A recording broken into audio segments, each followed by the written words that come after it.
All right, how's it going, you guys? Welcome back. Oblivion no-hit, or Oblivion remake no-hit win, dude, yeah. That'll be really fun, man. That's probably a good excuse to play some Elder Scrolls, I guess, but...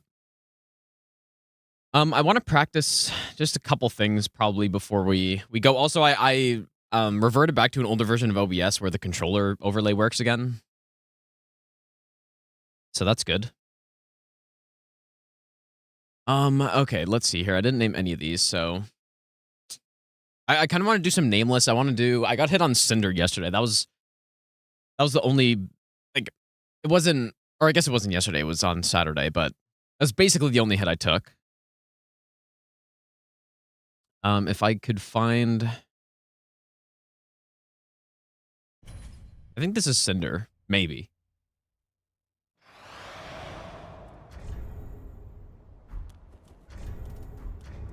Yeah, just, I remember getting hit by this last time I was rusty at Cinder and coming back. Getting hit by his lightning in phase 2, because it's like, it's kind of a later roll. And I got it mixed up with, the, Nameless King has a very similar attack where you roll much earlier on it. And so I think I was getting mixed up between the two. Like, the Nameless King one, you can roll super early. But then the Cinder one, you do not want to roll early. Very bad.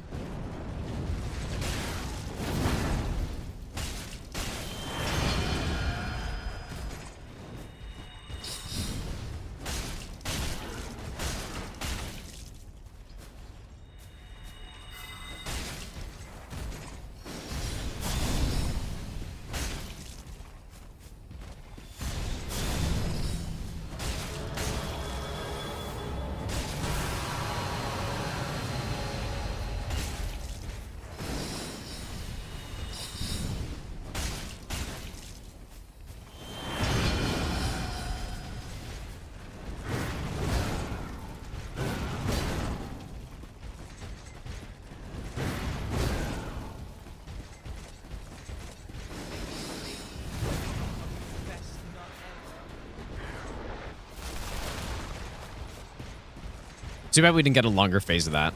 But I guess we can use the practice tool to practice that if I want to. Like with the build we have, basically every time we're gonna just kill him in straight sword, but you don't want to assume that.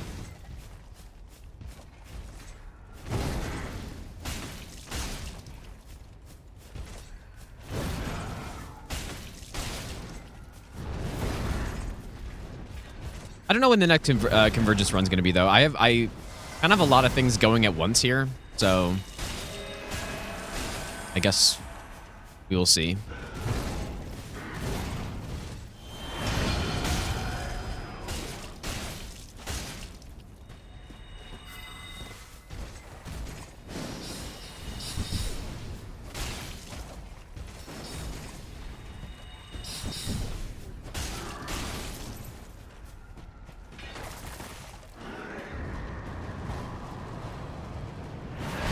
Yeah, with this Oblivion remake thing, though, dude, like, I don't know if I'm going to play that on stream or not. Probably eventually I will.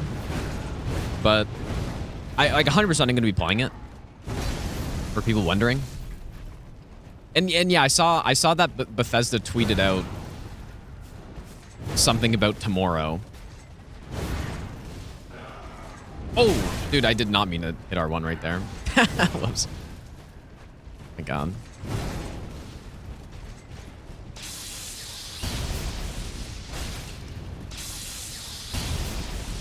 But yeah, that was the attack I got hit by. And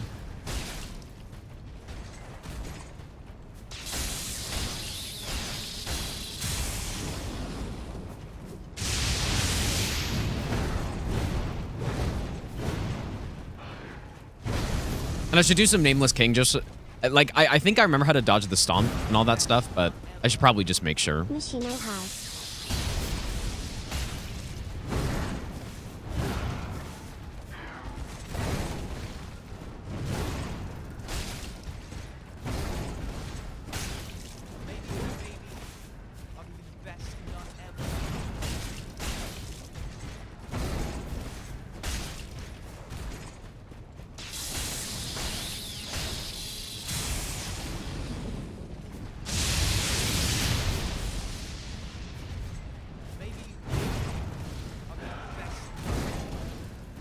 That's a big one. Yeah, January. Pi, thanks so much for the 1 year resub, dude. I appreciate that. Also, let's probably pay attention.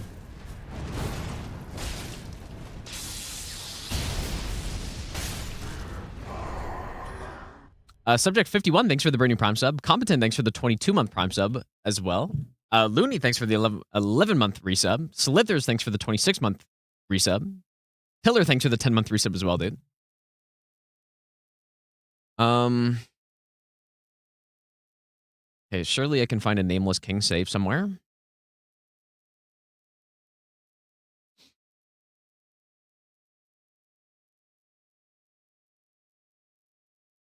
Maybe I'll give you the best nut ever. maybe this one.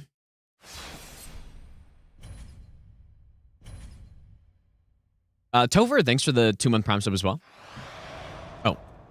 Oh, you know what? This was a save I made, I guess, right after I got hit on Cinder. So it might be. I mean, we could do some Osiros too, I guess. Like with this build, we do really skip a lot of fight, like a lot of phases. Okay, no, let's shift. Love your videos and your efforts. skip a lot of phases on bosses, dude.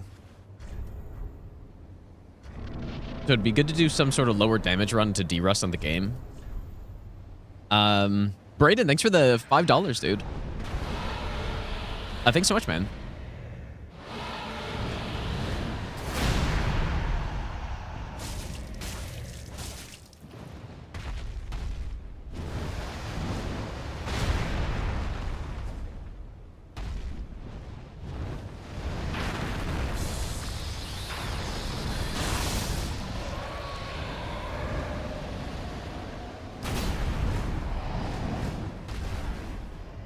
Never liked that swipe.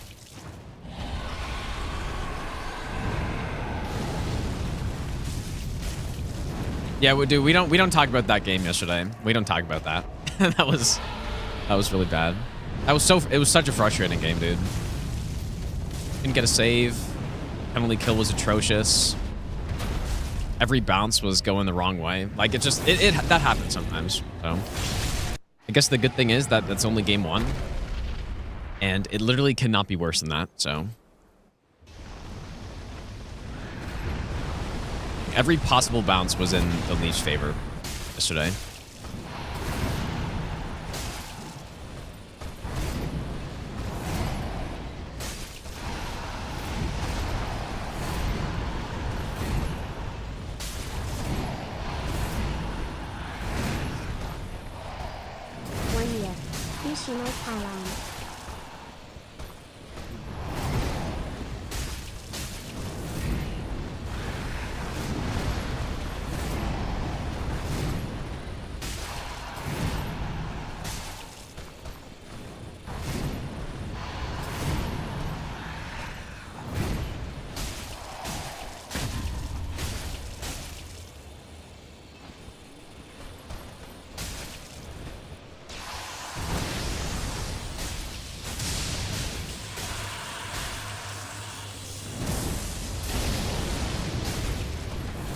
Surely he'll stomp me here.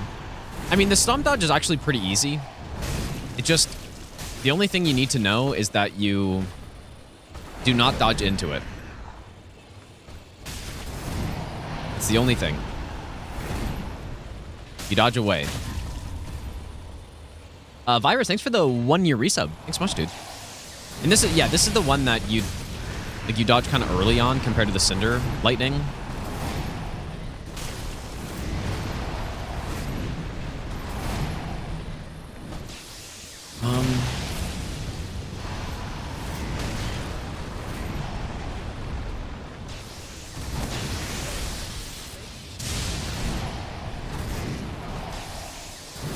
Yeah, you can dodge really early on this one.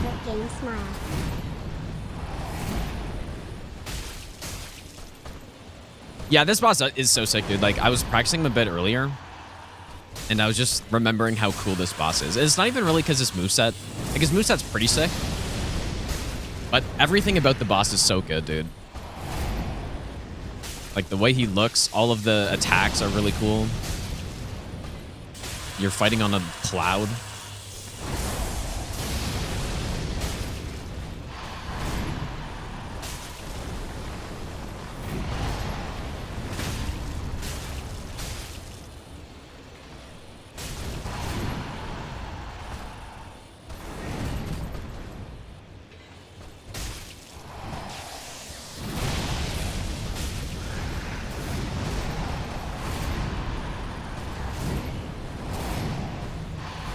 Kind of want to test something out on Grave Tender as well. Yeah, it should be good here.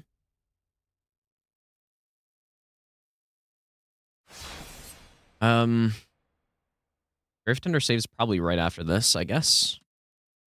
Yeah, hopefully we can get this Sunlight Straightsword run today. We're killing two birds with one stone here. This is the Sunlight Straightsword run is a run request, so we're knocking one of those out. And this might be the route I use for that 4-game run as well. And if it's not, at least I'm still derusting all the bosses and stuff. Dopamine, how's it going, dude? Maybe. I'll give you the best nut ever. It's really nice to have the controller viewer back up, though. Good luck, Gino. Borzoe, thanks for the 25-month Prime sub. And Anderson, thanks for the 28-month resub. Now, I was testing some other setup for this. I'm probably not going to do it because it's riskier and it's not 100%. Maybe I'll give you the best nut ever. Basically, I was thinking we shoot Grave Tender from here, and then you start parrying over here. The only problem with this is that he doesn't always do the jump attack, I think. Let's see, he gets stuck, and then... Like, the wolves are just kind of chilling here. Which is kind of weird. Oh.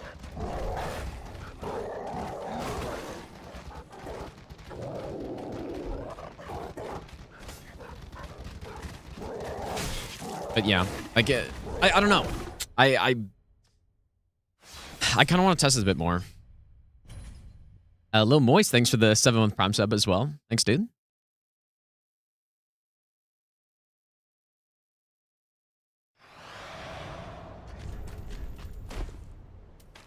I'm kind of curious what the wolves do. I think the wolves just kind of get aggroed really late or something if you hit Grave Tender first.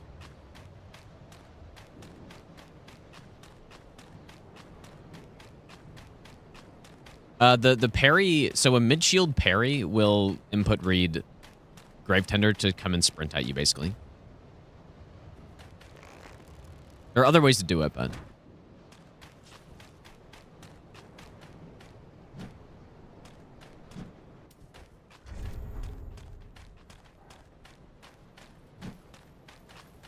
So you get a sprint attack, and now... Yeah, now this is really bad, because Grave Tender's coming after us. Ah, it's too bad.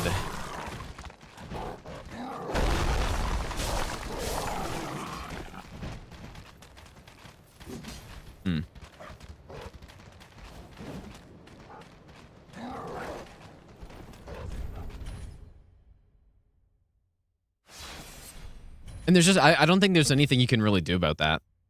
So, I'll probably just have to do the other setup, but...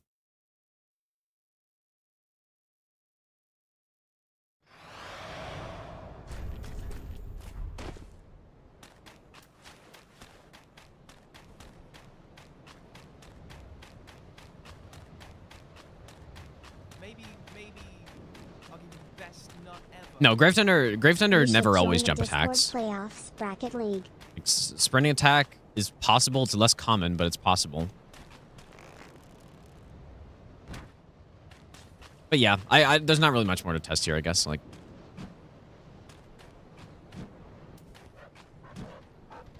oh, the dog came quickly this time. No. Okay, it's no good. The Psycho, thanks for the 8-month Prime sub.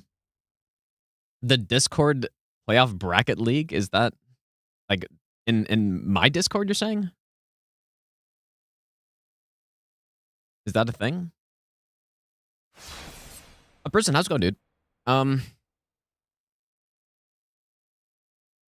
Surely everything else is fine, right?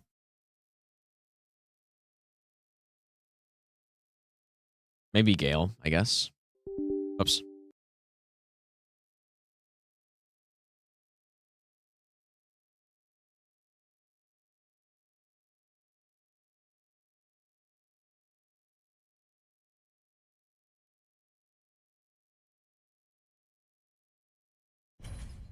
Oh, yeah, I did say Midir phase 2, didn't I? Yeah, that's a good point. Yeah, I probably should do Midir phase 2. Good point.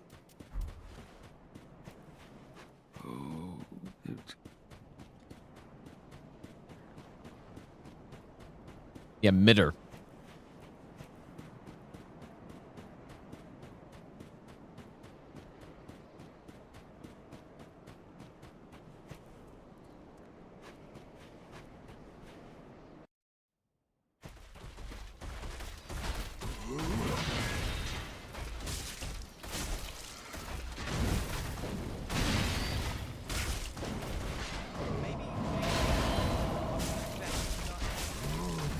South. This fight with low stamina regen's very...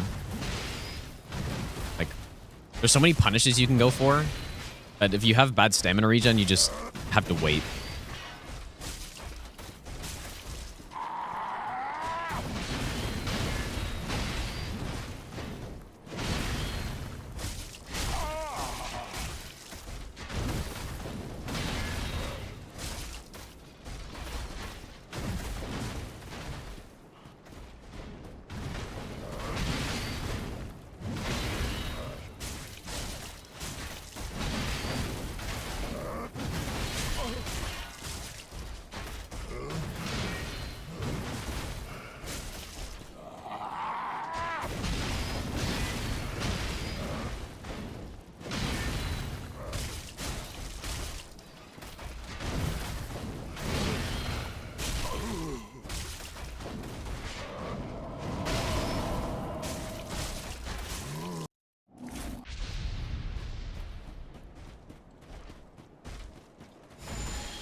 Ooh, that was a little early.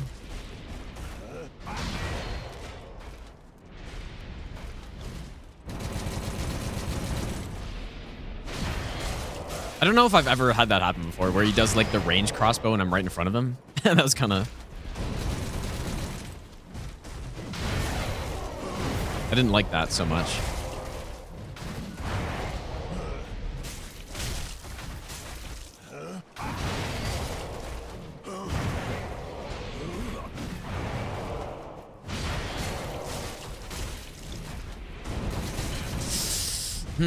Shit, dude. Maybe I shouldn't be doing that.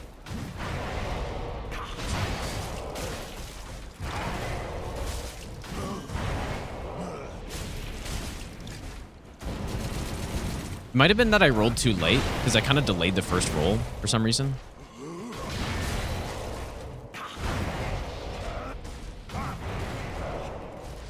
Well, it's not even about style. It's like, in phase 2, if you can stay in close the whole time, it makes it a lot easier.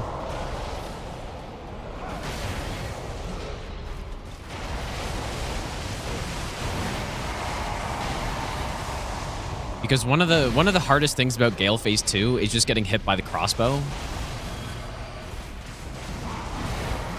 When you're kind of in that like in-between distance and you don't have enough... Yeah, you just don't have enough distance to run to the side and be safe.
Hmm.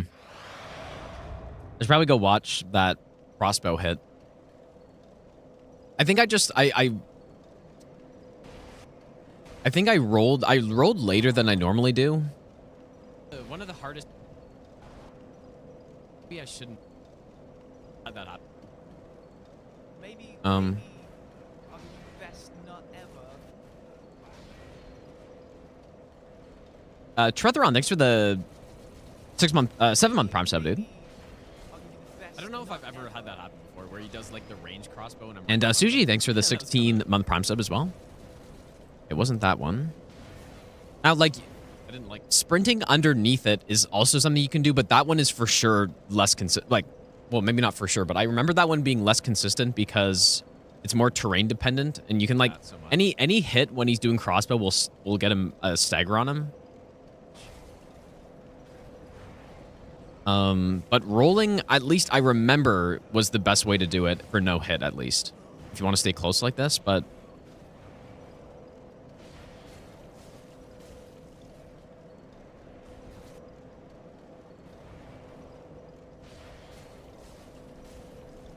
But, like, I definitely rolled later than I normally would on this, so I don't know if that was the cause.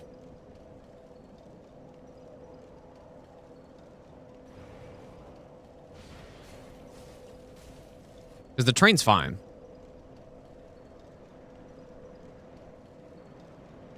Like the first roll, I basically was like iframing his crossbow shot. Wow, look at the angle that goes at. Wow, it's kind of insane.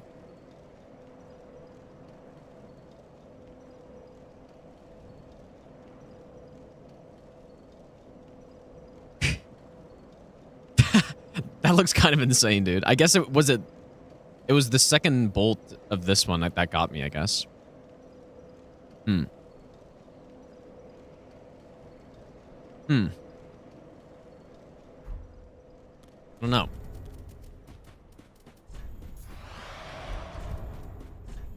I don't like that.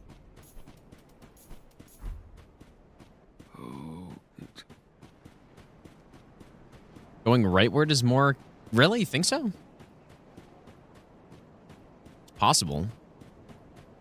No, I think it was some roll timing there, I guess. Lucio, thanks, dude. I'll just buff for phase 1 so we can go quick.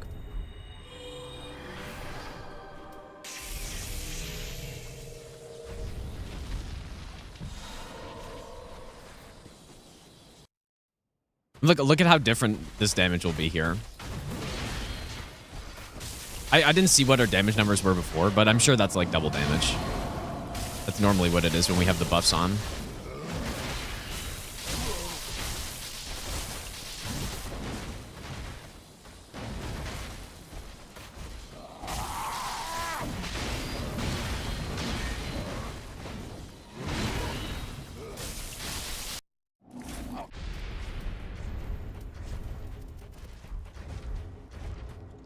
Let's see.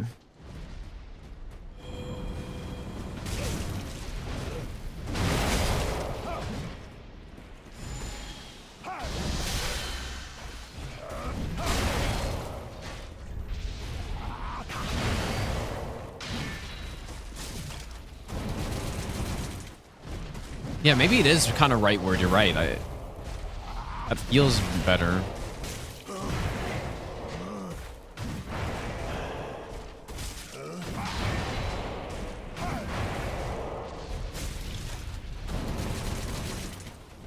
Well, maybe, I don't know. I guess I can just repeat action.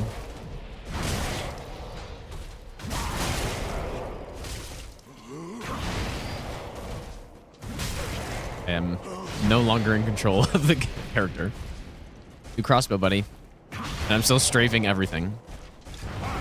I'm not strafing this one.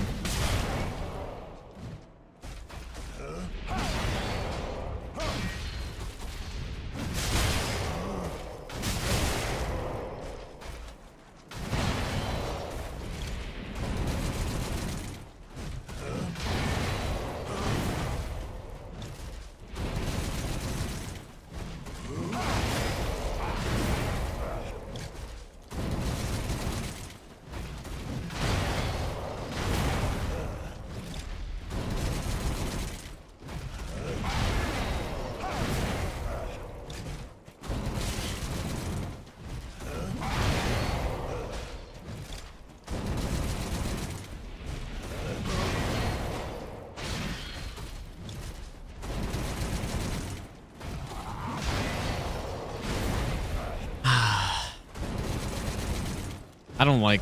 I hate stuff like this, dude.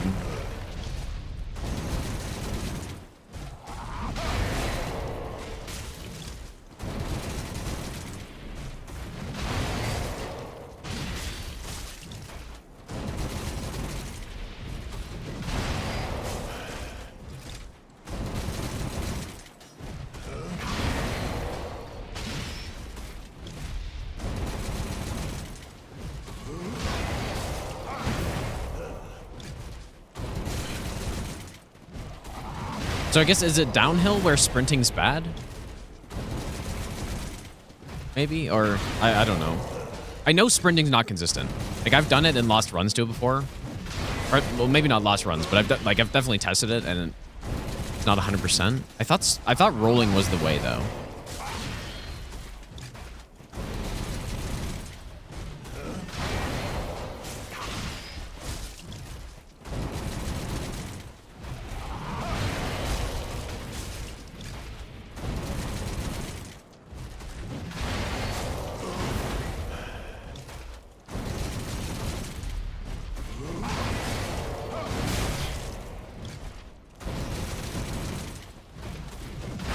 The timing that I rolled before was like at the timing of the first arrow shot.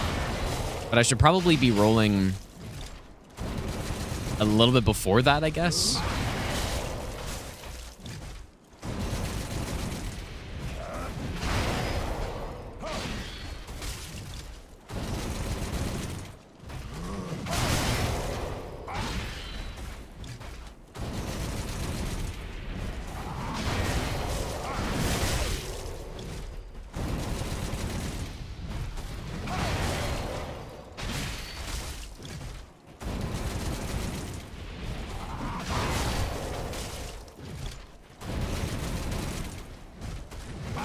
I've never really been that scared of this attack, but now I kind of am.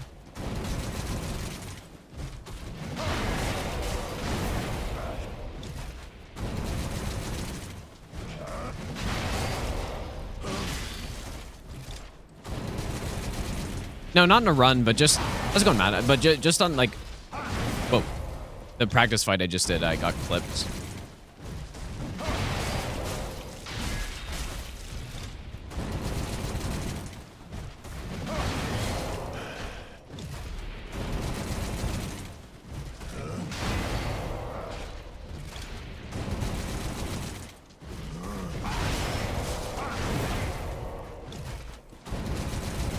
Ooh.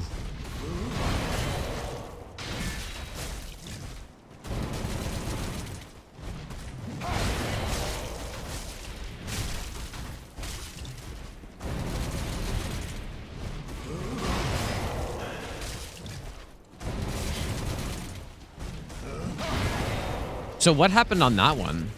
Like, it was like a direction issue, I think. What it kind of seemed like.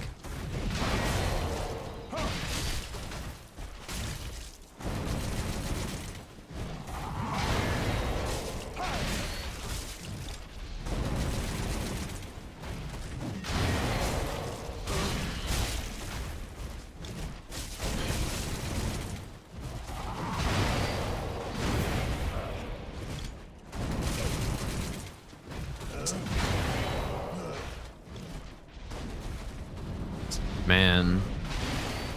I mean, we are on a huge slope, but...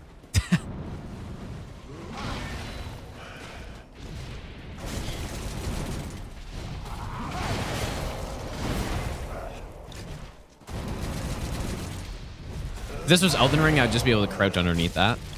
I wouldn't even have to think about it.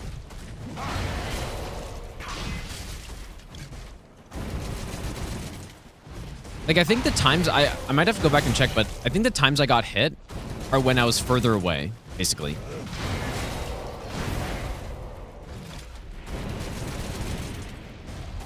And that might be the same with sprinting.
I don't know what to do, actually. That's really annoying.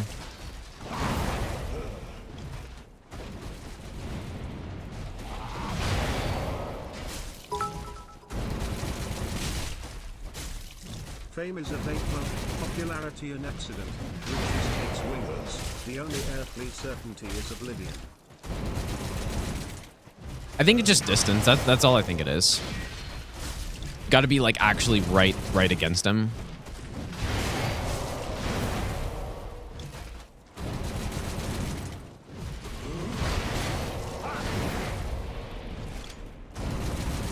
Master run, I definitely did not play this aggressively, I don't think. Like the old school way of doing this phase would be to be at like this distance and then you just run to the side on these. And then you go in when you can. Basically, he does it, you just run back into the side.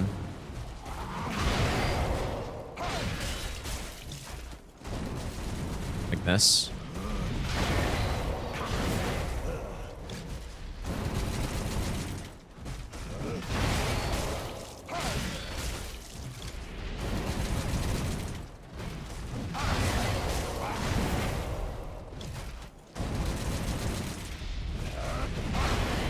Well,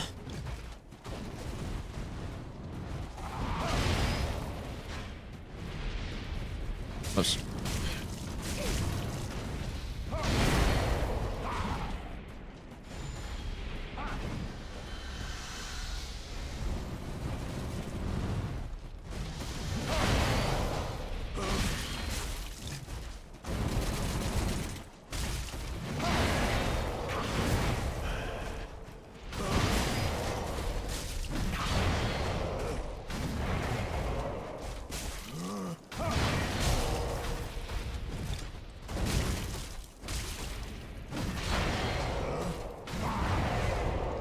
Oops.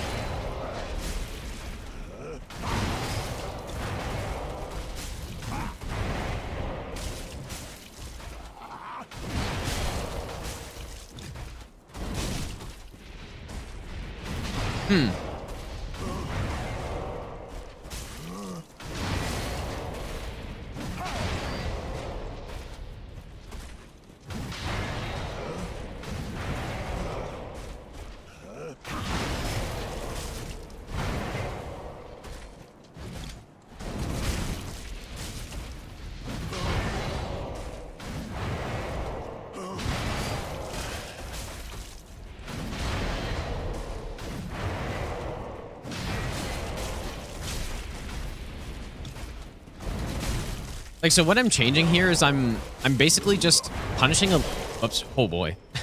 Punishing a little bit less and expecting that he's going to do crossbow after each attack. Like, anticipating it, and then I'm basically right up to him when he starts it up. That seems like a pretty good way to do it. Just maybe attacking twice.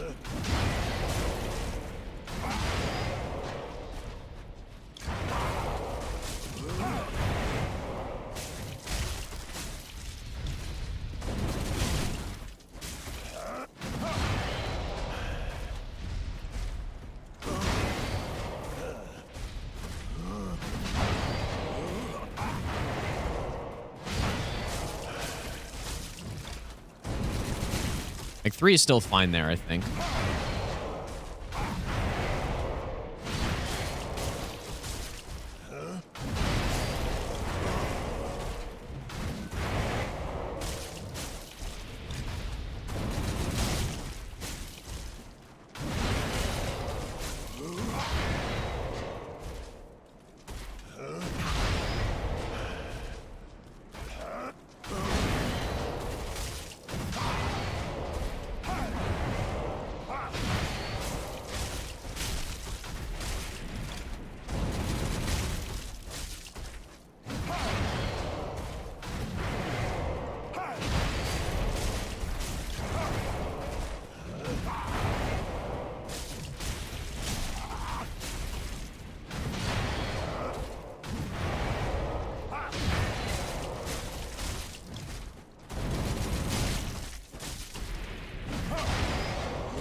I don't know. I don't know what I'm thinking right now, dude.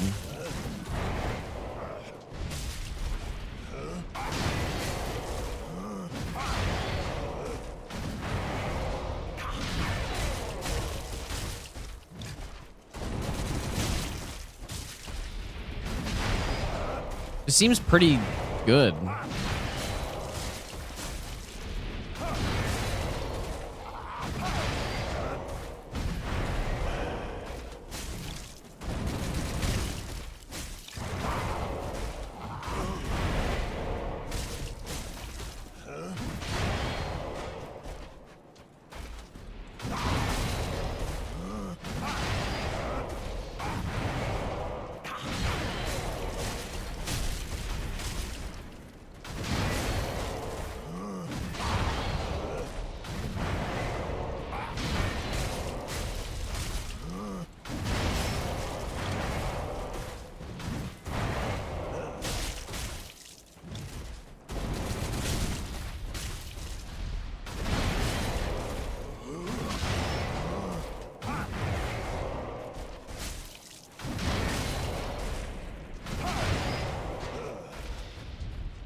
Well,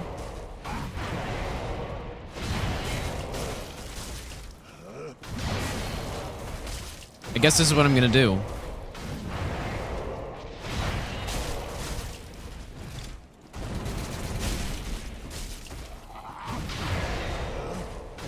Like, I guess just the main difference is that I'm staying closer to him. Whoops.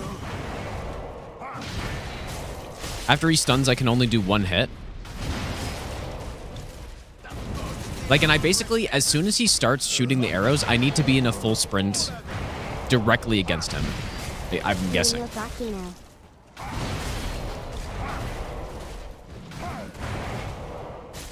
Like, I need to be in full speed. Because, like, there's a slight, when you're sprinting in this game, there's a slight startup. I get, like, all the Souls games are like that, I think. Where you go a tiny bit slower.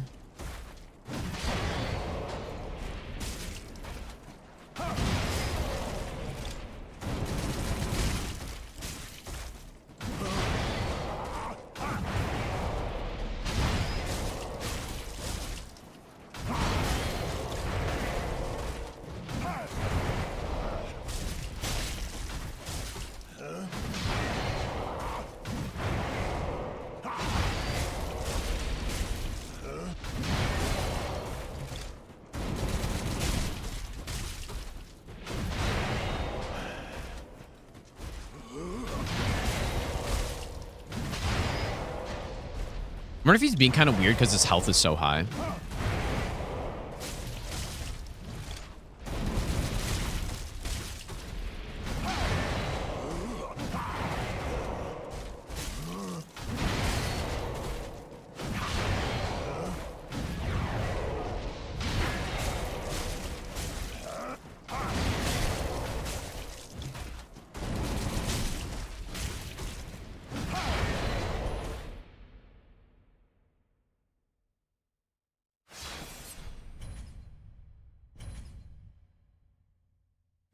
Okay.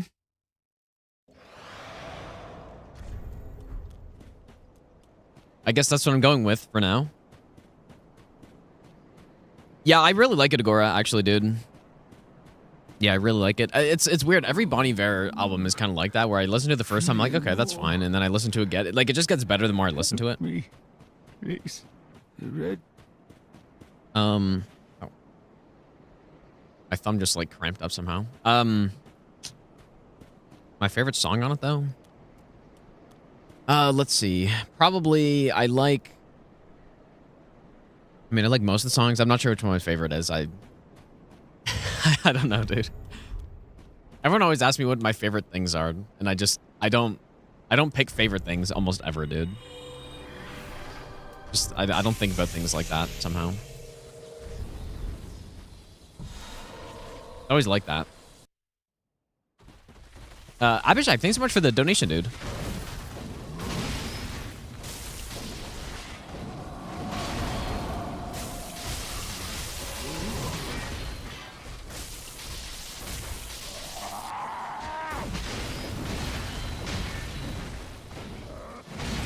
And Elfman, thanks for the 1,000 bits as well, dude.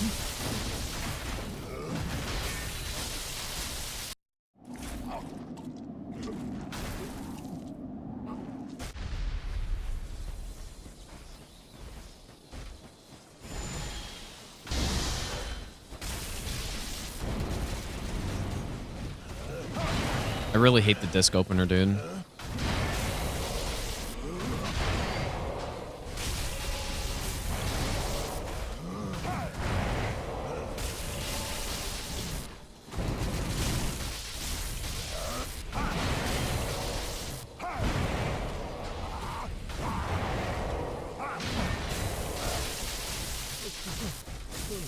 Like, that's how long the phase 2 lasts in the fight. So, we're like, probably we're gonna get one crossbow.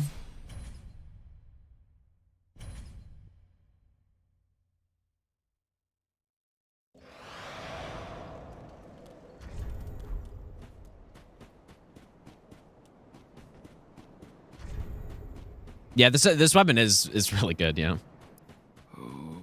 I'm gonna be very curious, and maybe we'll do it at some point this week or something. But I want to try a power within route with the twin blades and see what that looks like. Because I think that would be, I mean, that'd obviously be better than this, right? Like, that'd be an insane route. Zoodle, how's it going, dude?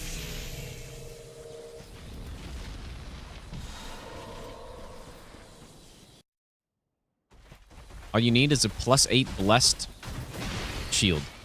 Not sure if you'd pick up the same one. Or, yeah, I mean, you probably would. Instead of just less infusing it yourself.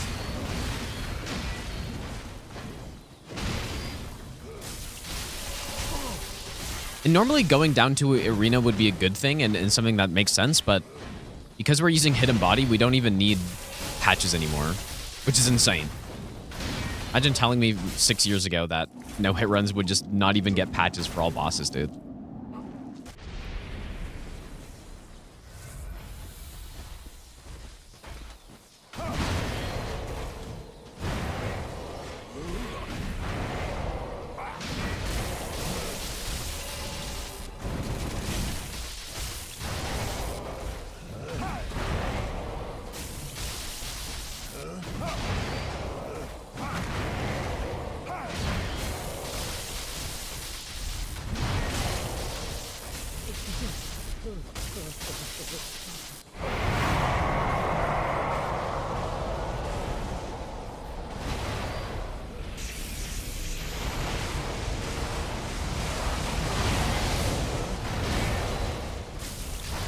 Oh. Didn't really mean to do that, but...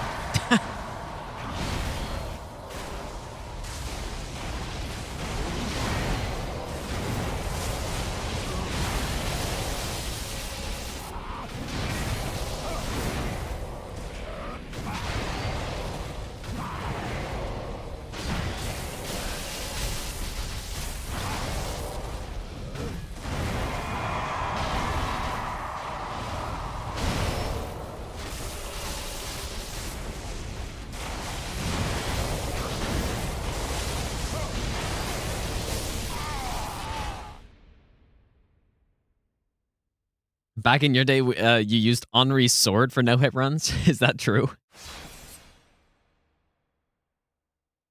Have you been doing runs that long, or are you just saying that? Because, yeah, I definitely remember the Henri's... Or not Henri's sword. It was the... Dude, what was that? What was the sword, actually? Was it Honor? Yeah, Stora. Yeah.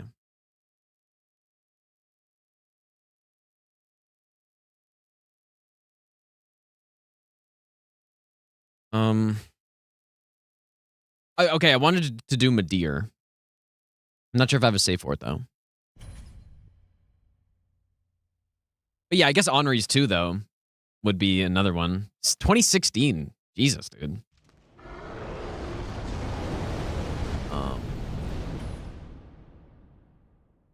Yeah, like insane bleed build.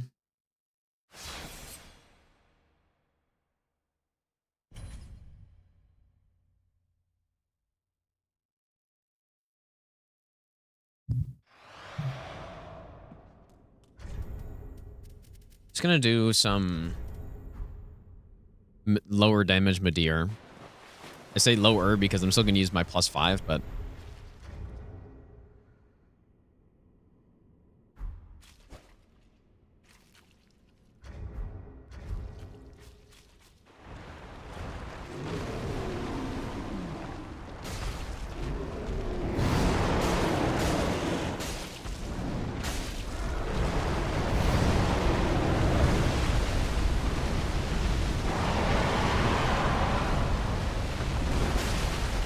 and I got the cheeky hit in there.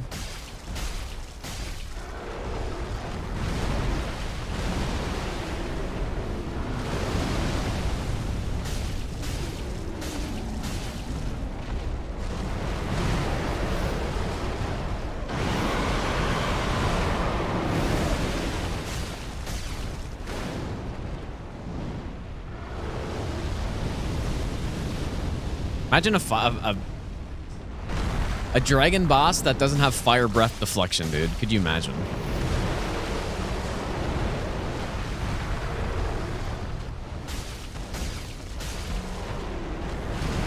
How hard was it to do it?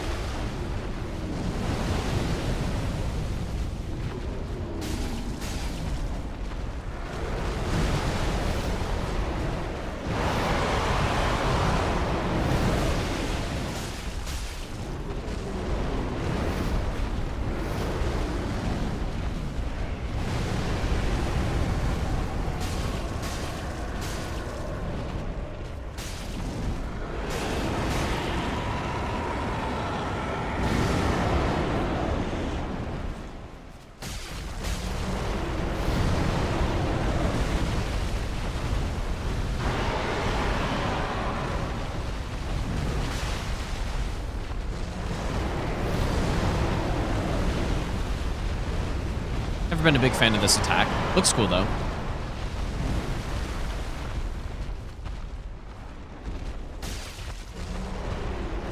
Okay, scream. Okay, so basically we just run to the side. Okay, that was a pretty simple combo. This is like the early version of Elden Stars plus something else, kind of, dude. Like, kind of reminds me of that now that I see it again. Like the reasonable version of it, where you kind of have to be aware of two attacks at the same time.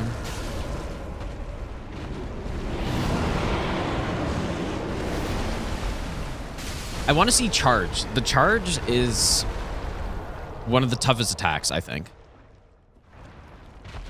Pretty rare, though. It's like kind of a mid-ranged attack.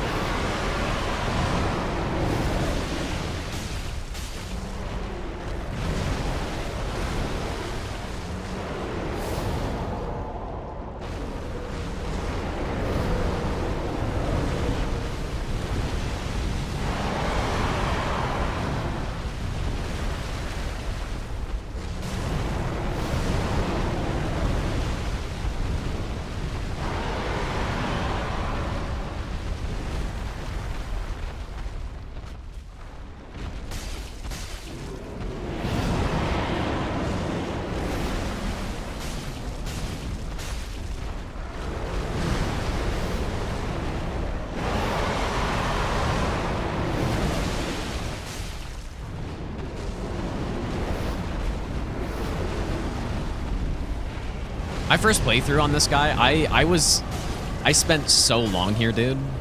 I spent an insane amount of time on this boss.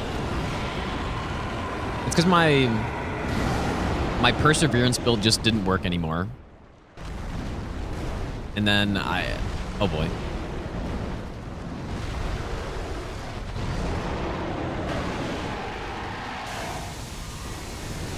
And I just wasn't understanding the fight at all.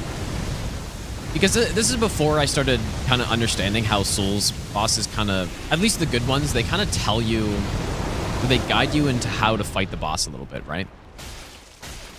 In the case with this guy, you know, his head takes more damage, so I was like, okay, go for the head, right?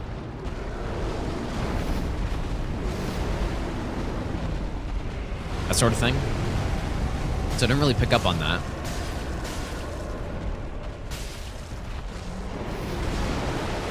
And I was attacking the legs and stuff, and I couldn't persevere through him because my damage wasn't high enough. He was just dealing too much damage.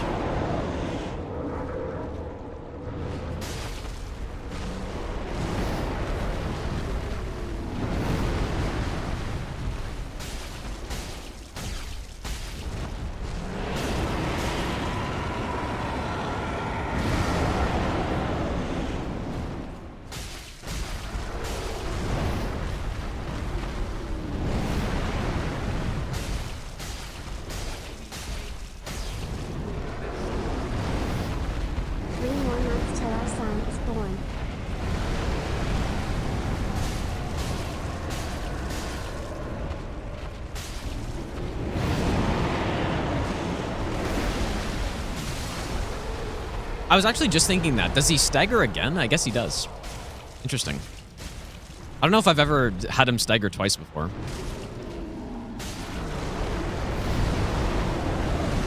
Probably not normally possible, I guess. Unless you, like, heal him.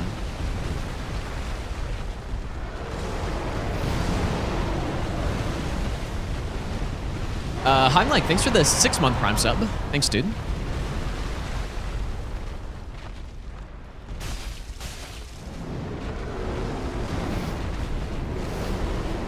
I should probably try to bait out the charge attack.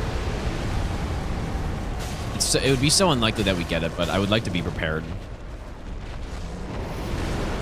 Ooh, no stamina? And usually he'll do like a little slam. There it is. I feel like that's pretty common.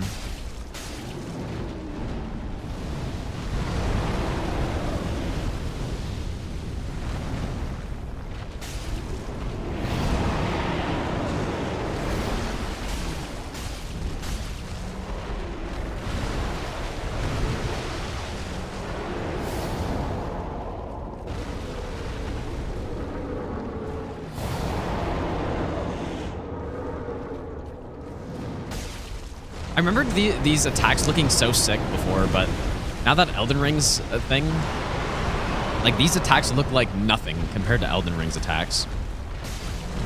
Like, man, it's like, oh, he's summoning all these dark spirits that look so sick. I mean, it does look cool, but just it looks bland compared to Elden Ring now. Elden Ring's light show. Not that it is bad, but or not that it's good to have the light show that's in Elden Ring, but just I don't know.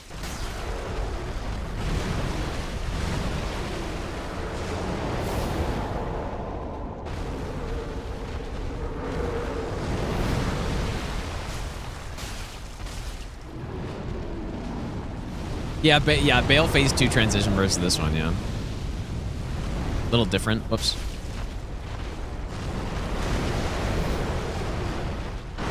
Not saying it's better, though.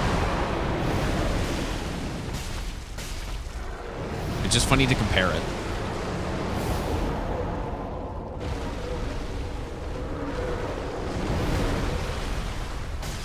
Yeah, and like the Consort Light of Mikkel attack is just so stupid. The frame dropping attack. Okay, well, I guess we're fine here, probably. We would never see this big of a phase 2 anyways. I'll do like one proper fight, though.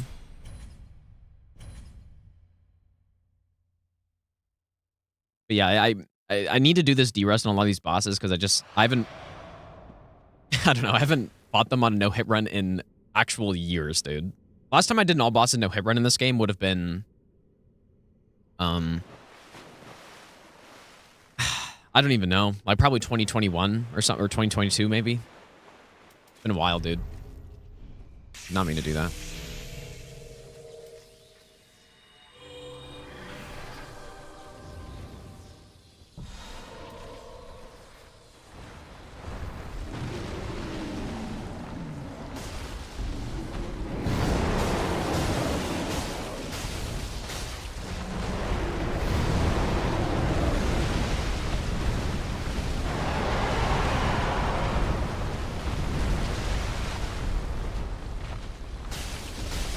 Look at this damage, bro.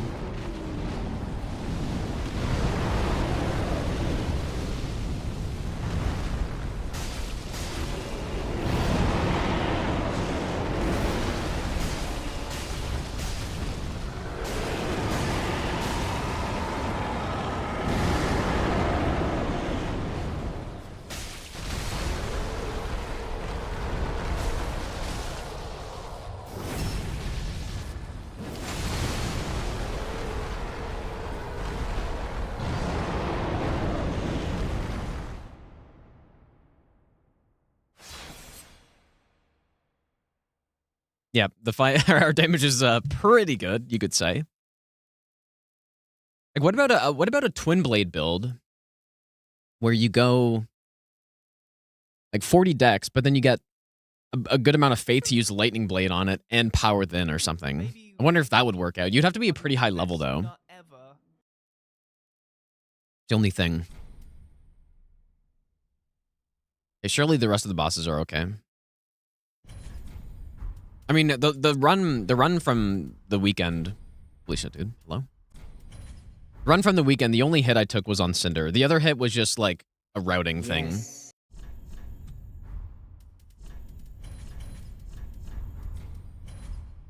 Schnecky, thanks for the 15-month resub. Thanks so much, dude.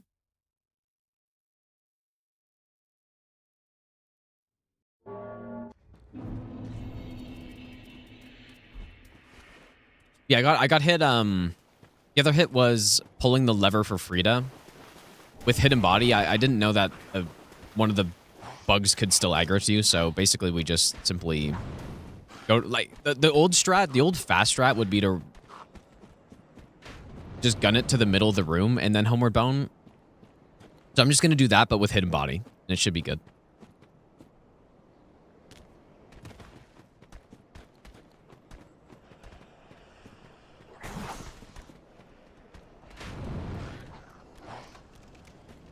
But yeah, I think the next, at least next Dark Souls 3 run that I'm going to do are the, I'm going to do Pyro, no hit, all bosses, and sorcery. Those are two of the runs that you would probably think that I've done, that I have not done. So I've only done the any percents of those. I think those would be fun to do.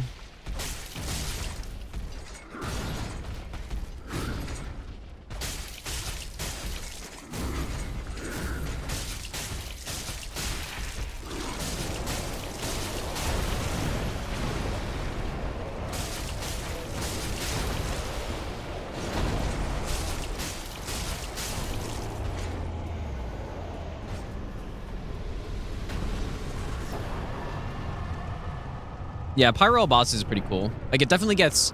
It's funny how that run works, and the base game is very easy with Pyro, but then you get to the DLC, and then Pyro's no longer that good anymore. Miracles, though, it's almost like the opposite. Although Miracles are good in the base game, too. Like, they're decent. But I feel like Miracles...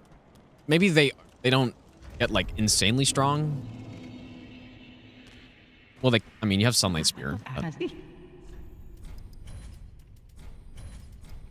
Like, it's kind of the opposite. Sorcery, though... Sorcery is definitely the toughest one. But yeah, I guess I didn't mention that. I'll, like, also do Miracle boss as well. Miracle, Sorcery, and Pyro. All of which I have not done yet, I don't think.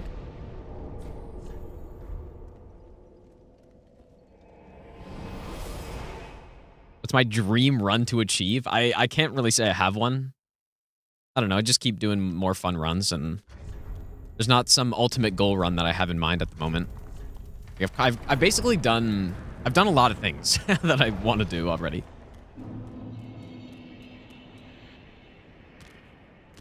Yeah, Pyro is decent on Frida, but it's not like an easy mode fight, I wouldn't say. because some of the Pyro fights are very easy. I think, like especially in the base game. Great Chaos Fire Orb, Great Combustion, Black Flame. Like you just blast through bosses. But Frida, I mean, I guess it's Sacred Flame, and then maybe Sacred Flame plus Boulder Heave maybe, or there's a few things you could go with, I guess. Sorcery on Frida, I remember being pretty good with Great Soul Dregs. Can't really remember all that stuff. Been a while. Oh. What the hell?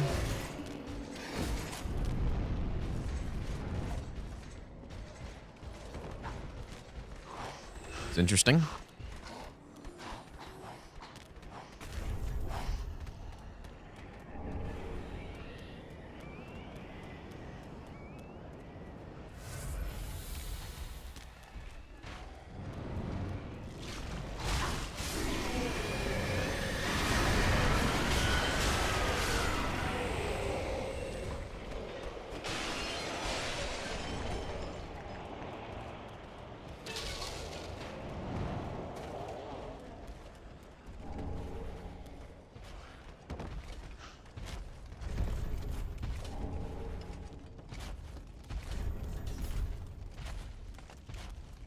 Yeah, Chaos Bed Vestiges is really good too.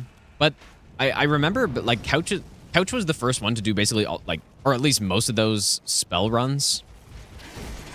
He never really used Vestiges though, I don't think. Just because Great Chaos Fire Orb is more damage, that's why. It's a little bit more awkward to use though.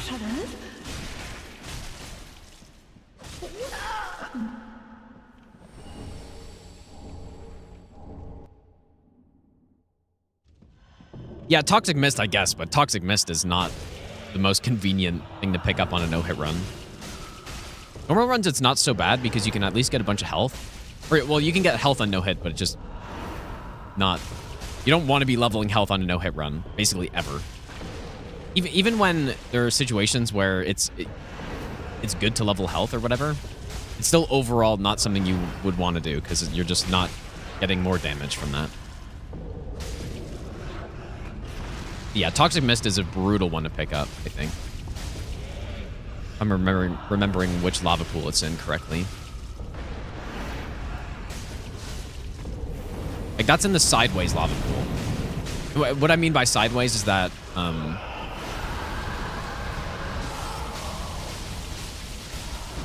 please don't get stuck.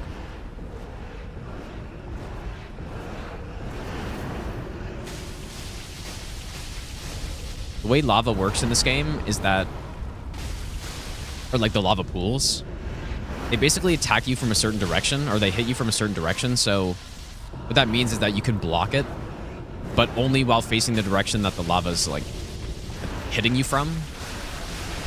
And so Toxic Mist is in a lava pool that hits you from like the side, the sideways direction that you would want to be running at. Whereas something like Sacred Flame, which is also in a lava pool, is in one that it hits you from the front, so you can just like run in with the shield and just block it. And that's not so bad. But yeah, basically the Toxic Mist lava pool you would want to have health for. Like, I don't think any base Vigor class would actually be able to do that. Yeah, just like in real life, exactly, dude. Very realistic.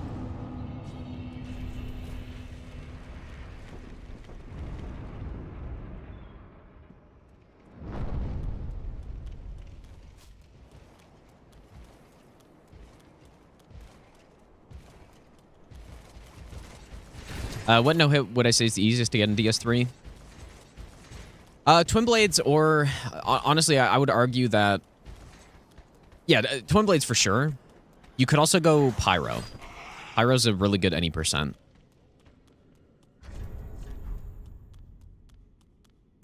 Like, extremely good. But it's also slower, which is a consideration.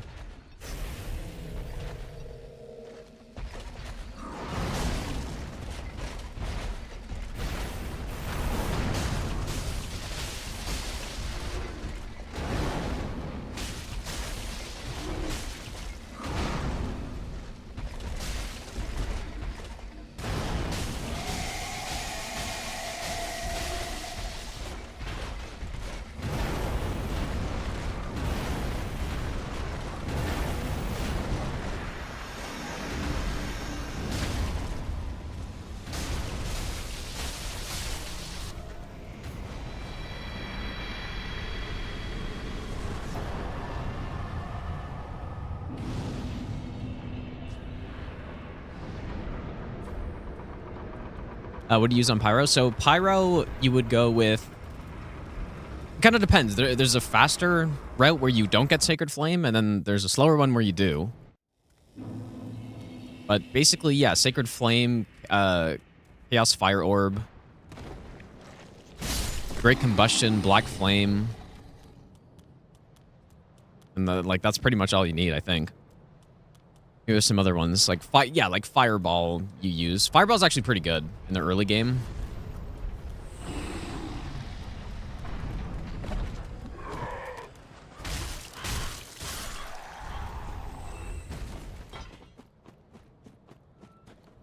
It is not pretty simple to one-shot Pontiff, no. Definitely not. In fact, doing one-shotting Pontiff on a no-hit run probably just isn't even possible, because you would have to get Morion Blade, so... Morion Blade requires you to die, so you just can't get it on a no-hit run.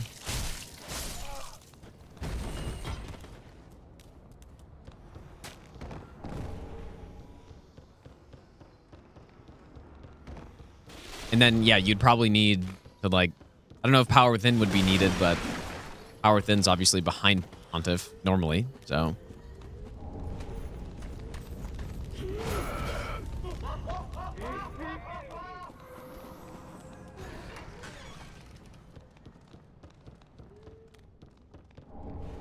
No, but you can...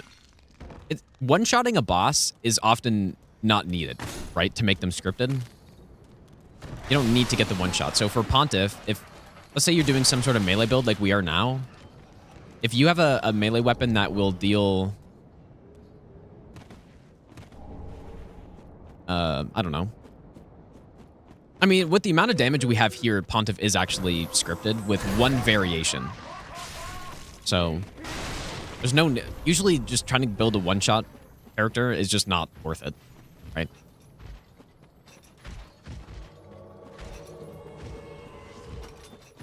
How long would All Achievements Trilogy be? Very long. Depends if you're farming or not. If I did that, I probably wouldn't farm. Even then, that'd probably take a good... I don't know how long DS1 All Achievements is. I know at least a couple people have done it. I think Zoodle did it, maybe, but... This game, All Achievements, is around 10 hours without the farming. Dark Souls 2 was actually pretty quick, I think. I feel like Dark Souls 2 was probably around like 6 hours or so. Can't remember, though.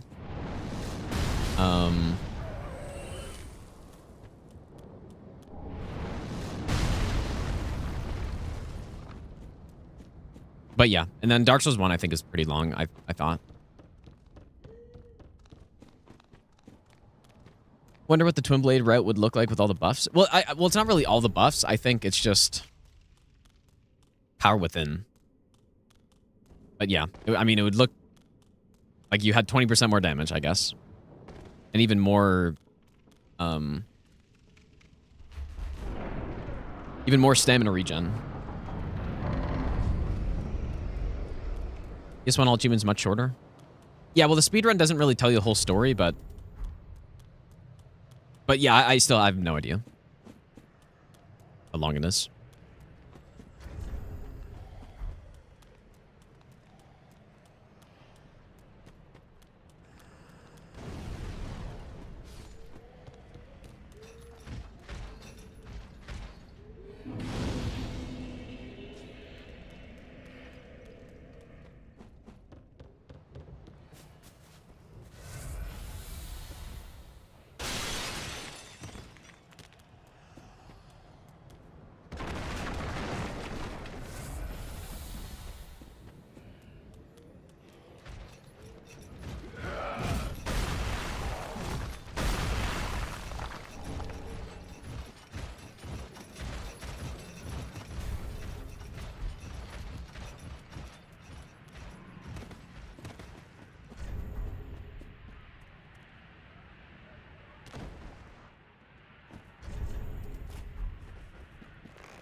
Not sure how I was able to do this with one less heal. I normally have to use all my heals for that, but...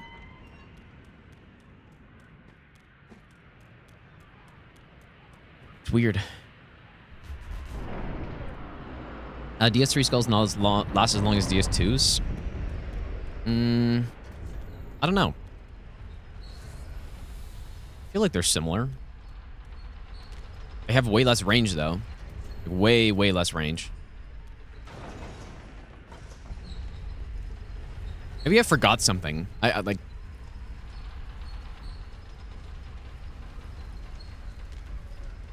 I don't know. Not really meant to have this many heals right now.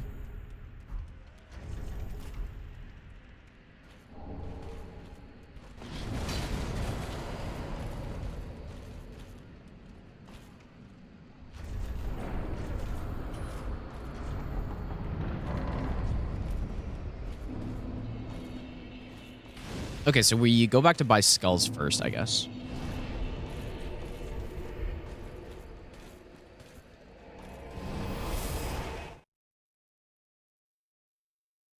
No, it's definitely not. There's no way it's 10 seconds, surely. Surely not. But yeah, I feel like they last about like the same amount of time, probably.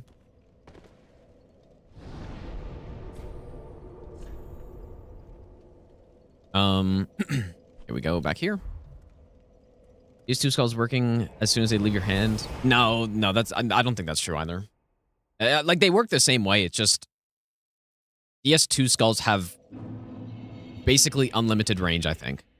Well, it's not really unlimited range, but I think it's like effectively any enemy that is around you will go after a skull in DS2. Whereas in this game, the skull range is pretty damn short. So your placement matters a lot more. There's also Yhorm in DS2, which is insane. That does last a long-ass time. Like, that probably does last 10 seconds or so. But I don't think it starts working until it... Maybe that's what you're getting a mix-up. But I still don't think it baits enemies until it's either hit something or gone its max distance. But I could be wrong on that, I guess.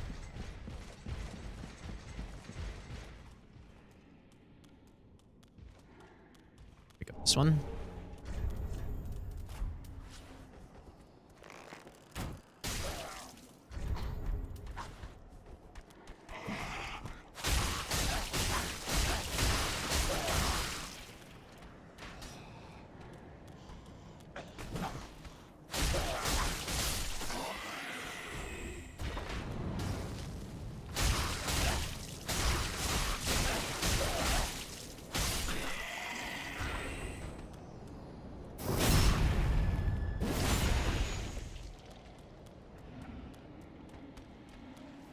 Yeah, that spear guy didn't get stuck this time.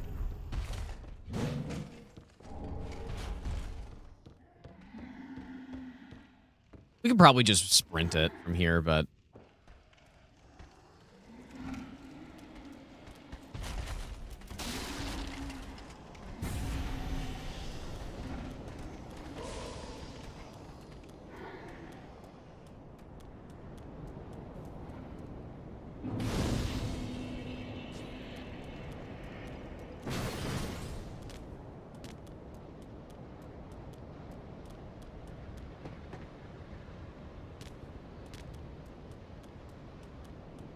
Let's go on Hunter.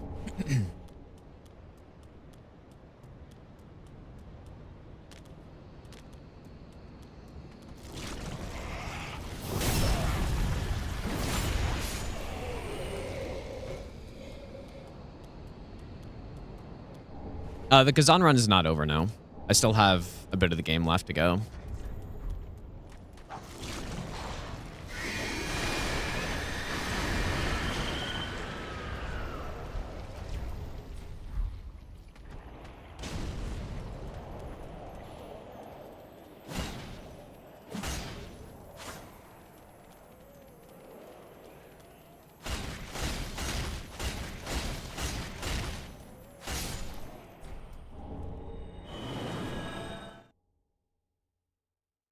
Scalpel, I feel like I fought a boss after him, But I don't really remember now. Wait, so I think... Yeah, I can use an extra skull here, right?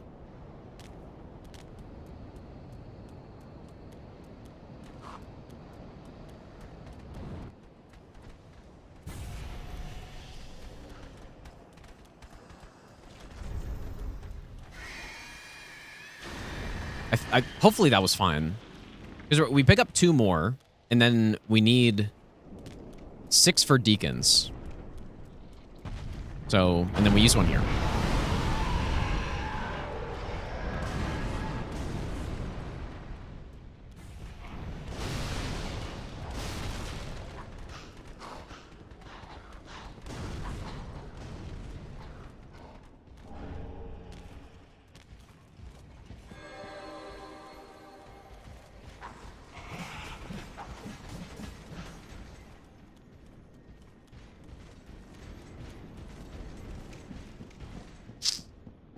Hopefully he doesn't chase that far. I thought I was able to use 2 extra skulls, though. Maybe that's the one on the staircase. I can't remember somehow.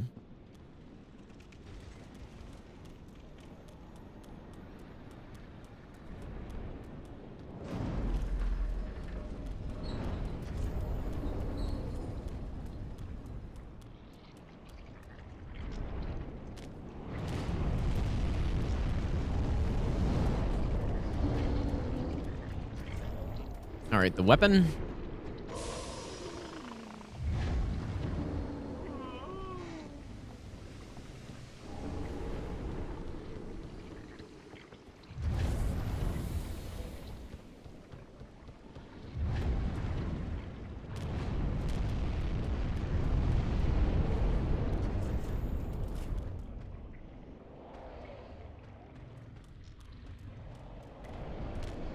I don't know where the Hunter Charm guy is, but... Okay, so break this. White branch.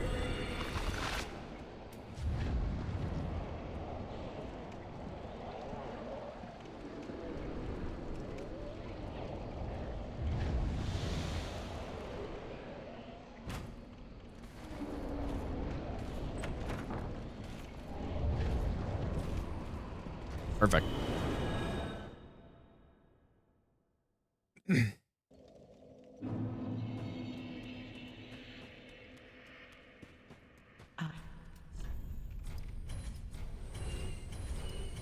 Very clean strat. Okay, so we need to buy... We bought the skulls, bones, prism stone, staff, and shield.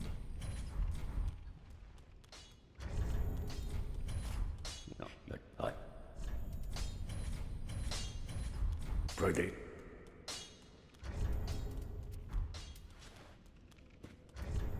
Well, I but rotate. Let these souls withdrawn from their vessels, manifestations of despair. Farewell, Ashen One.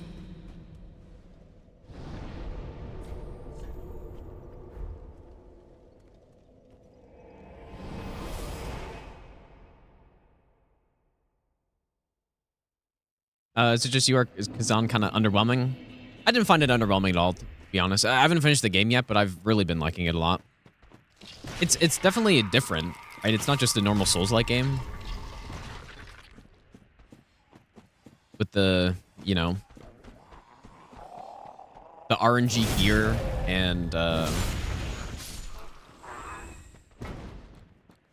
rolling up gear and like the way that works.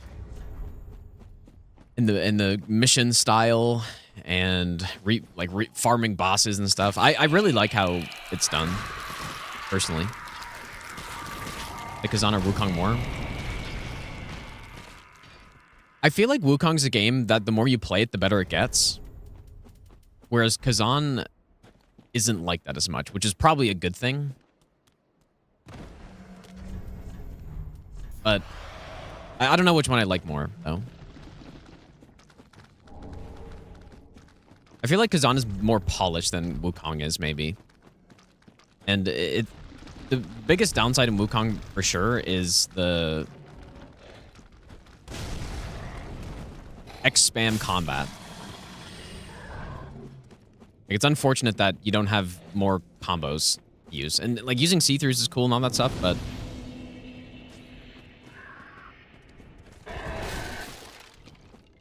But it is a lot of just spamming the same button, for sure.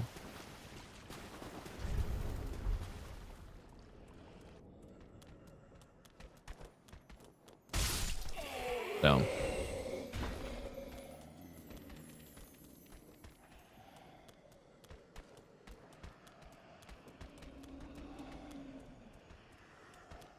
didn't turn the Skyrim music off? What do you mean, Madman, dude? Yeah, there are a few reasons why on the stream I have the music like I do. I mean, a lot of people would prefer game music probably, but the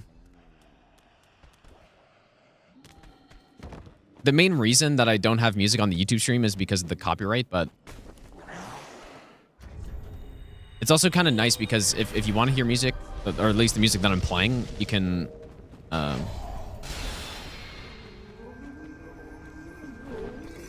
watch the Twitch stream. If you don't, then you watch YouTube, simply.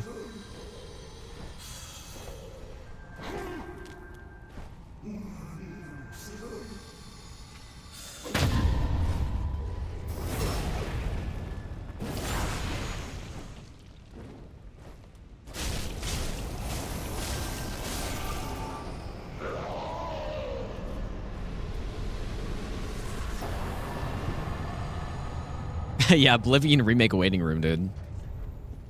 Maybe.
Yeah, I agree with that, Snake, for sure. Like, there were a lot of things. There are a lot of things that Wukong does better than Kazan.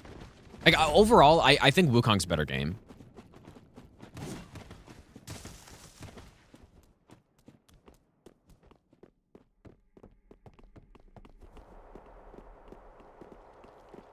They said Oblivion will have Souls combat? Really? Who said that? Who said that, dude?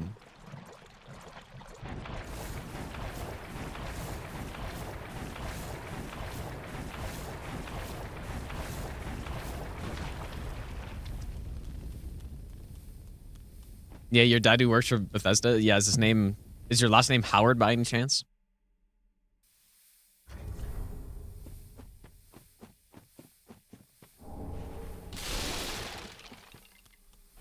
First name Jesus because you're the son of God? Or what?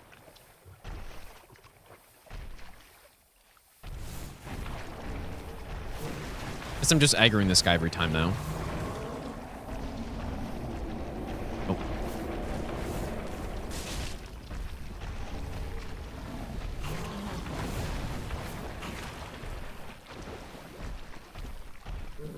They said combat and but like who actually said that though? Like, was it that leak or is this an official thing?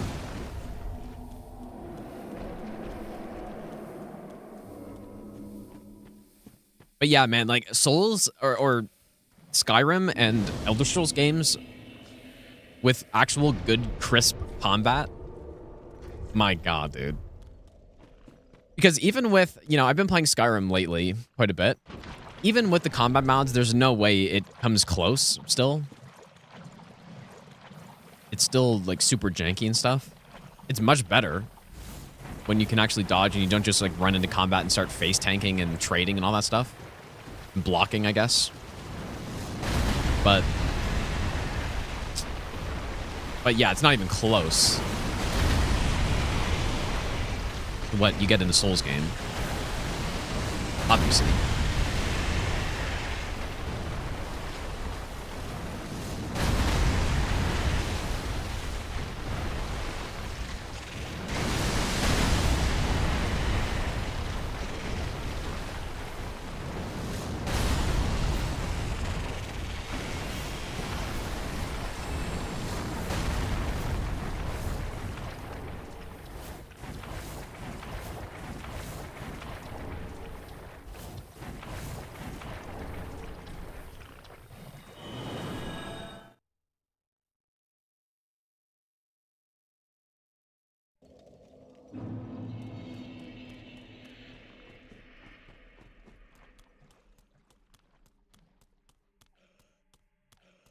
Other Souls need something more like Sekiro rather than Souls parry based.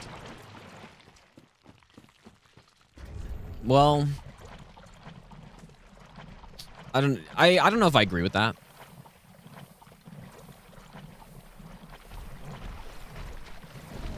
This guy aggroing is not ideal, but should be fine. Like, I guess if you're trying to go for more, I don't know, more realism, I guess. Like, obviously, you know, obviously people aren't dodging around in... Like, how does, I haven't played any Kingdom Come yet, but how does combat in that game work? Because I've seen a bit of it. It looks pretty interesting. Maybe something like that? Or yeah, For Honor, maybe? Okay, so Golden Scroll. I think I bought the staff already. Oh, not more. Because yeah, rolling is not the most immersive thing. And usually when I'm playing those games, I want to be more immersed in the game. Rather than a Souls game where I'm playing it mostly for like combat and stuff. And good boss fights.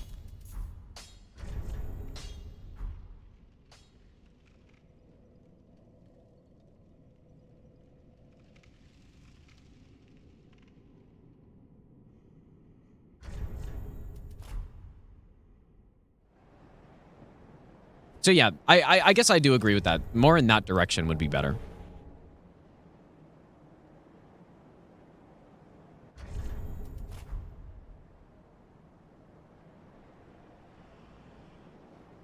Yeah, combat in Devil May Cry, but that's not that's not gonna fit in a in a like medieval fantasy game. That it's not very not very immersive. I guess it's fun as hell though. I guess.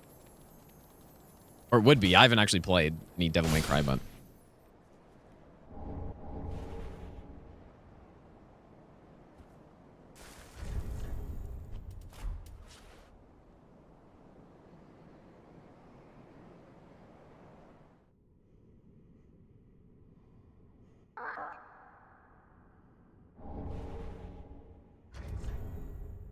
Yeah, the really nice thing, though, about the combat in Souls games is that it's basically it can be boiled down to just, well, it can go in two ways, right? You can have that build centric way of conquering things where you just have like a good build and you're just beating stuff like that. And it makes it a lot easier. But then what I like about it is that you can also do level 1+0 and still win. Whereas there are a lot of games where am I going? Where they have combat where if, you know, it's basically just you need a good build. And if you don't, then you're toast.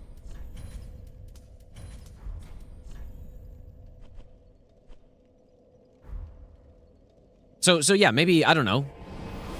Like, if it does go, I don't know, again, how the Kingdom Come combat works, but something like that, maybe? Or it can still be immersive, but then you have the option of just being really good at the game and winning like that.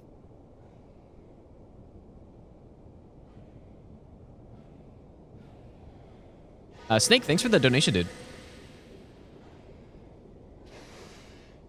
First playthrough game ideas or after Kazan? You mean for you or for me? I don't know. I guess if you're looking for Souls like AI Limit came out like recently and seems pretty solid. Being really good isn't enough in Elden Ring. You might, yeah. I mean, sometimes you are kind of right. For the most part, it is though.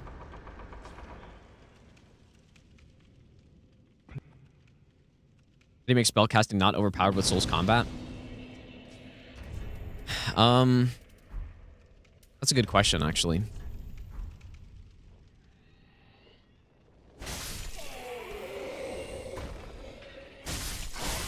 I think they do an okay job in this game of that, probably, right? Like, you just need bosses that think about magic on Champion Gundyr. If you're trying to use sorcery on him, the sorceries that you're using are mostly going to be very high commitment, so you need big punish openings. And Champion Gundyr is really fast and aggressive, so you don't really get chances to do it all that much. And so it becomes much more similar to a melee fight where instead of just running away and like outspacing an attack or something, I mean, it does maybe still kind of, you could still do that, I guess, but it becomes more like a melee fight where you have to wait for the opening and then you attack. Maybe I'll give you the best nut ever. Mission high. Dan, thanks so much for the 3-year resub. Thanks so much, man.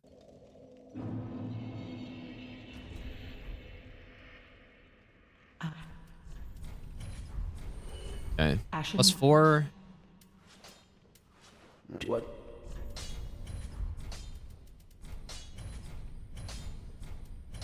Could have 3 of these, I guess. 2, 5. Ready.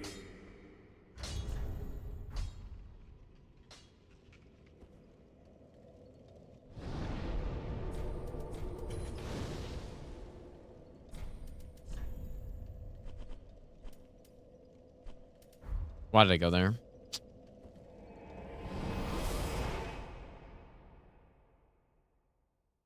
Can the newer Souls like if they anime art? Well, I mean, most of the Souls-like games are coming from the East, right? So I guess it's more of a thing there. Am I gonna get a Switch 2 for the new FromSoft game? I think I will, yeah.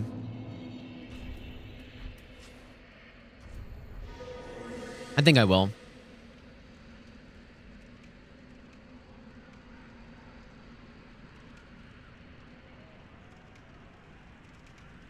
Ozzy, thanks for the 72-month resub, dude. Thanks for the good luck as well. I am a Sense fan, yeah, Daniel, dude.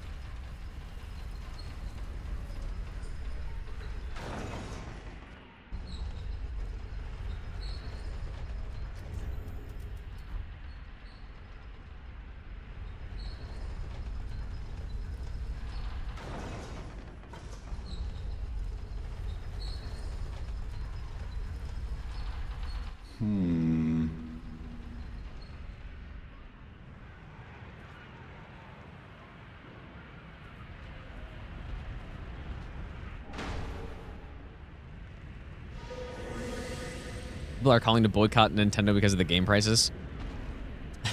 Yeah. Yeah. I mean, it is kind of insane, but I haven't really looked into it too much, to be honest, so I don't know.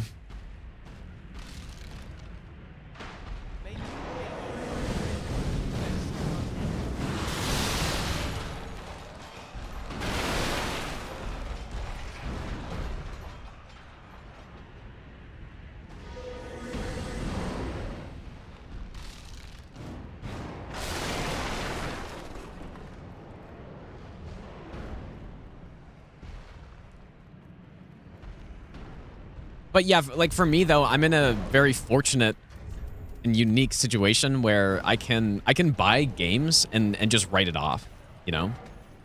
So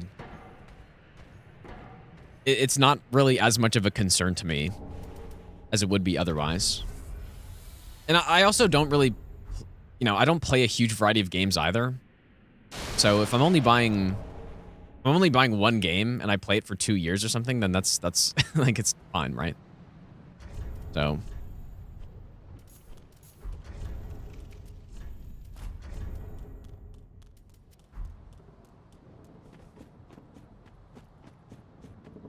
yeah, cheater. The easy mode, dude. And like, and sometimes as well, so even more so, I'll get sponsored to play a game where they give me the game key for free, and then I also just get paid to play it. Like, it's insane, dude. Insane easy mode.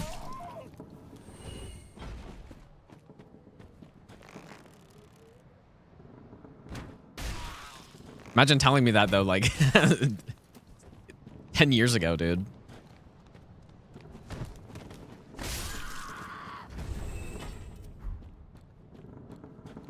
Pretty lucky.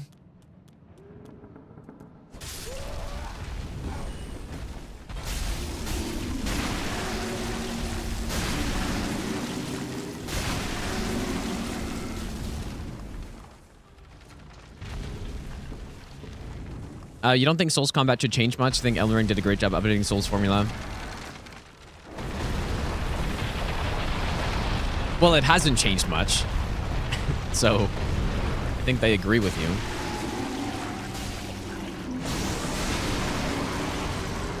Basically, the only change that the combat that has been made since even Dark Souls, or I mean, even Demon Souls, basically, aside from just a few, you know, updating, you know, being able to move around in all directions while locked on, for example. Since Demon Souls, it's been very similar. The only thing I did is add a jump. So, I mean, yeah, I guess there are a few different things. Yeah, the stance, maybe. Although the stance is very similar to what they already had. They made it more abusable, I guess. Maybe not abusable. Might not be the right word, but they made it more... made it a more prevalent system. Yeah, crouch too, I guess, yeah. Good point.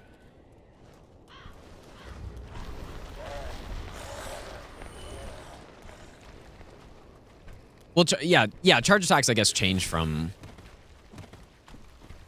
from, Maybe. I guess DS2 to DS3, but... C7 I mean, spur wave 2, yeah, C7 spur like I wave said, just 2, like C7 minor spur changes like wave that. 2.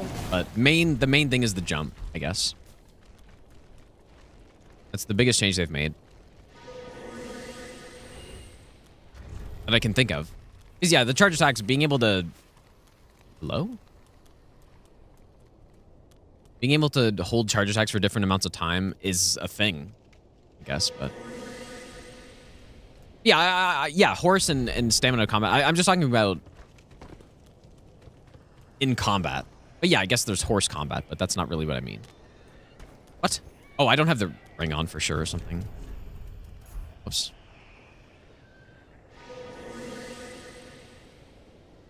I was wondering why everyone was hearing me.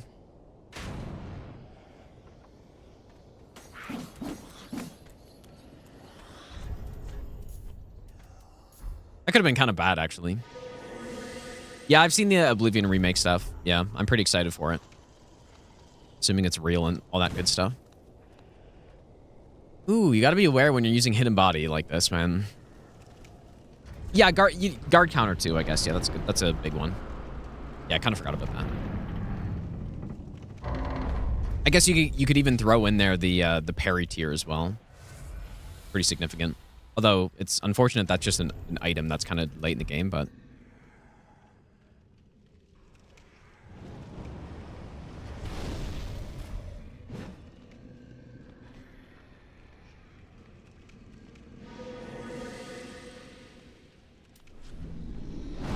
Let's go on Reholy. Yeah, I know. I did see the tweet, yeah.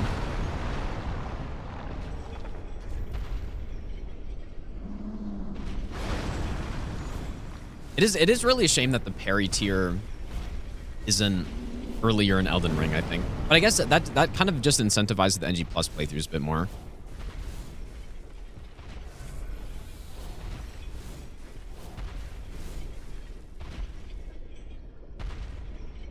We really needed that. Really needed that earlier DLC entrance than what we got. Just like this game. This game has a very early DLC entrance. I could have already gotten the DLC if I wanted to.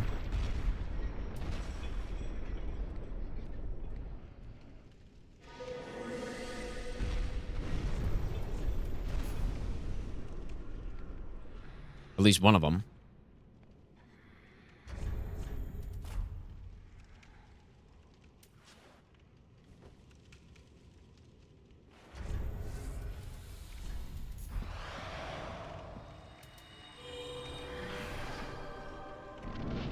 Witcher 4 gonna be the greatest game of all time. I'm gonna have to play Witcher 3, dude, before that comes out.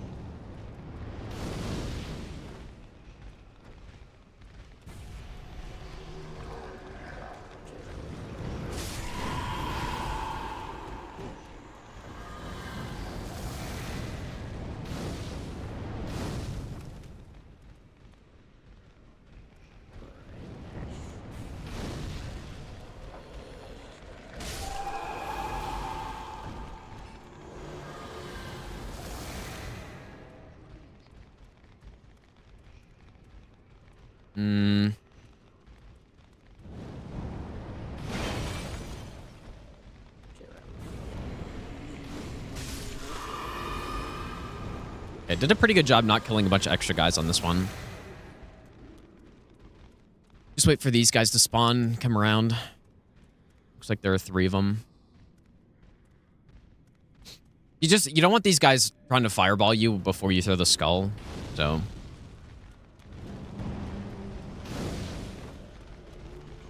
Assassins of Kings better than Wild Hunt? I really liked Witcher 2, but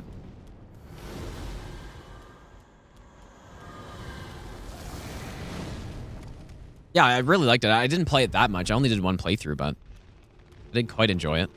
But I mean, the way people talk about Witcher 3, I have to imagine it's like, I don't know.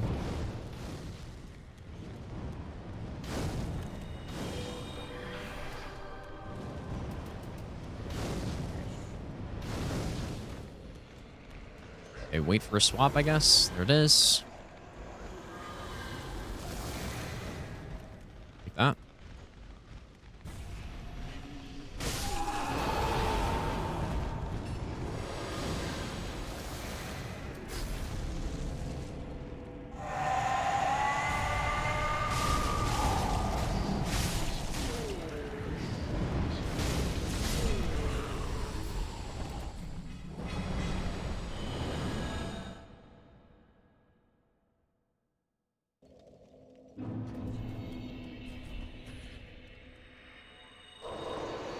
Kaizel, thanks so much for the 8-month resub. Thanks, dude.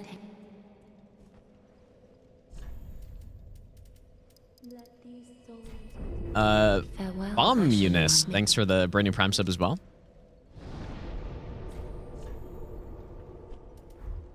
Skull in the wall behind, 100% safe there. It should be, I think. I don't think I've ever been hit doing it, but I mean, it's hard to say 100% sometimes, but I think so.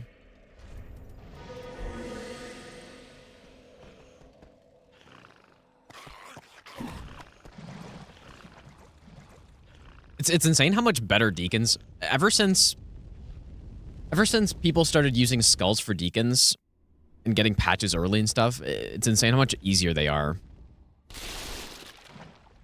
And just more consistent they are than they used to be. On the old routes where you would just kind of not use any skulls in phase 1 and just try to pick them off.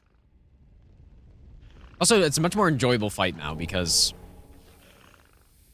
you're just not wasting as much time. You're not waiting for the Deacon to, you know, spawn on the edge so that you can actually go attack him and stuff. You're just waiting to throw a skull safely. What's the market strat? I don't know if I know that. Well, I'm sure. I don't know if I know that one.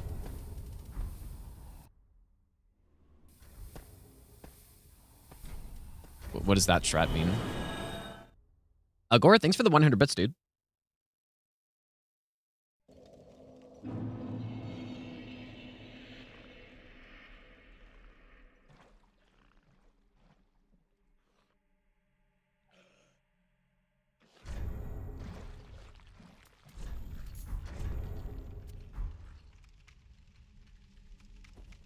I'm very curious what what his strat was, because I can't I can't think of anything else that you would do there, but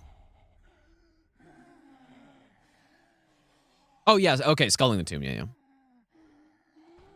I see.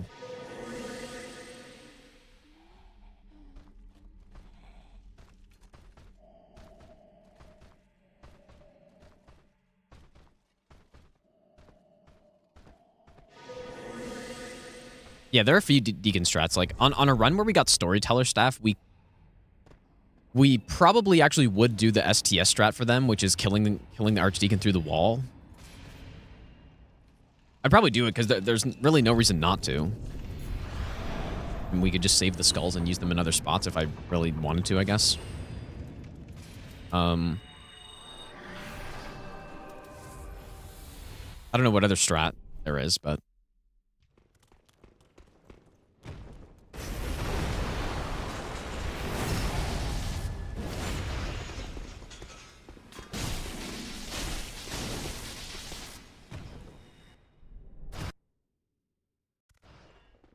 Oh. He's supposed to input read that. I don't know why he doesn't sometimes.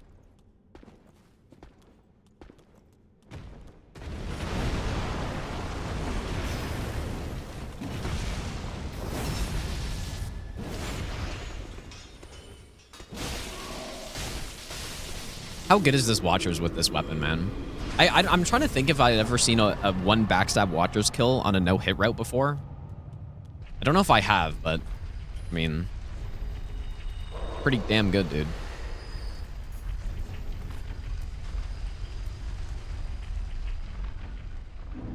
And Abyss Watcher is such a... they're normally a very annoying boss. And the reason is... Not phase 2, but phase 1... can be a lot of waiting. If you don't get the right RNG when you're doing like +4 Twin Blades, for example, which is probably the normal thing. So when you can kill him in one backstab, then it totally eliminates any RNG with the extra Watchers that spawn in.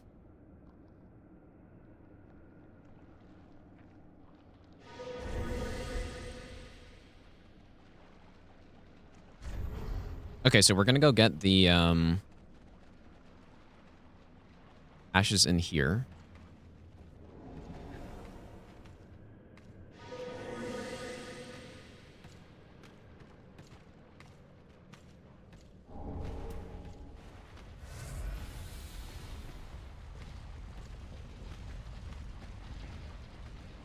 Have I messed up? Okay, this isn't something I've thought about.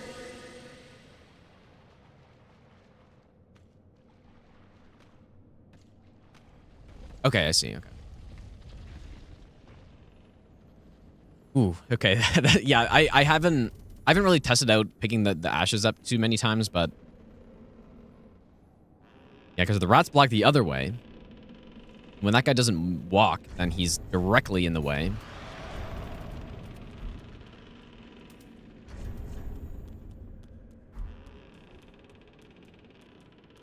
Yeah, the DLCs are included, yes.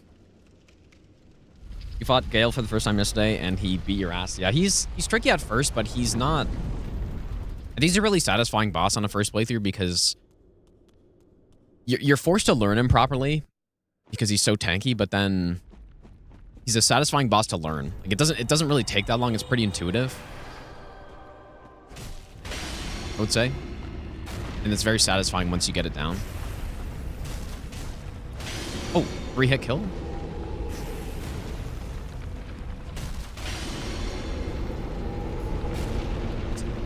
Not sure why that was a 3-hit kill, but that was normally 4. I wonder if it's because I took the staff off. So the Flynn's ring bonus. We have an extra 4 AR. Could that be the difference? Maybe. It's weird.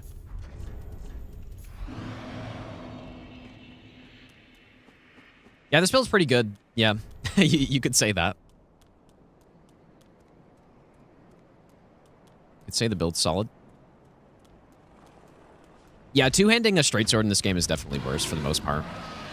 There might be a few situations where it's good.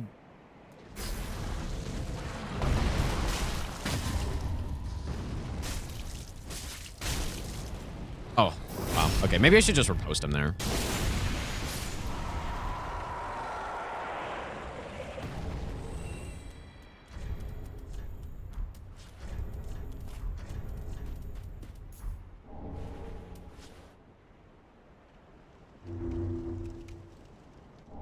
Every time you jump to the rat zone, the skeleton with the greatsword jumps with you. You might have to be more specific than that. Are you trying to do no hit and like the curved greatsword guy? Because so when you're running to that drop, there's a curved greatsword guy on the right. So maybe you're walking too far to the side, so he's hearing you or something. That's the only one I could imagine could aggro to you. So like on that hallway, you want to run on the left side.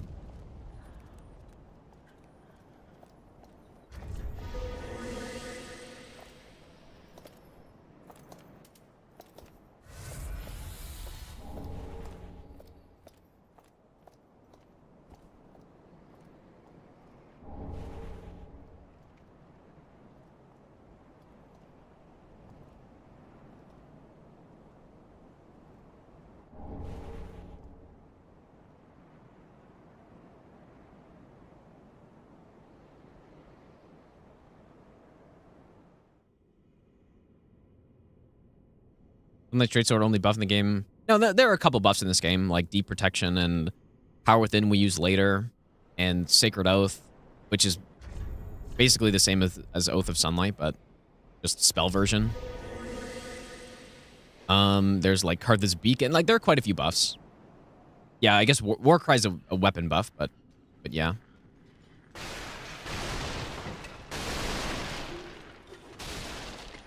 And of course, there's some consumables too. They stack. Yeah, it's just like Elden Ring actually. We have, at least I think, where you have the aura buff and the body buff and a weapon buff. It's the same.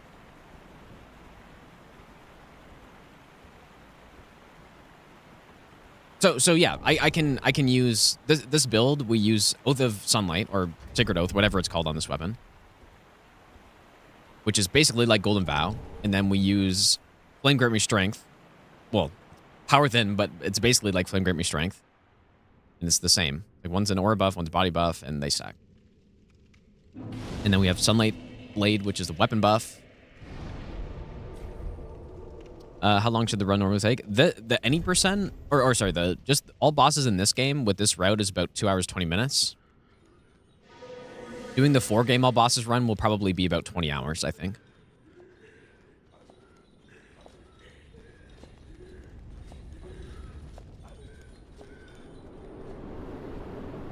Yeah, Brightbugs stack with everything in DS2, I believe. There are always those certain buffs in the games that are just unique, or they stack with everything. I'm pretty sure Brightbugs are one of them, but I'm not 100% certain on that, but it definitely stacks with Sacred Oath, yes. Because my first no-hit all bosses in DS2 used actually a very similar build to this one, where we go Sunlight Blade with Brightbug with Lightning Blade as well.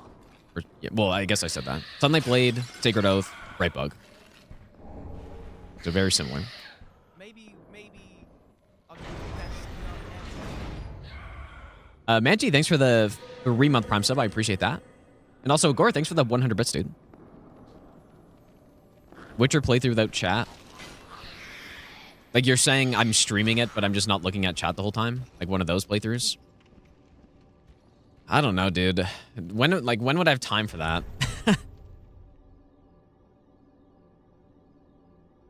It'd be fun though.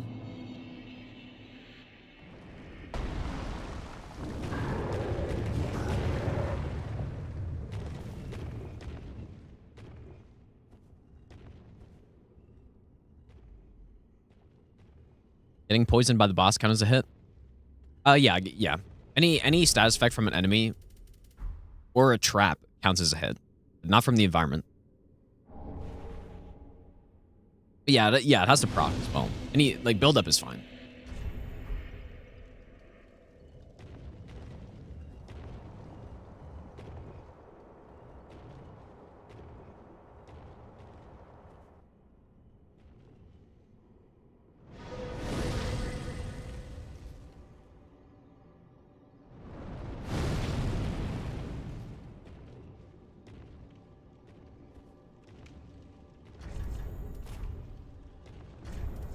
Maybe I'll give you the best nut ever.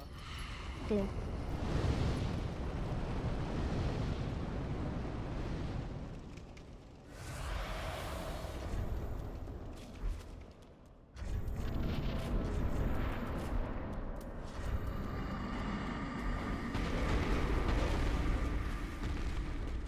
Teal, thanks for the 8-month Prime sub, dude.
Like how, dude, it's actually hilarious how he bounces off the ground like that.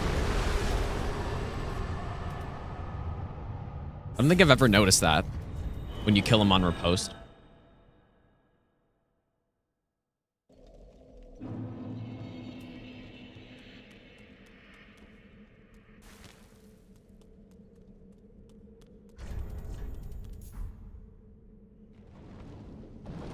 Yeah, this is basically a simpler version of Rykard that I honestly prefer a little bit more.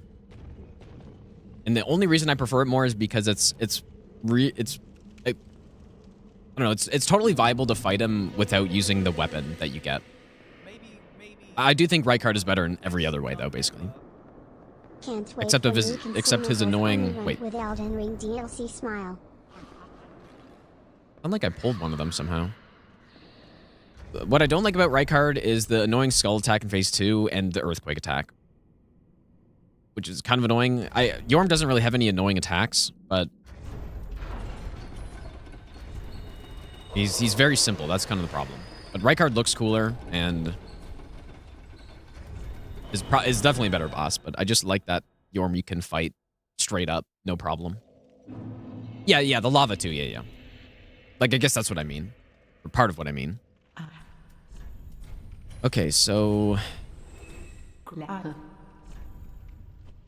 4 talismans. So we need 4 of those. Ashen.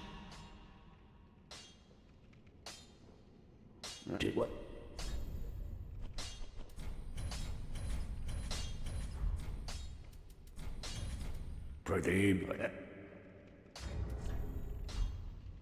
Well, the Let these souls withdrawn from their vessels. farewell, Ashen One.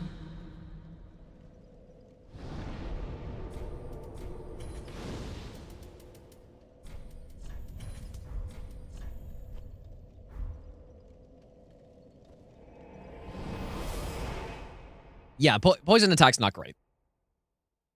That's true.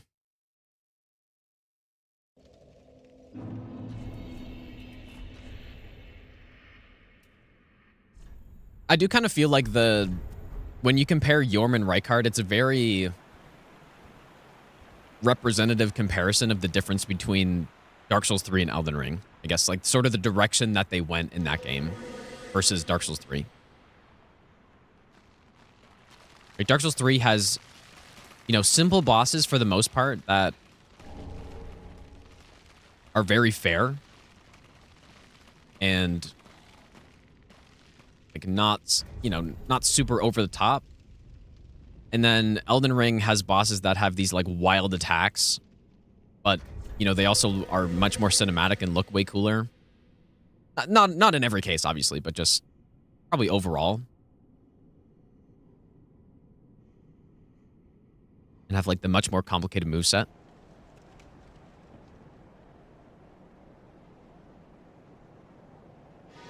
What song is this? This is, I think, Seneca by Novo Amor.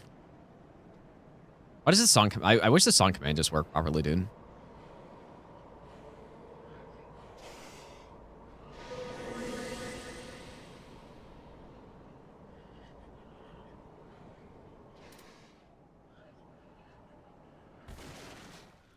Yeah, exactly. I agree with that. Yeah, it sacrifices...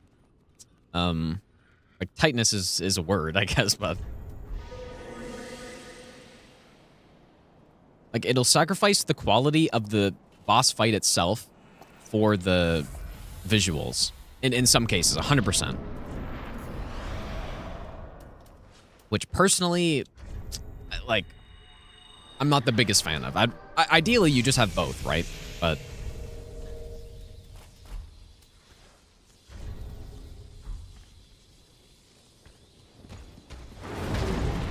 Ideally, you get both. If I were to pick one or the other, I'd rather have better fights.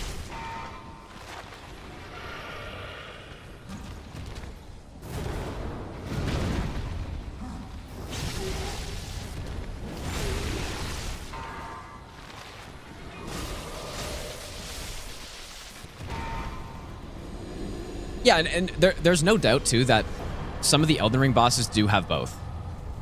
Malekith comes to mind. The really top-tier bosses in Elden Ring have that.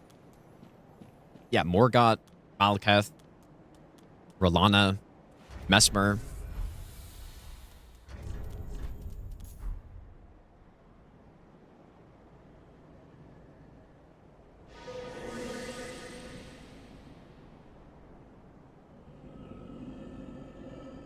So yeah, they definitely hit the mark quite a few times, but then, unfortunately, there were also quite a few times where they missed it, and it...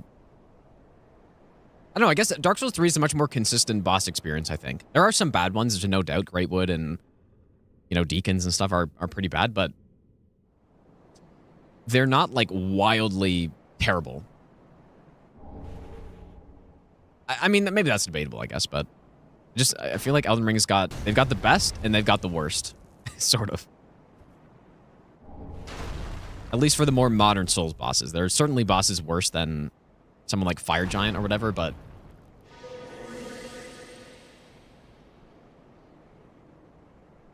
he's pretty bad.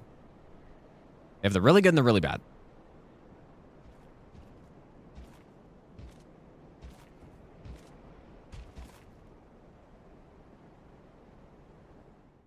Yeah, I mean, whenever it comes to discussing Half-Light, if it's a good or bad boss, it's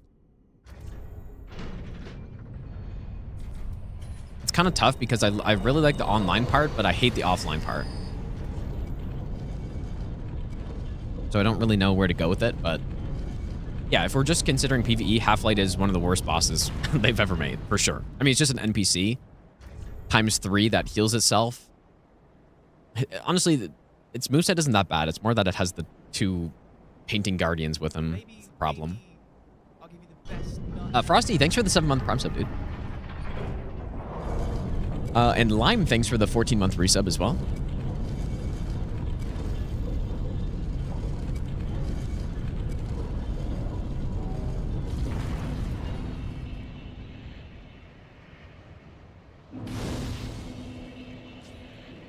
Gideon or Half-Light? Well, I would take Half-Light. any day. And it depends what you mean by that exactly. But if I were to pick one of them to be in the game, and which one I would want to fight more, it would simply be Half-Light, because there are more ways to cheese Half-Light that are more convenient to do, I guess. Or +4? If that makes sense. I also think just fighting Half-Light straight up is a lot less annoying than fighting Gideon, who's just spamming spells with unlimited FP and stuff.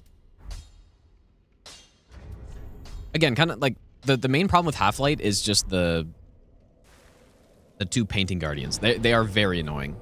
So, whereas Gideon, the problem is more with him.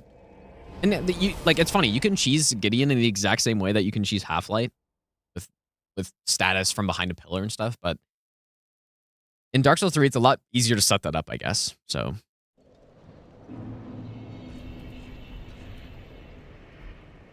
but then, yeah, if we're also factoring in the online component, Half-Light, I mean, I would still pick Half-Light, but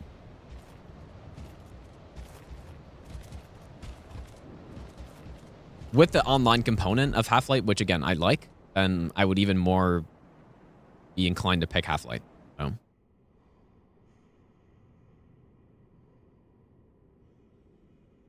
Gideon is just a really, really bad boss, dude.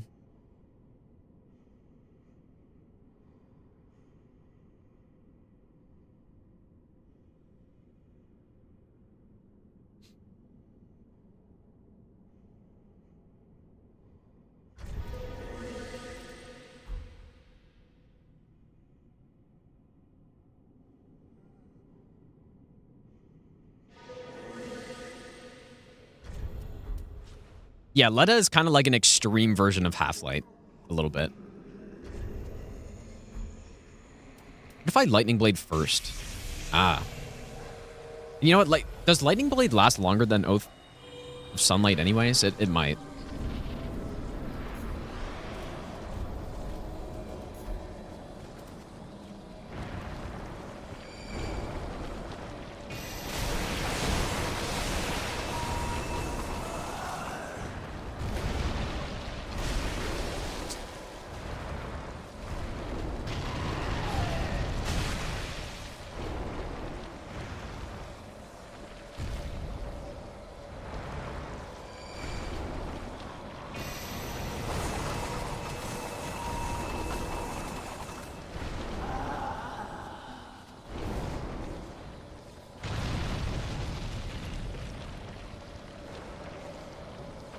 My Sacred Oath's gone. I don't think I'm getting this in time.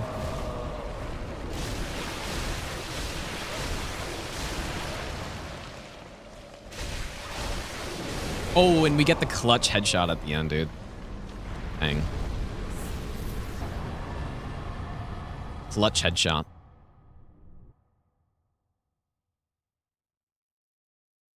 I was considering going to level up before Dragon Slayer. Which maybe I'll do. As with this build, Dragon Slayer armor is a little bit trickier. Basically, the only boss in this run that's not great to this point, relative to the Twin Blade route. Actually, I guess I'd just be getting stamina anyways. I guess it's not worth it. Never mind.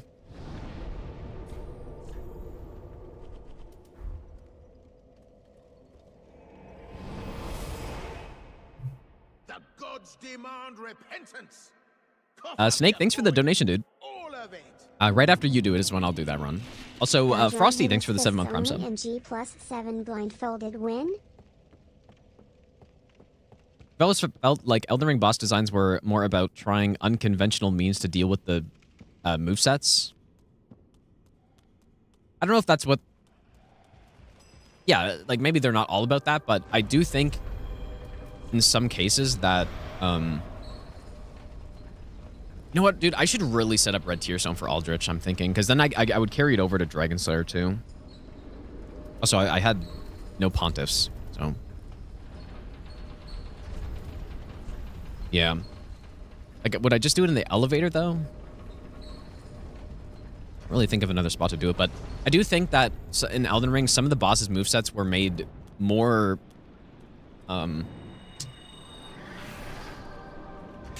complicated. Maybe not complicated is the wrong word, but like harder to deal with because you have so many tools in the game compared to the other Souls games, right?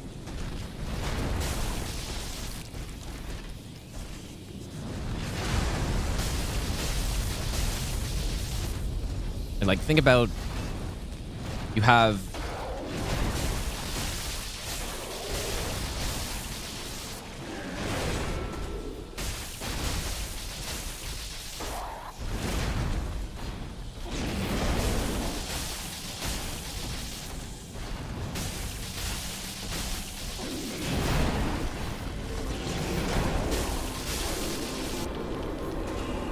this RNG. You have things like Raptors of the Mist and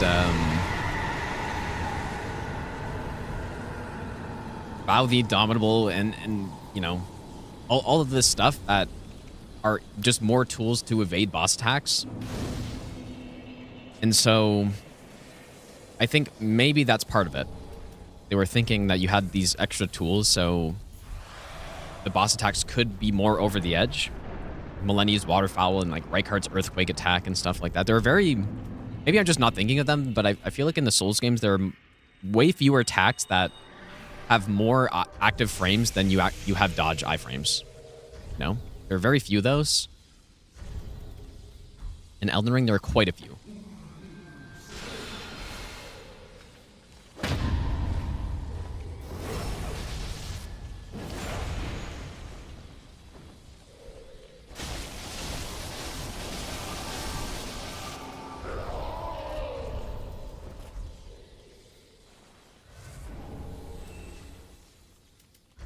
But yeah, I also think that just because Elden Ring's so huge and has so many bosses in it that it's just much harder to have every boss be as refined as a Souls game. Or just Dark Souls 3 for comparing it directly.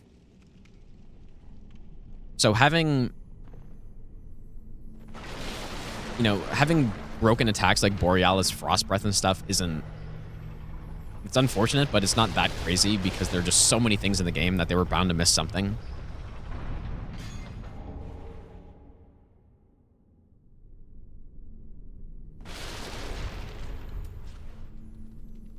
I'm gonna try just not casting Hidden Body for this guy. I don't think I need it.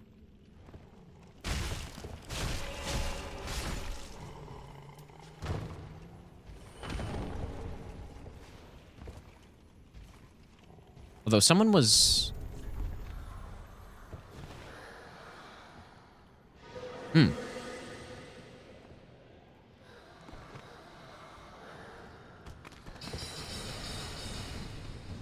Okay, perhaps I should run around the other side there, because that was no good.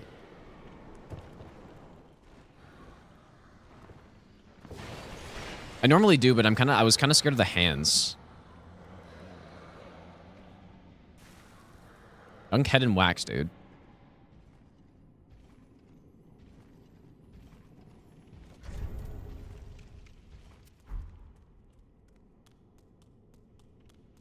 The hands are ahead, yes.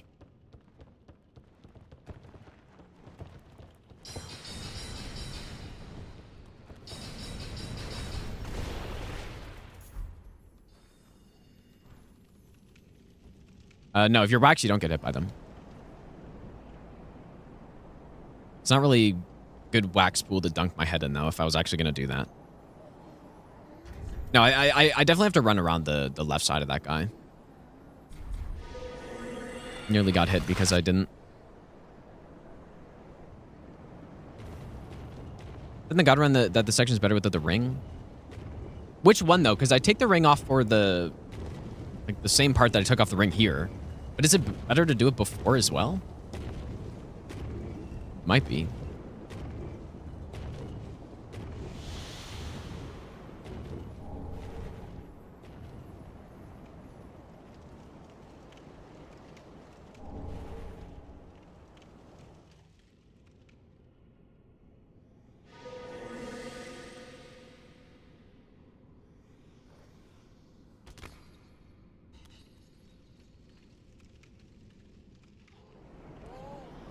The mages, but which one though? Did I say? Like, I'm pretty sure it was for the one that I also took Slumbering off on this run. Oh, dude, I didn't get the, the chunk that I always forget about.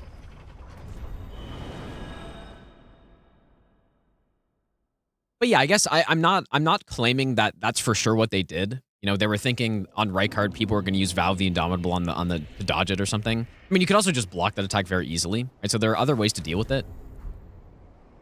But I think that could be at least part of the reason why they went more kind of crazy with some of the bosses. It could also just be that they felt the need to update the game more than the DS3 bosses, right? And continue making them even more complicated so that, I don't know, so that there's just more progression or whatever. I don't know, but okay, let's go here.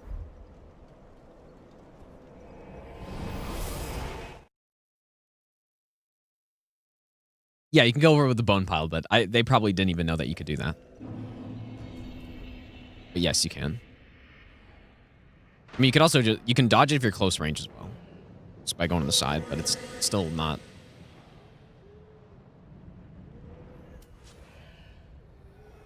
The easiest attack to deal with. But yeah, just blocking is probably the best way to deal with it overall.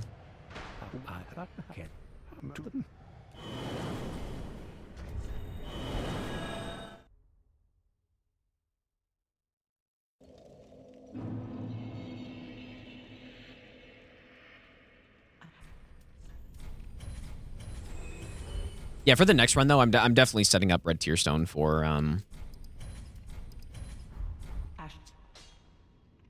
Aldrich. There's no reason not to. I guess other than speed, but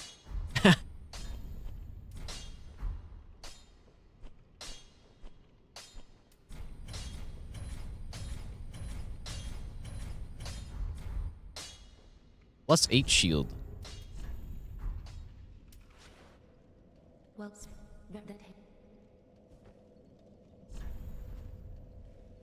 Namar, how's it going, dude? 15 endurance. Oh, I was supposed to get this only now? Oh, no, yeah, that's right, that's right.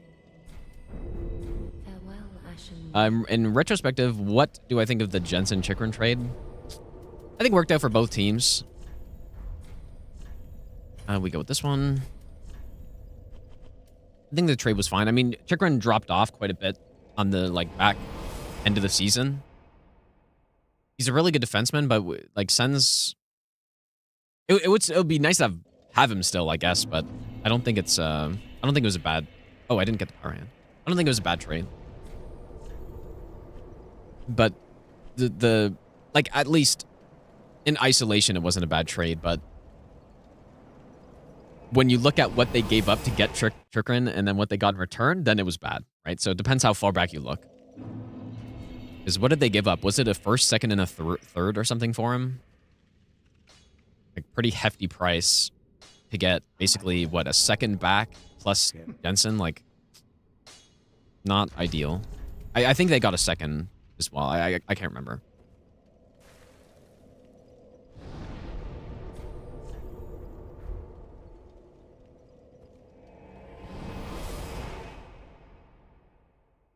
There's no Sens game tonight. There's one tomorrow night, but I don't know. I think they're gonna play better, probably. And I also think that I don't know.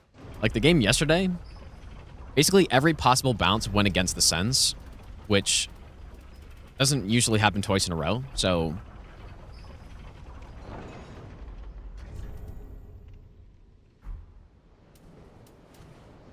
right, and like the very few times it's happened this season where Sens get like every single good bounce in a game, I just feel like it happens in hockey where you're almost due for the opposite to happen at some point. Like, and if one game you're getting all the bad bounces, then you're kind of the next game or at least eventually you're gonna get those good bounces. So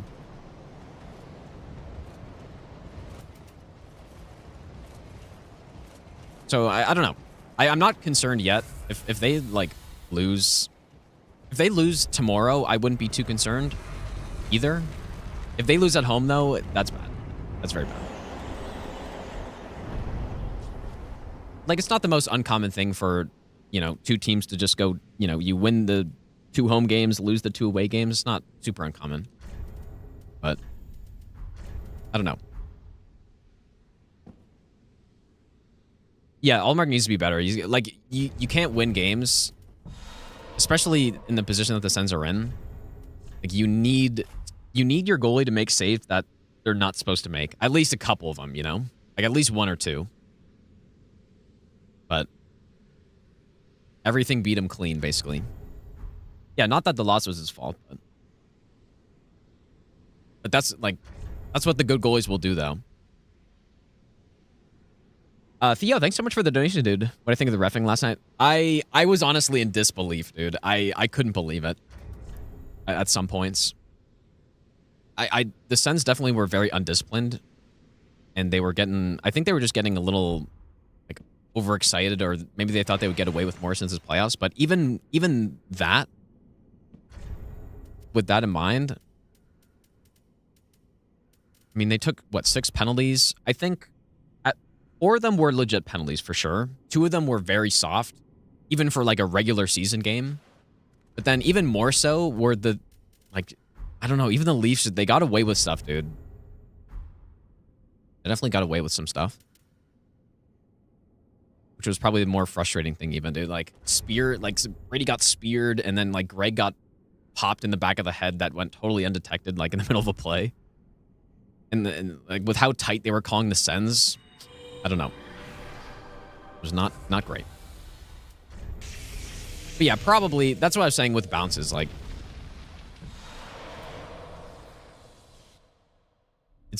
it'd be very rare to get that, like, twice in a row, I guess. Where just everything goes against you, basically.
Yeah, so I'm expecting next game, I think, like, the one positive thing about the Sens in that game, and like in all of the negative, was that 5-on-5 they were the better team. That was the only thing, the only positive probably. But Toronto's a team that they don't, like, it's almost like the opposite of the Sens, where they don't need a lot of chances to score. Whereas the Sens need a shit ton of chances to score, even though they're usually the better team 5-on-5, and Leafs are actually usually the worst, like, the weaker team 5-on-5. So, that's one thing. So, you would think if they just don't end up in the box constantly, then, you know, whether it's a bad call or someone just making a stupid play, like, you would think they at least have good chances. And, like, there's no way they're going to take 6 penalties next game, right? Surely. According to the stats, they were worse. No, they were better 5-on-5. Like, they 100% were. Because I remember checking. Like, because I'm always curious. When the Sens play games, I always like looking at the advanced stats and stuff. Farewell, Ashen One. They were slightly better 5-on-5.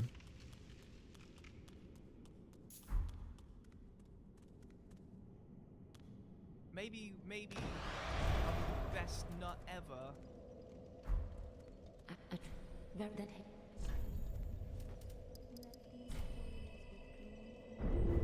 Farewell, Ashen One.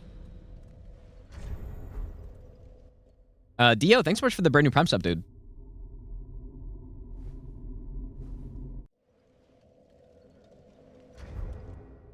Yeah, they were outscored 5, but that's not like I just mean the advanced stats were pointing towards Suns being better 5 and 5, which again, that doesn't really mean a whole lot. Like, if you're not scoring goals, then it doesn't matter. And if you're letting in weak goals, then it also doesn't matter. But that was the one positive, so they can build on it.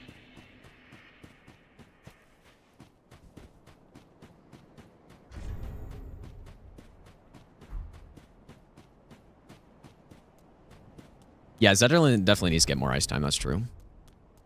And I'm still confused why Imor was in instead of Cousins. I don't really understand that still.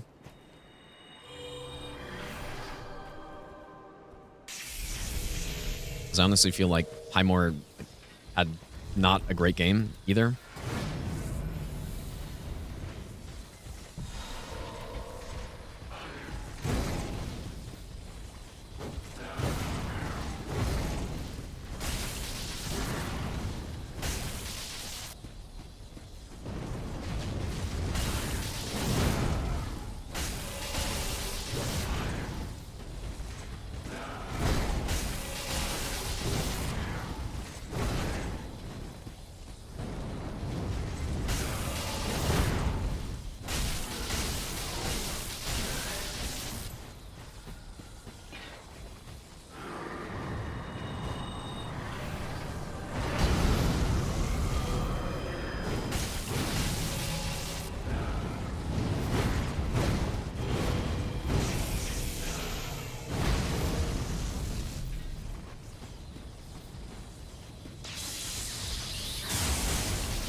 Not bad. Gonna be angry if you see Hemnick. No, he's not gonna play, dude. There's no way. The gods demand repentance. Ants, thanks for the donation, dude. All of it. I have no idea which one I think is the best. Hey Gino, which Dark Souls do you think is best? Ashen One.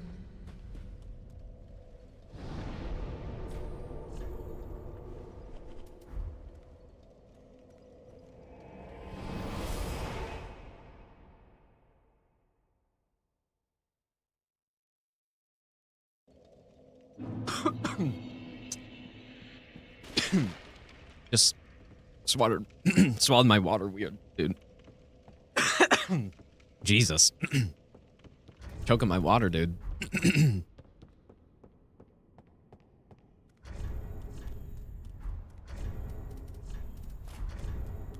was insane.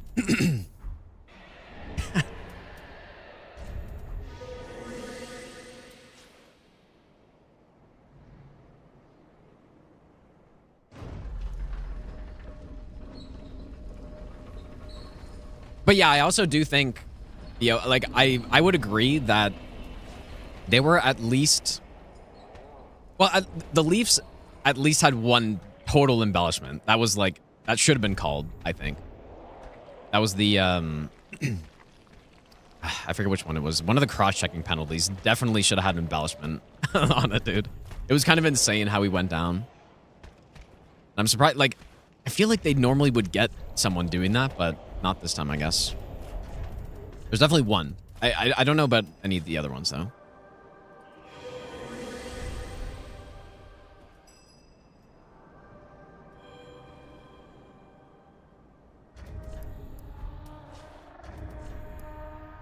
That was the one that I remember, for sure.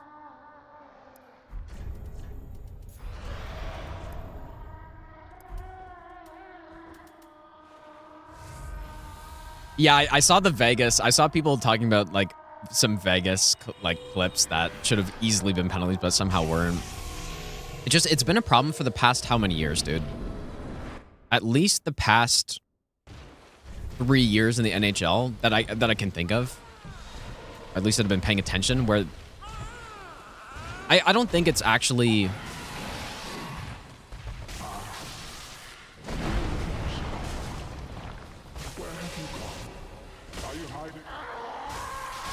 Realistically, it's not the, you know, the league trying to get more calls on one team than the other or something like that. But it's just, and maybe it's for other sports as well, but just the refs have been so bad the last couple of years, man, that I can think of. But maybe it's always been like that. It's just I haven't really noticed it as much before.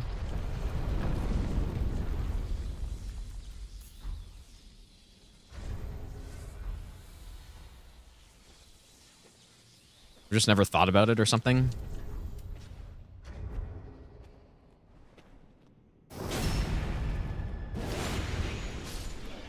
Best not ever. Yeah, illegal damage, dude. Yeah, yeah. This Osiris kill is not bad, you'd say.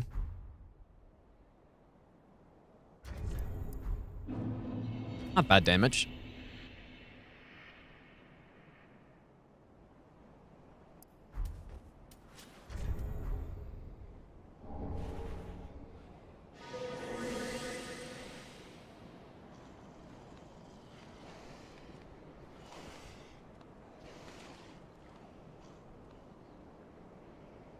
Beast Mode, thanks for the 15-month Prime sub, dude. Yeah, sports gambling is legalized in Canada, yeah. At least in Ontario it is.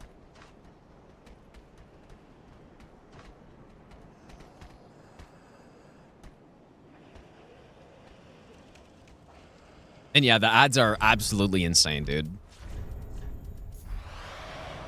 Ads are everywhere. The analysts are giving you betting insights and all this stuff.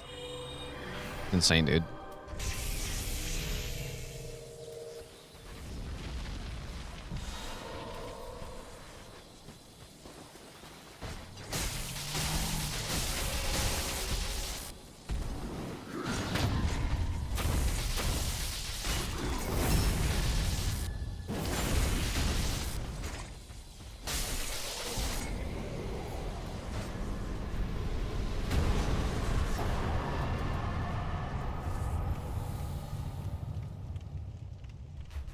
I did not mean to add a hit there.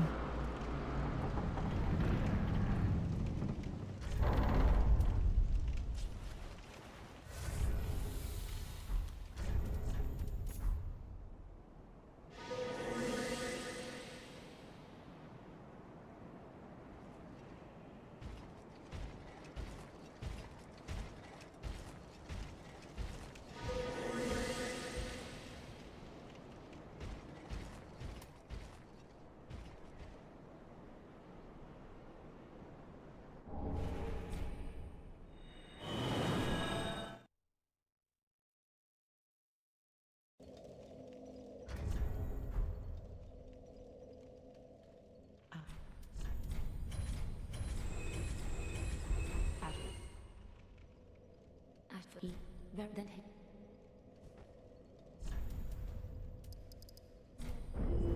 Ashen one.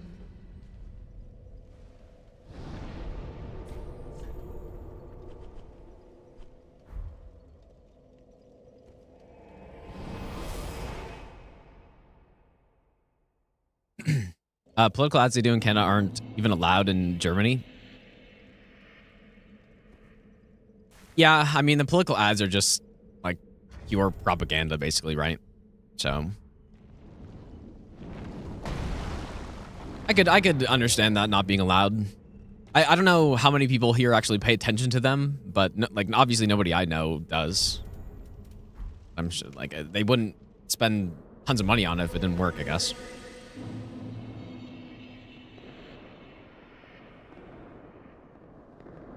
Jetty, thanks for the brand new Prime sub, by the way, dude.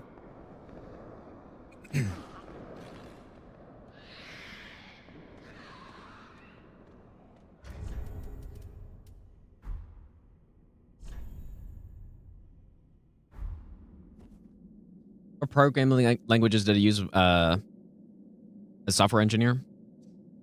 My last job was mostly in C#, but like I've done a few. I've done like it was kind of a bit of I've done a bit of maybe not everything, but I've done some front end and also some back end. So I've done like JavaScript and TypeScript and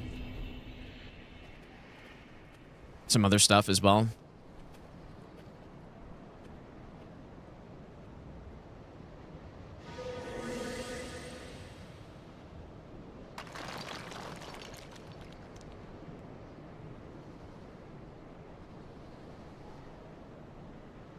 It's so weird with Hidden Body how, like, it's weird how inconsistent it is in this game. In Elden Ring, I can't think of any instances where some enemy just magically aggroes even though they shouldn't, but in this run, it happens all the time.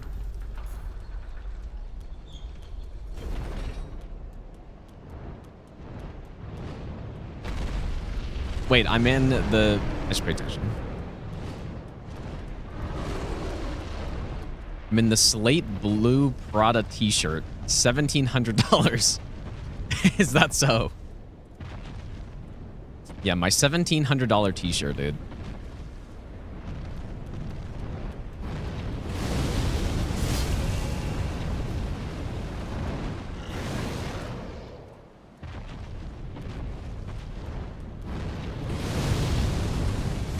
Oh, really?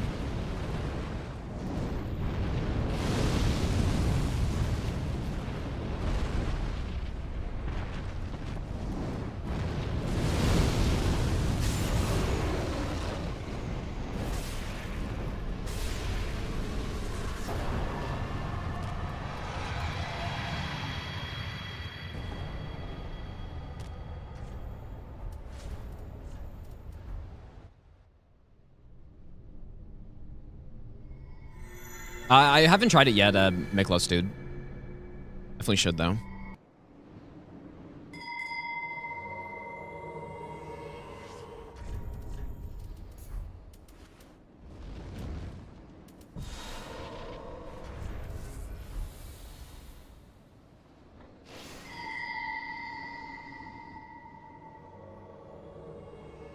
Yeah, someone thinks I'd pay one. No, I mean, no one thinks that, obviously, dude.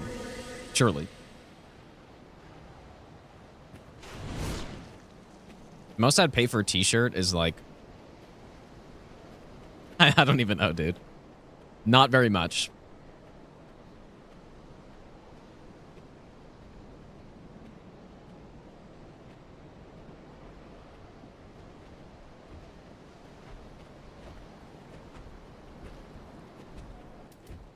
Very small amount.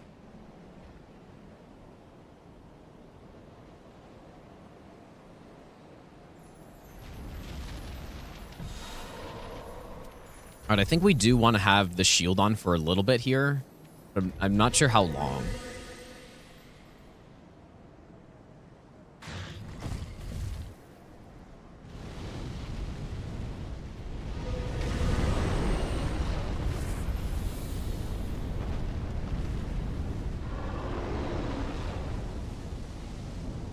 Yeah, 1.5K shirt. Yeah, true.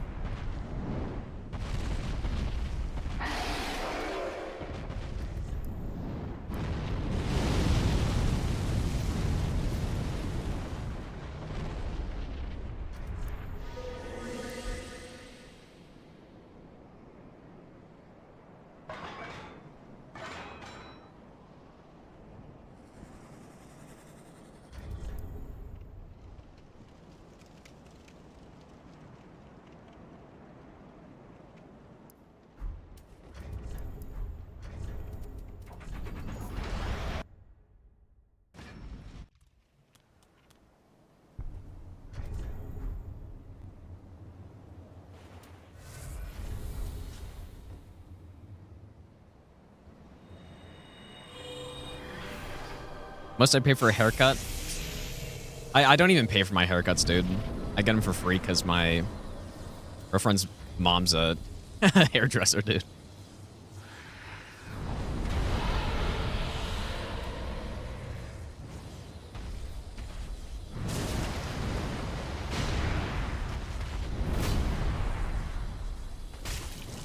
Ah, really?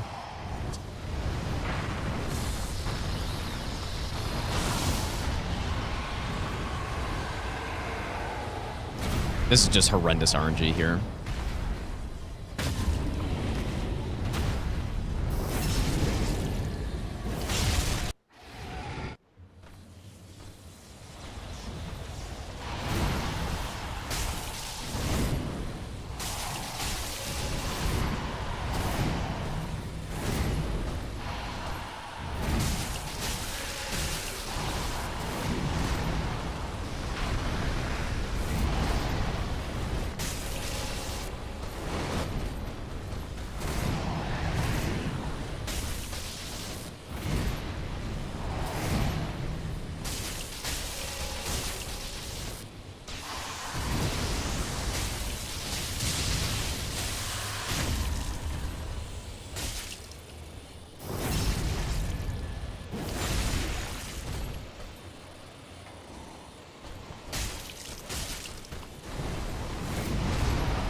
Then hit.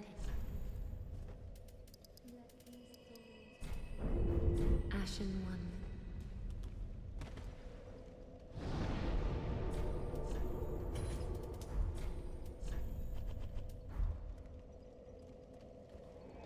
Okay.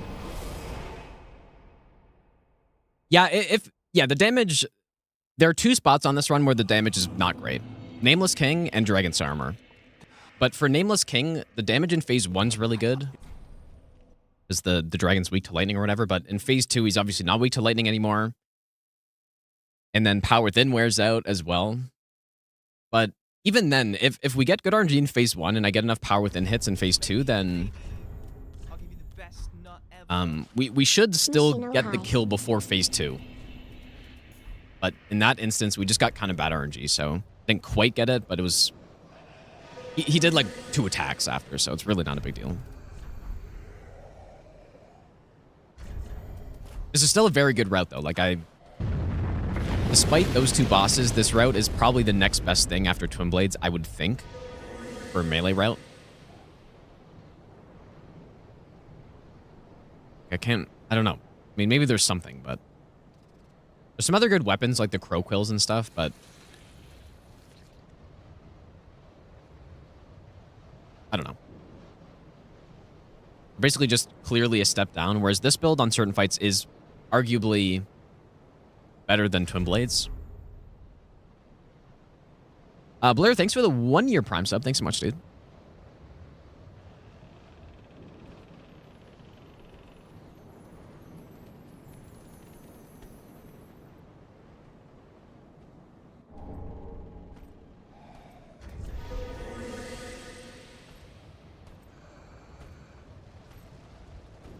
Yeah, Watchers, the fight we get on Abyss Watchers with this weapon is definitely better than a normal Twin Blade route would get. Yeah, and like the Osiris as well, but again, the one thing is that I've never actually tested a Twin Blade route with Power Within before, so it's maybe a little bit of an unfair comparison.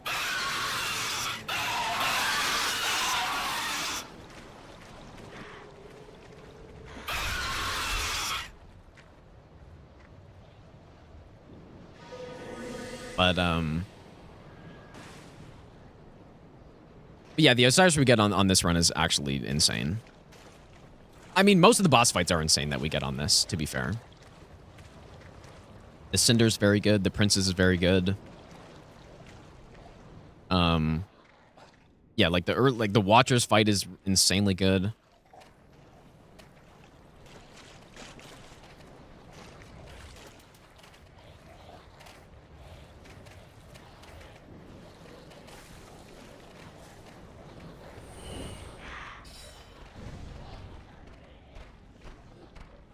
Well, so this is a run request, so that's part of the reason why I wanted to go with this route.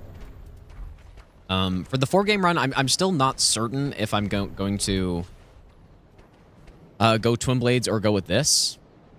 But yeah, someone did a run request for the all bosses no hit with Sunlight Straight Sword, so it's 2 birds, 1 stone with this run. We do that, plus I Derust at the game, and this is potentially the red I'm going to use for the 4-game run, so.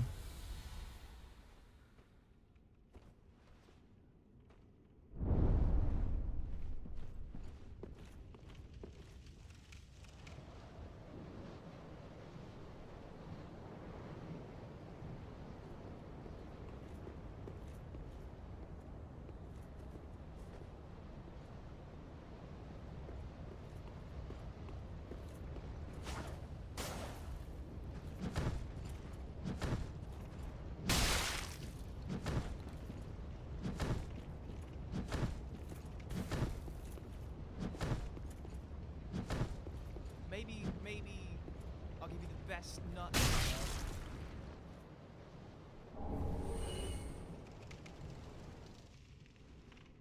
Frank Ocean, thanks for the brand new sub, dude.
You know what? I guess I never really figured out what I wanted to do with Frida with Power Within.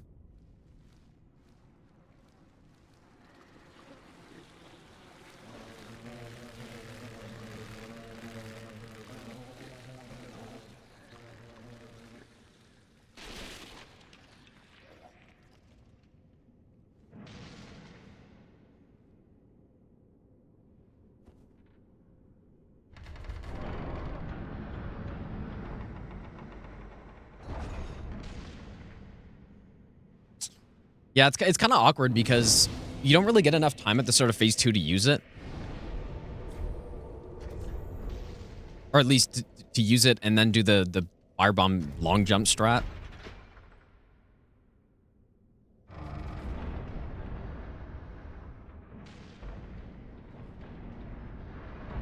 But then there isn't really a point in using it in phase 1. I mean, maybe phase 2, I guess, but phase 2 should still be 2 backstabs even without Power Within.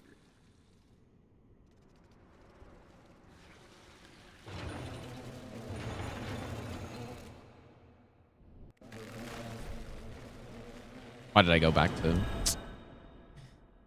Didn't mean to go back to Firelink.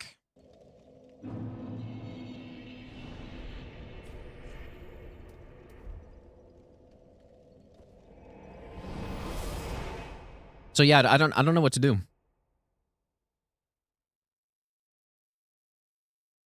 It'd be cool if I could... I doubt I'd have enough time, but if I could try to use it...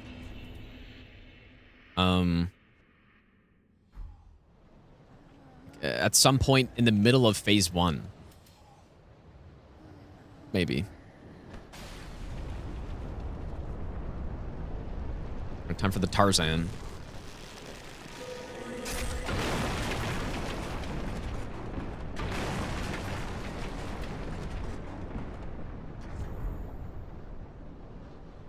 Oh, boy.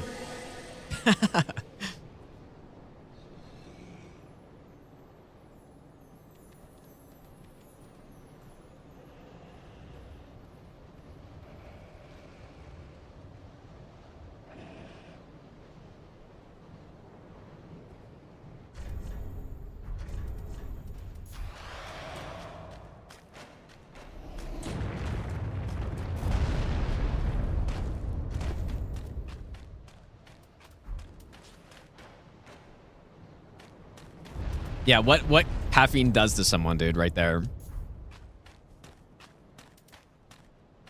Yeah, unfortunately, we can't do that, like, early setup for this. Or, like, the quick setup for Gravetender to get in the spot, because it just isn't consistent. Really?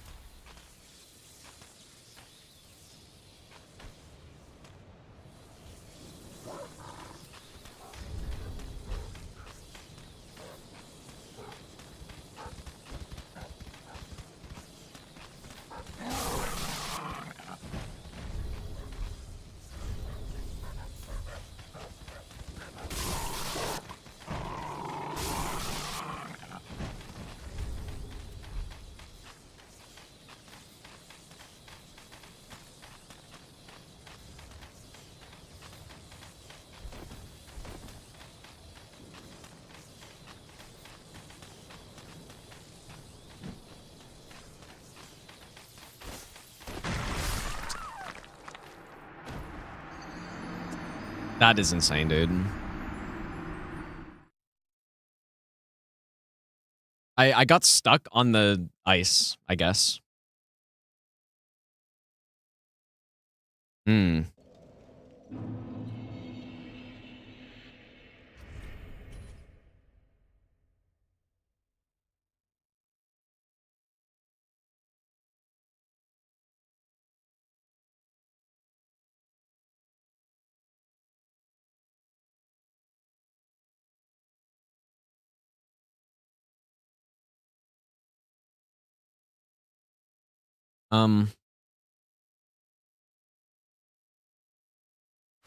Just want a Gravetender save? Man, that is brutal, actually.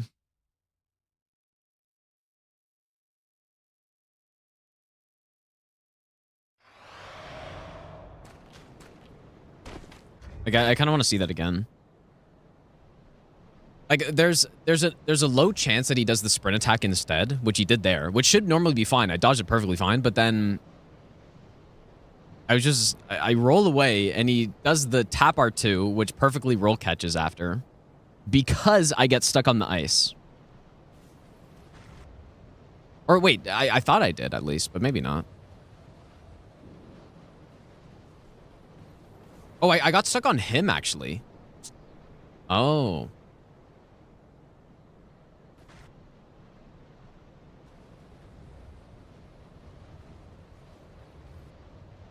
Interesting. Okay, so the angle that he came at here just perfectly trapped me in. And then, okay, I see. So it wasn't the ice, I guess.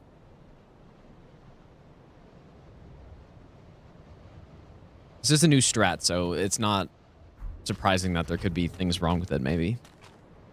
Or things I just don't know about it, rather. So...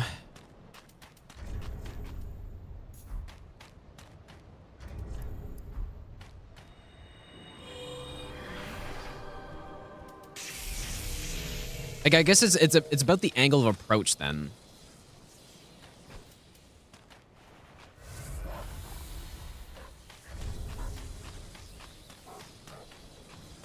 Yeah, that was quite that was quite an unlucky hit as well.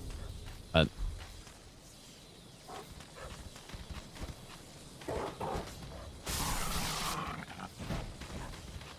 that was basically just a combination of things that kind of went wrong there, I guess. So what do I do then? Like, from here, he approaches from a better angle. Like, I guess that's it? It's because I went from a different angle this time?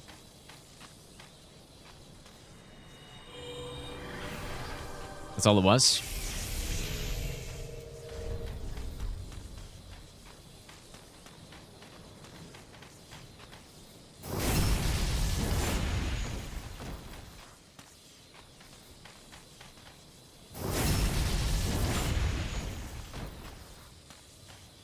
Yeah, I hadn't seen that one before, but yeah, I don't normally approach it from that angle, so...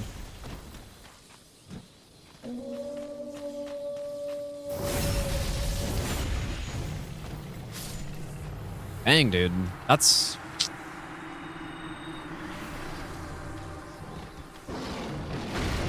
quite unfortunate.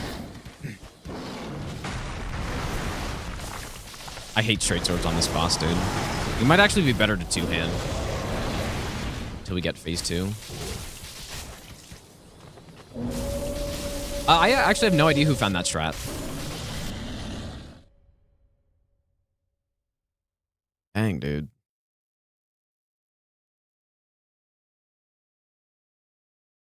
I mean, I guess we could finish the rest of the run, I guess. Probably not a terrible idea.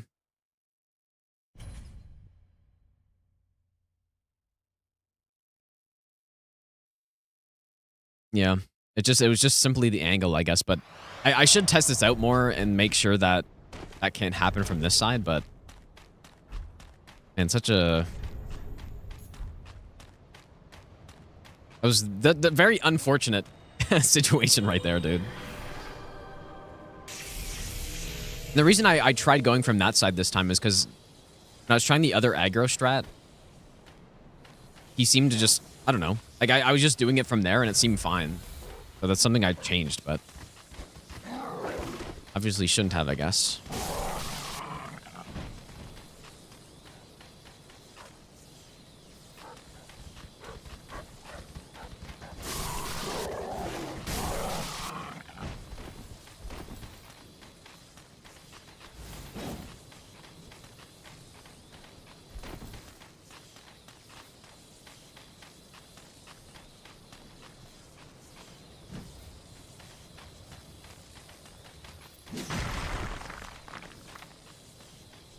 So yeah, I guess when if he does a sprint attack, I should run around the exact same way.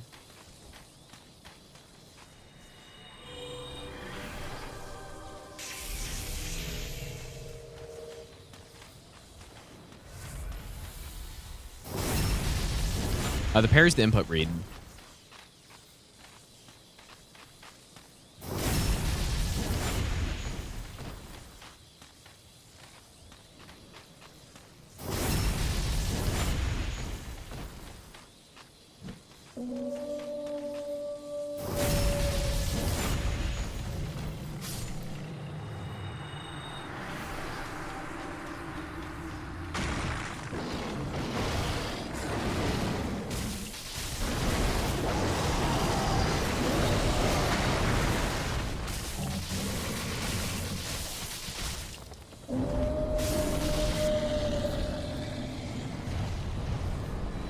Dang, that's a crazy, like, it just, I just didn't know that angle was bad. And then I wouldn't have even known either if he just did the jump attack like he does basically every time. I wouldn't have even known that was unsafe. So it's probably a good thing he did it, but it kind of sucks that I was 0 hit when he did it. But.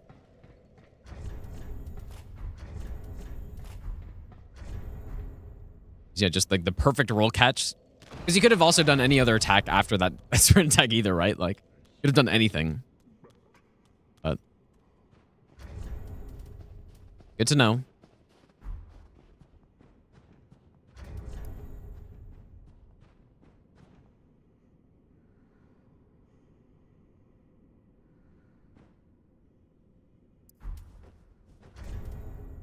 I guess I will try something here. I'm gonna try using power within mid-fight, I guess.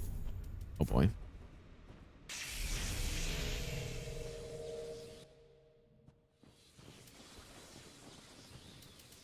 I don't even have it equipped.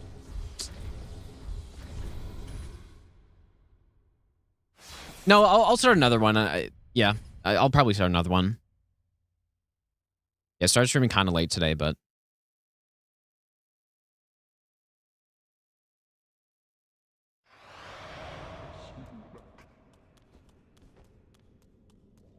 Yeah, these are the types of things, though. Like, this is a new route, new strats and stuff, so...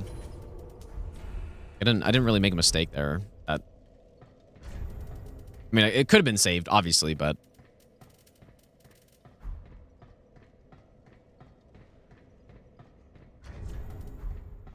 But yeah, just the way I was doing it was bad, I guess.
See, yeah, that's sort of what I was thinking right here.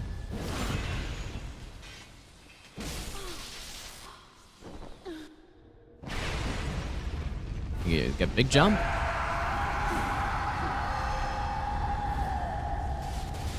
Instant breath is also best RNG. Oh, but she came back really quickly for some reason.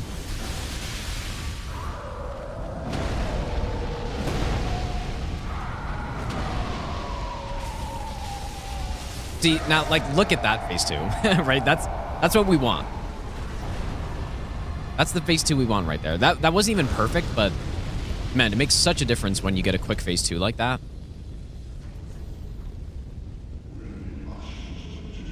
Massive difference.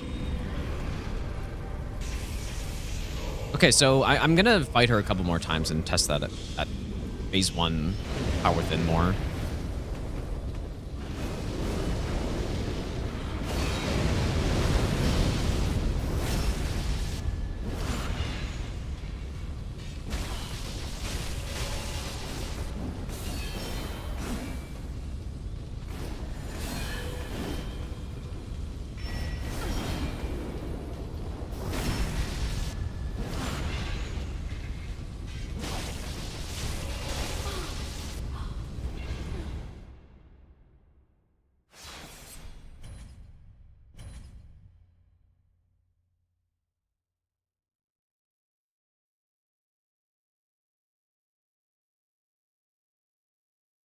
Yeah, maybe what I'll do is I'll I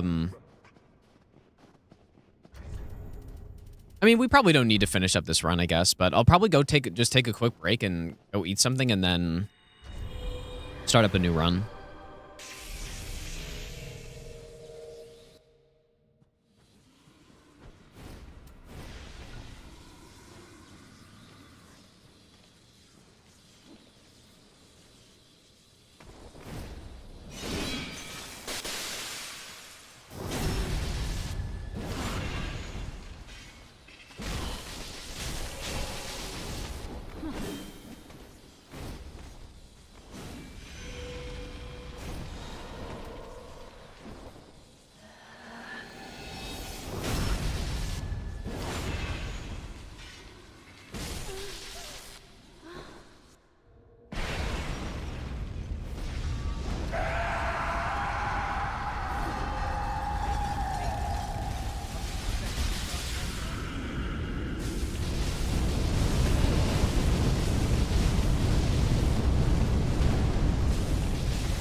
Pretty good phase 2. See, but basically, this just demonstrates how important that input read is at the start of phase 2. It's much more important than getting a power within off. Much more important. Because phase 2 can go from being a 3-minute fight where you're just kind of running around and trying to pick them off versus that, which is just an instant kill. And even on, like, Fire Breath is the more rare RNG, but you can also get... The more common one is the big slam charge attack, whatever it is. But even that, we should easily have enough damage to kill on that.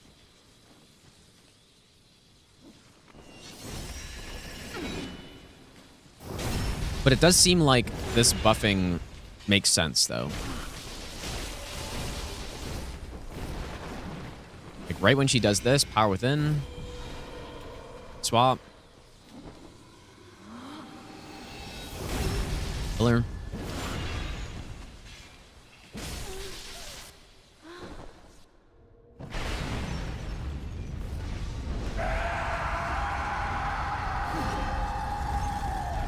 Okay, this is bad RNG, though.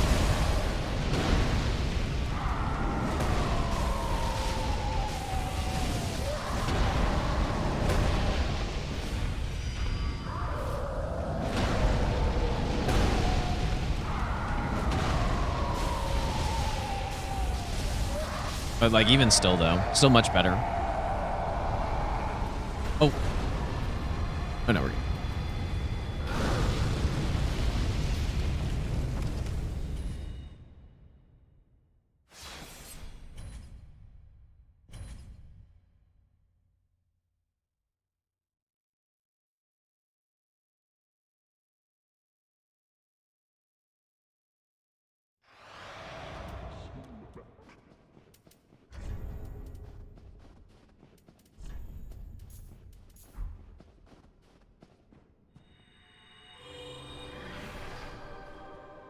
And yeah, maybe I should be doing... Does anyone know how long Lightning Blade lasts versus how long Sacred Oath lasts for? Does Lightning Blade last longer? I feel like it does.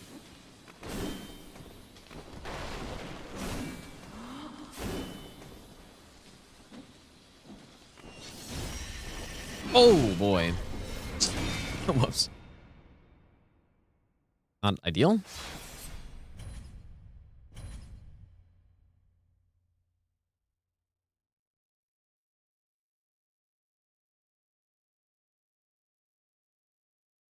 She has a third phase. I'm just putting out before it goes into third phase, I guess. Oh, okay. Maybe it's both the same. Secret Oath lasts 40 seconds. That sounds more correct. Like, basically, I should be doing Lightning Blade first. It also causes the input read, which is kind of nice.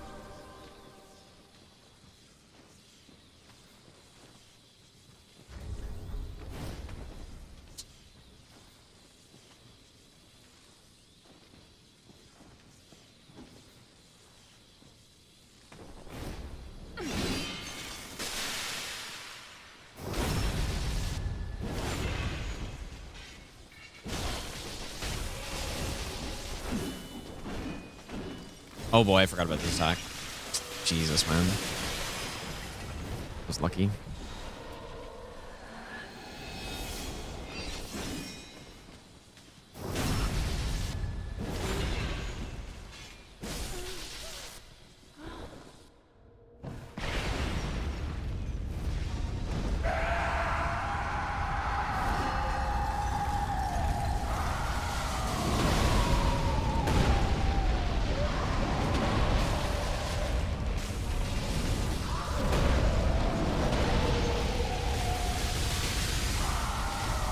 Surely consistent right there.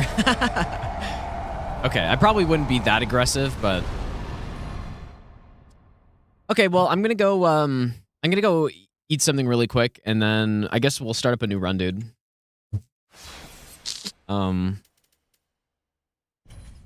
Yeah, probably...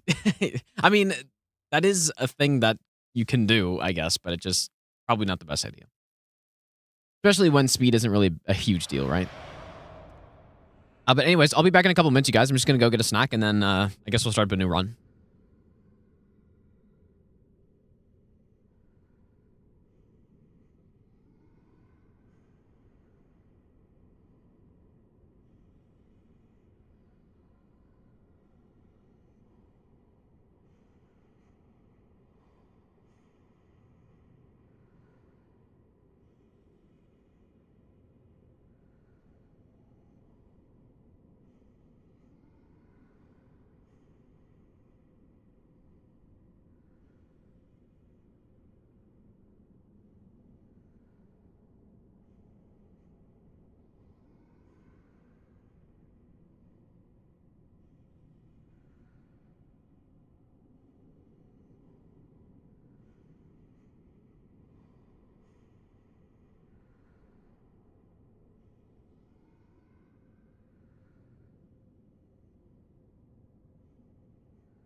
Maybe I'll give you the best nut ever.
Okay, thanks for waiting, you guys. I guess guess we're gonna go again. Yeah, it kind of sucks because I like that. The reason we lost the run wasn't anything other than just like the new strat, and I didn't know that I could get stuck like that. That's all good. We are looking to do this run every time, not just once. But yeah, once I get this run once, then we're going to move on to probably DS1 or 2. Start derusting on that as well. And finish up the no runes spent Elden Ring run. Maybe do some run requests. I don't know.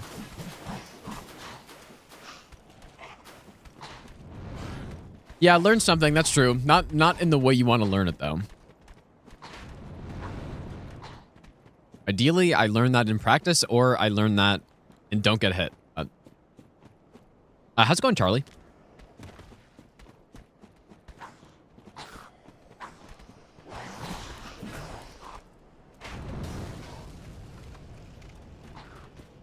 Divinity run practice? Yeah, I do need a name for it. You're right. We do need some sort of name. But what's a good one, though?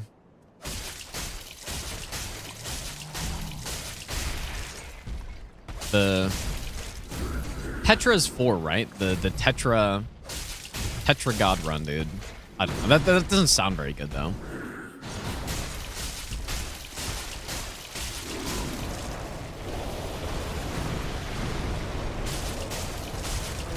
Yeah, the quad something. I don't know.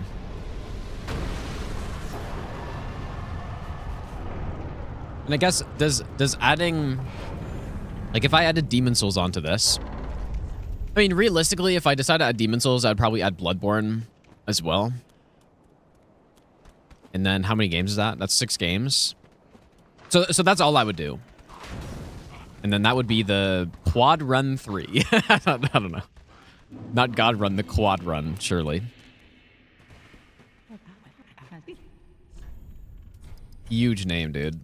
Oh, wow. I didn't mean to buy that, but this is fine.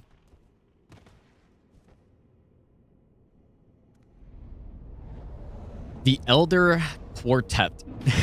Like, I don't know, dude.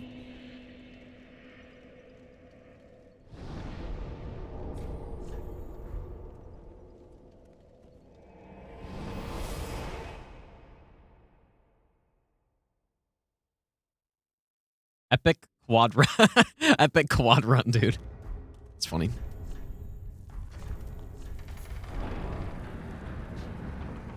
Yeah, Elden Trilogy, yeah. Elden Trilogy is pretty good.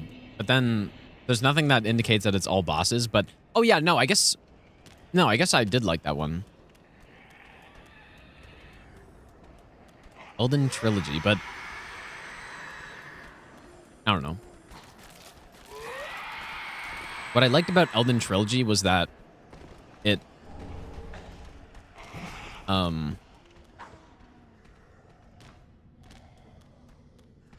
it's like it's the trilogy plus Elden Ring, right? So Elden Trilogy, but then Elden is also like, I mean, I guess I'd have to look up the definition, but it's sort of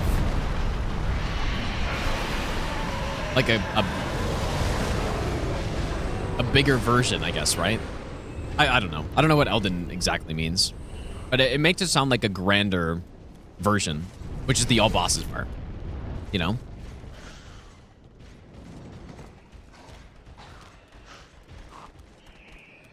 Yeah, like old. Yeah, yeah, exactly. But it's also, I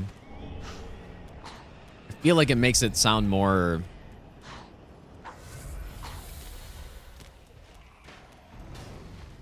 bigger.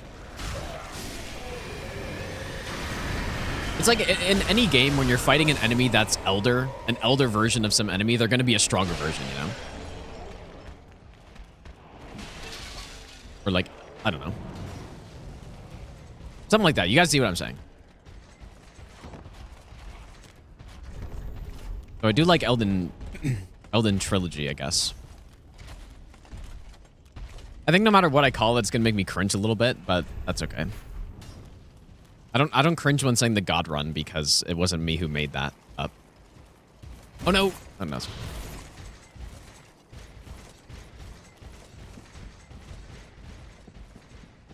300 round would be cool if it wasn't 299 bosses. Yeah.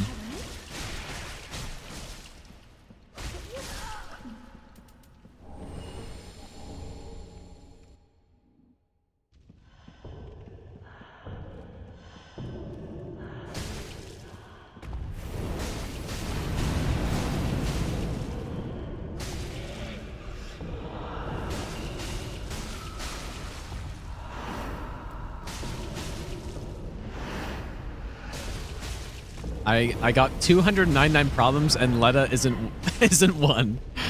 Yeah, that's an elite name, dude. It's an unreal name.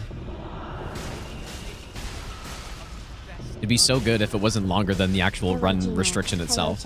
Homo dancer of the Boreal Valley. Elite name. That's actually so good, dude.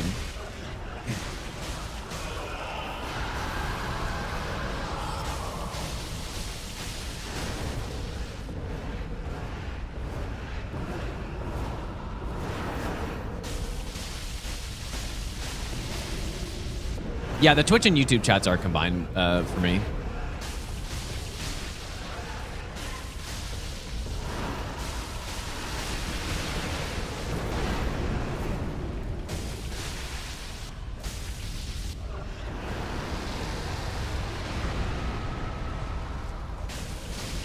Yeah, so when people think that I read YouTube chat less, it's literally just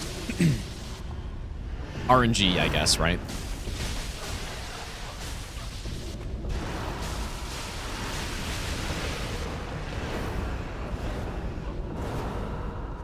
But no, it's. I think mostly why people think that's a thing is because, first of all, a lot of other streamers they'll stream on Twitch and YouTube at the same time, but won't read YouTube chat, so they kind of just assume that other people also don't. And then there's also that there are less chatters on YouTube overall, and so since there are less messages, I'm less likely to read them, right?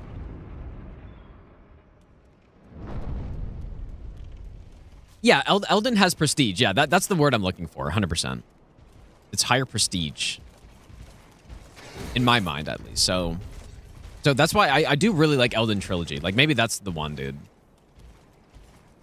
It's a clever name.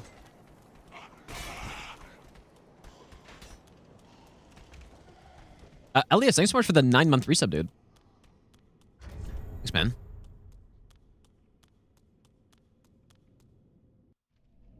All right, well, is that what we're going with then? Elden Trilogy run.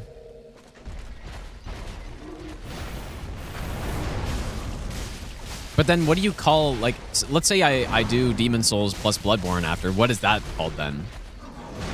Because it's not... Elden Trilogy 2 doesn't sound as good anymore.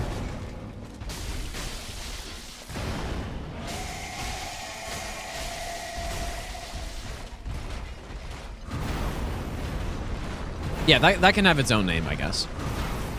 Doesn't need to have a 2 at the end of it.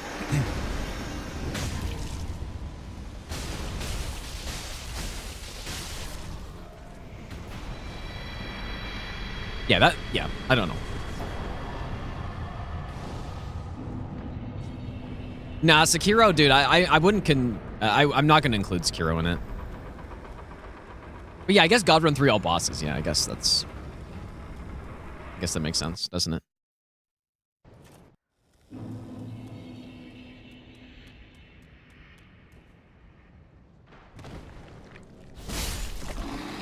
Yeah, no, I know it's not trilogy, but it's Elden Ring plus the trilogy of Dark Souls, right? So that's why it's Elden plus trilogy, but then it's also... I don't know, maybe it's... maybe I'm overthinking it, dude.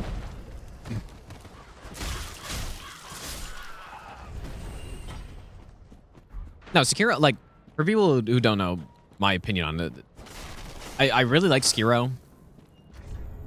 Fun to do runs on, all that stuff, but in a Souls marathon run, I just don't think it's the odd one out to me. you know? Like, it's not... I wouldn't consider it to be a Souls-like game, necessarily.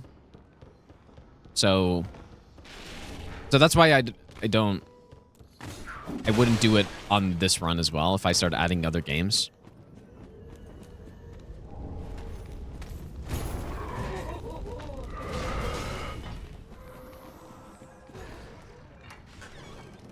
Trilogy of the Eldens. That is quite a name. Trilogy of the Eldens, dude. Massive name.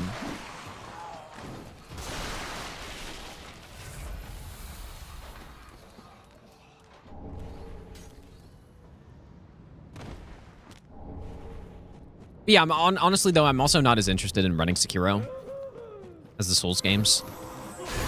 Partially because what I like about running the Souls games so much is exactly what we're doing with this run, right? We're going with a completely different build than I would normally go. Like, we're going Faith, plus a different weapon, plus 2 buffs that I wouldn't normally use, and all that stuff, and the route works out really nicely. Sekiro doesn't really have that.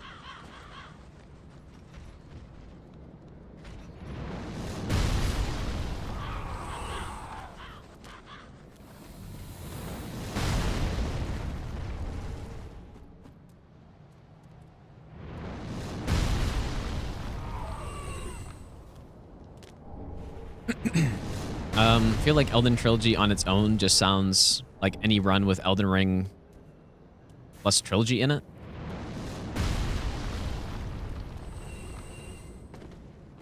Yeah, maybe, I guess.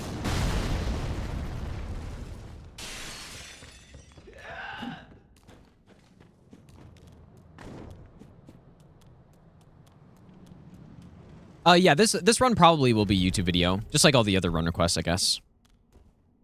Yeah, if you're talking about the Elden Trilogy, or the name not determined yet, but that one, of course, will also be, so yes.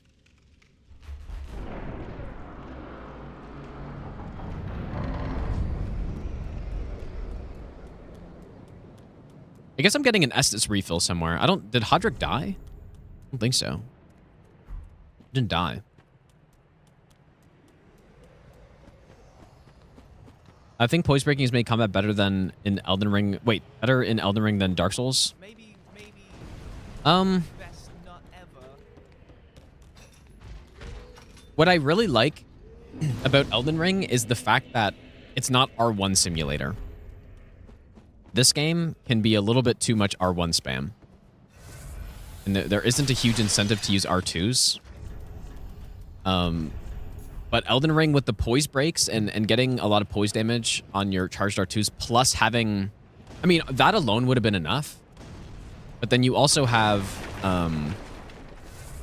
Axe Talisman and the charge attack. What? Oh, that was the dog that fell, I guess. I don't know why that sounded so loud to me. Yeah, so having all that stuff makes a charge attack build good. And so I like the poise in Elden Ring because it enables a different style of play, sort of, right? Just focusing on charged R2s, where if you do that in this game, it's just not going to be very good. Not going to be that effective for most weapons.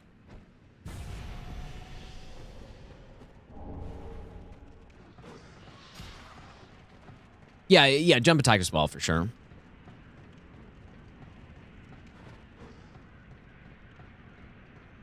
So yeah, I do really like the poise in Elden Ring. I think certain bosses have way too little poise, though, relative to how much poise damage you can deal. Obvious one for that being Malekith and Morgott. Like, no main boss should have had 80 poise. In fact, like, probably there shouldn't have been any bosses in the game that have 80 poise. 120 probably should have been the minimum, so that, you know, like, big weapon charge attacks take 3 hits to poise break instead of 2. But, I mean, mostly for the main bosses. Like, Malekith and Morgott should not have had 80 poise, dude. They should have had at least 120.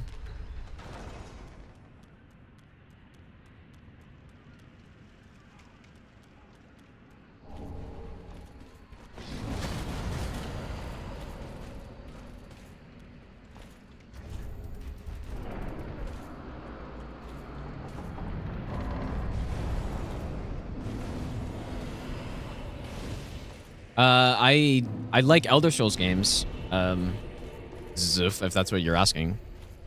Yes.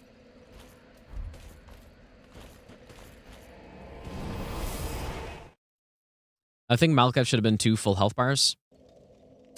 Only if they decrease his damage.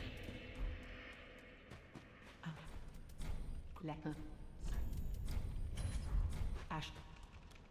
Because he deals a shit ton of damage, dude. He was the only boss in the game when I did the tank run that I couldn't just do that like insane endure strategy on. Only boss in the game.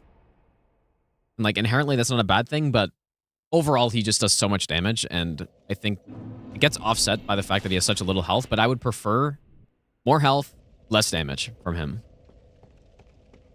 Like that's what I would do to him, and I would do the same to Morgott probably. Although Morgott's, I don't know if his damage is too high. I feel like it's fine. Just Morgott doesn't have enough health either.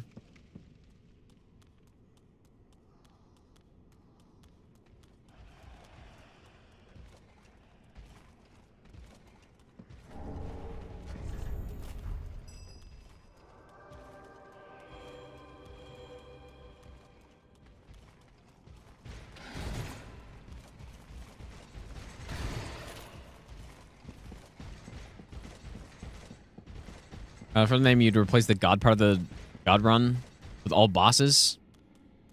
For example, like Titan run.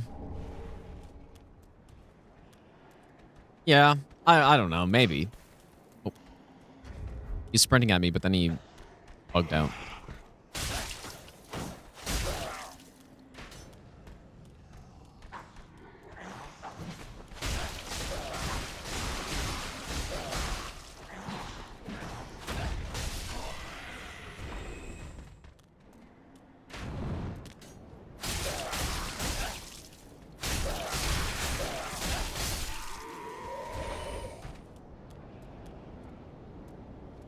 The Titan Elden trilogy, dude. Yeah. Like I said, maybe we're overthinking it a little bit. And that's a pretty strong barrel.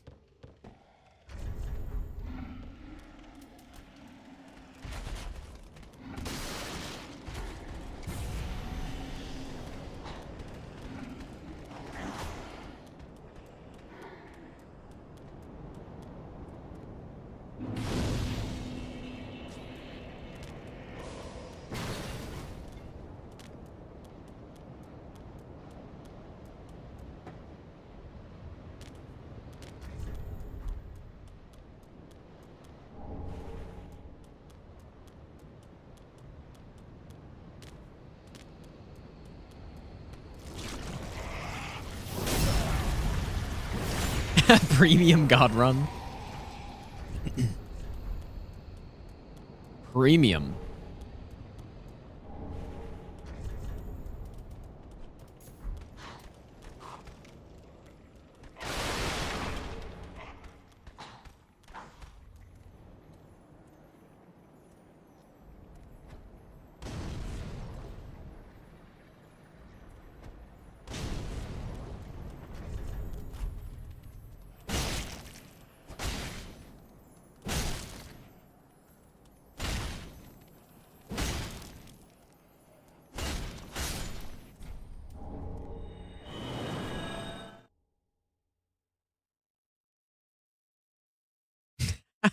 Dude, what about like the not the goddess run, what about the goddess run? What about that? Surely that's the name.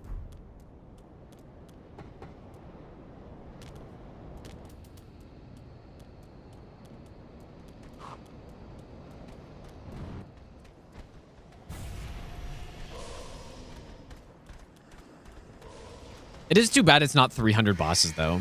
Because yeah, the like 300 would have been good. All bosses God run. Yeah, that's a good one. That's a good one.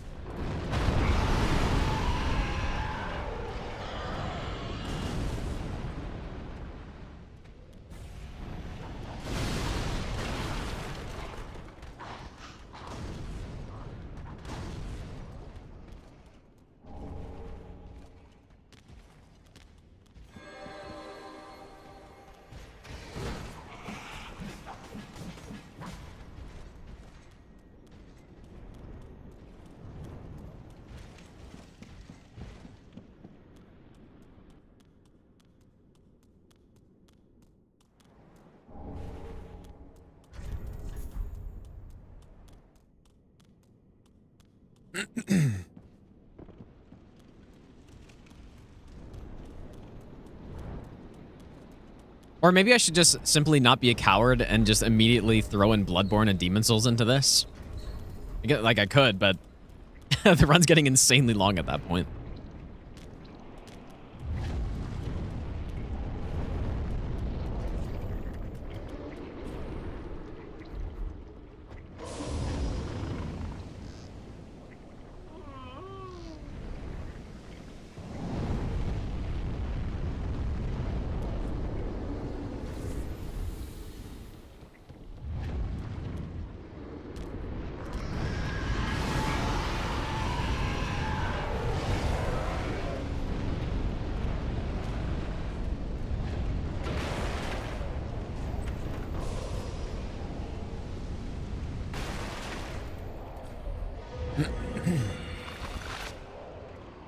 Yeah, I would definitely do it with the emulated Bloodborne, I think.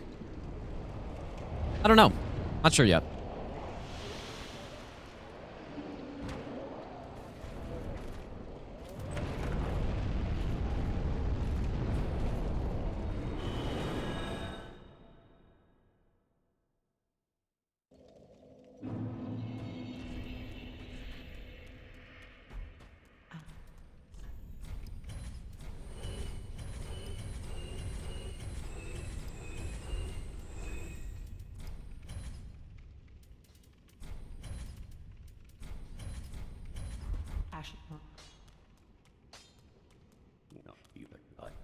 I'm not sure if it's fully finished yet, but apparently it's running pretty well, I think. No, Bloodborne, normal Bloodborne all bosses doesn't include chalices for whatever reason. Honestly, could not tell you why. But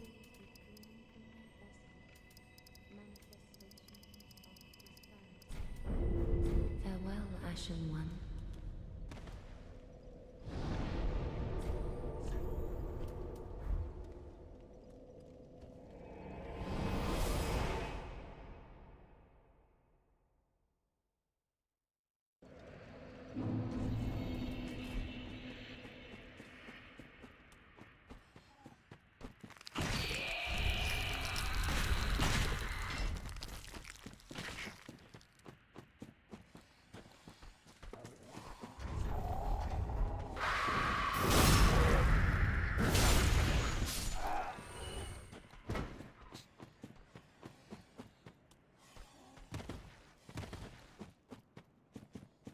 eventually we'll get storytellers. One day.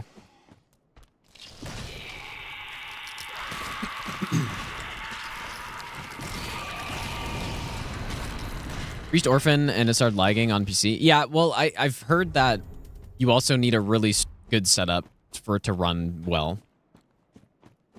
So I don't know. I'll test it eventually. I said I was gonna. I actually was talking about setting it up this weekend, but I didn't. So.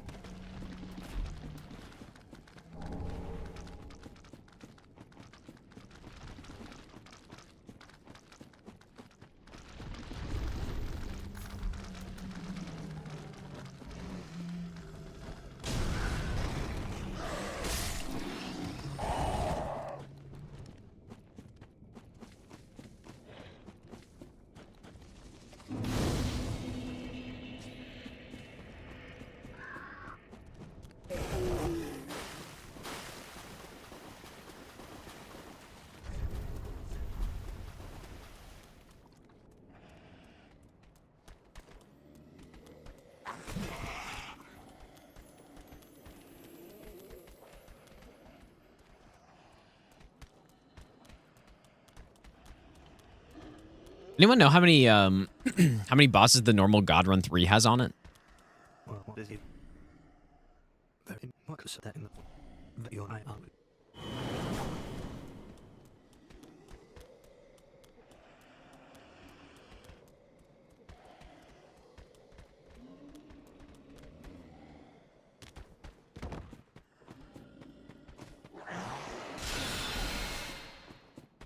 I think when I was attempting God Run 3, I knew, but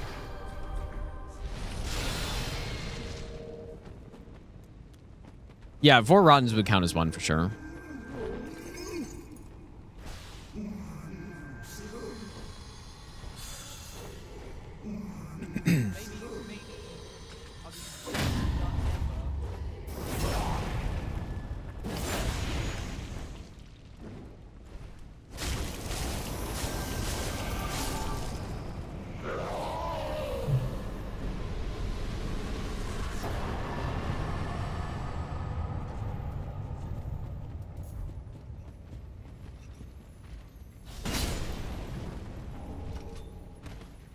Yeah, I like the name the Pantheon run. That's pretty good too.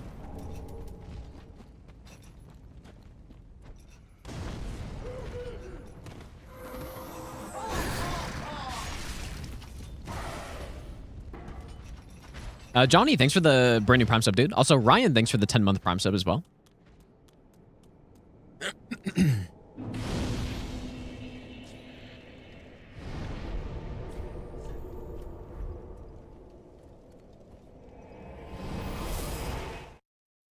Well, I'm feeling like this route's going to be very consistent, dude.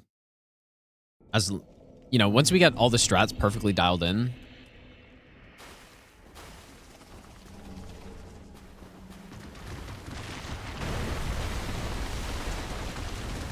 I don't really see what could be bad about this route so far. Mainly because of that Grave Tender. I was really concerned initially with this because Grave Tender was not looking very good. But with that Grave Tender strat, then... like, assuming I can figure that out and it's 100%, then... we should be good, as long as I don't mess up. Definitely still a little bit rusty, though.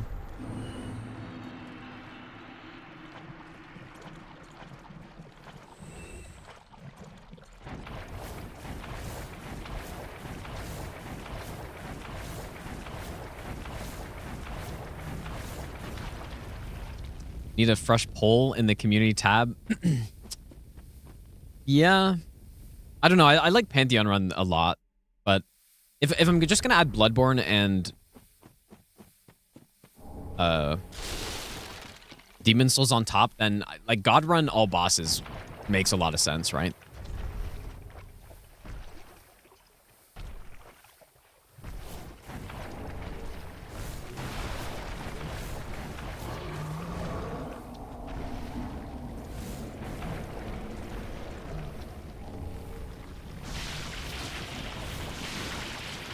Because people already know what the God Run is at this point. Oilers or Kings? I'm hoping Oilers, but my brain is telling me Kings this year, dude. But I don't know. I'm hoping Oilers. I'm thinking Kings. Look at the Sun series, dude. I think Toronto will win, but I really hope they won't.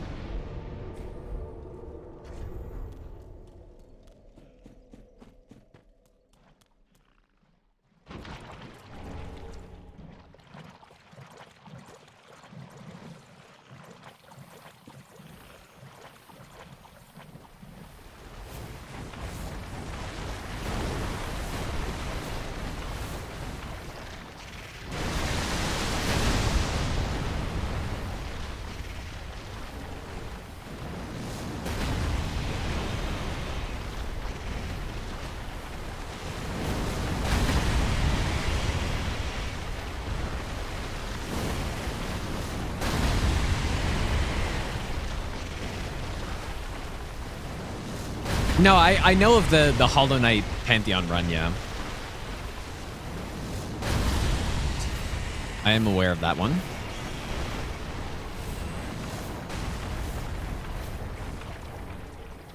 But that, I mean, it's not like that's only a Hollow Knight thing necessarily.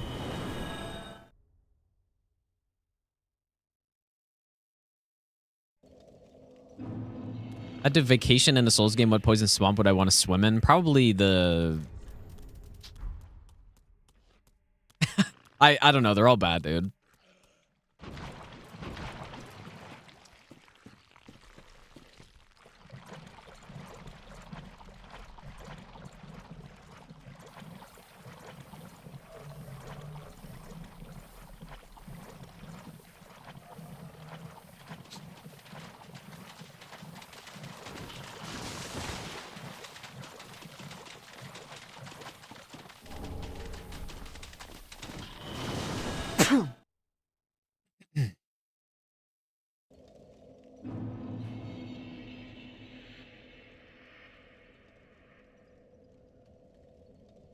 Ran over my cable. Whoops.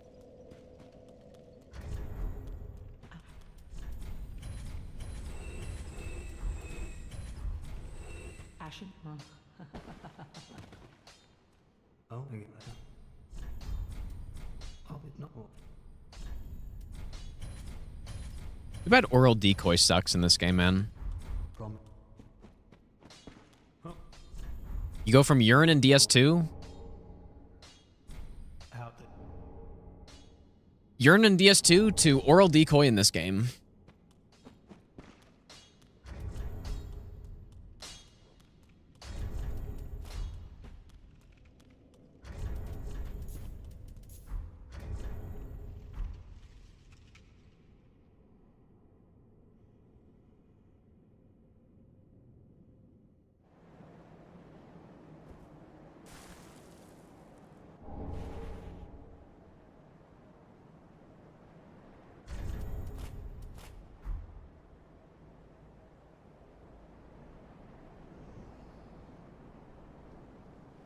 Giga Chad Flynn's in DS2 to mid. I don't think... No, Flynn's is underrated in this game, man. It's not that bad. But yeah, there's no doubt it's much worse, though, obviously. I don't think it's mid. I think it's still pretty good. Like, for a no-hit run, that is. But yeah, maybe you're right, though. I guess I just... My no-hit brain thinks it's pretty good, but... Overall, it is pretty bad in this game. That's true. It's kind of like, I mean, it's basically the same as Blue Dancer and Elden Ring, right? Which is a good no-hit talisman, but I guess for any other playthrough, it's... I guess, and it's not... It is good, but... For no-hit, but that's about it, I guess. Yeah, you're right. It is pretty mid. Whereas DS2 Flynn's Ring was good on...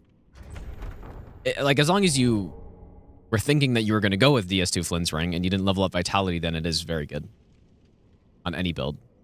Unless you're not doing physical, I guess. Why do I do this?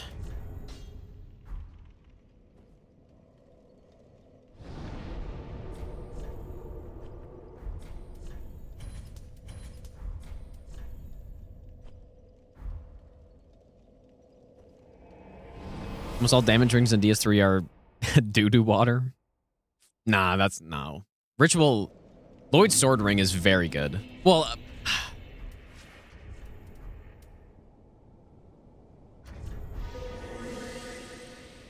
It depends who's playing, I guess, right? Because I always like to think that those max health rings are really good because they're so convenient and you just get 10% more damage, but... If you're a normal player and you're getting hit all the time, then I guess it's really not that good, huh? No, I think Lloyd's Sword Ring's pretty good. Red Tearstone could have been much better. Like, only 20% for being at low health is not great. Yeah, you know what? Maybe you're right. I mean, the clutch rings are good. Sorta. But I guess they make you take more damage. Yeah, maybe you're right, dude. I think you're right. Yeah, because you go from, like, Flynn's Ring, Ring of Blades, and you can get the +2 version, or the +1 version's easier, but you get the higher upgraded version, like, pretty early, relatively early. In DS2. Maybe I'll give you the best nut. Like, Leo Ring in the older Souls games is also much better than in this game. Leo Ring in this game is terrible. It could be okay in PvP. But yeah, the Witch Ring, all of those rings for for magic are good, I would say. But yeah, you're right. Like the damage rings in this game aren't very good for the most part. Yeah, the clutch rings are 15%, but like so good for no hit if you're doing a elemental build, but you're doing not no hit, then they're not very good. RTSR, Morion Blade's 20%, RTSR is also 20%. So yeah, if you can stack them, then they become pretty good. What?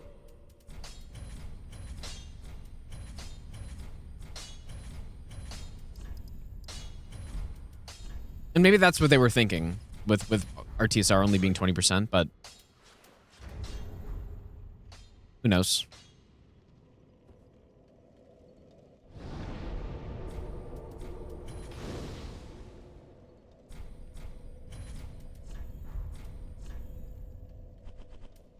Why did I go the wrong one? All rings are mid. The devs balance things pretty well. Yeah, that's a fair point. But it's actually not so much that, and it's actually just more so that a lot of the rings just aren't very good, actually. Now that I think about it. Zuf, thanks for the brand new Prime sub, dude. And Mavori, thanks for the 1 bit as well. Massive bit.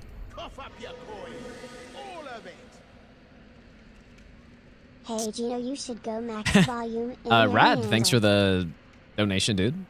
You mean Ariandel when I'm going past the Scream guys, right? Of course. Pantheon the Run is your favorite name? Yeah, I do like that name quite a bit. That name is pretty good.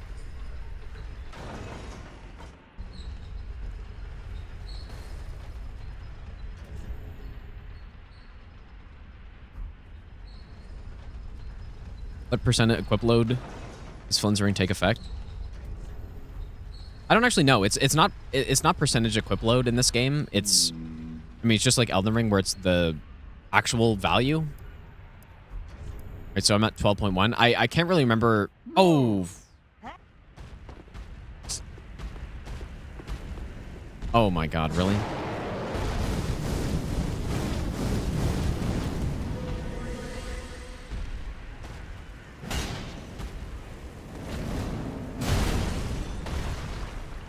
You really just happened to be facing me there?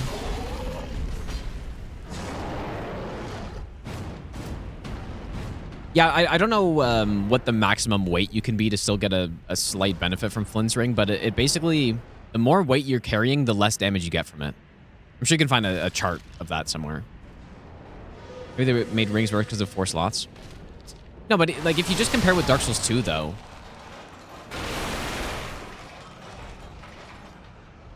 like you just have better rings in Dark Souls 2, right?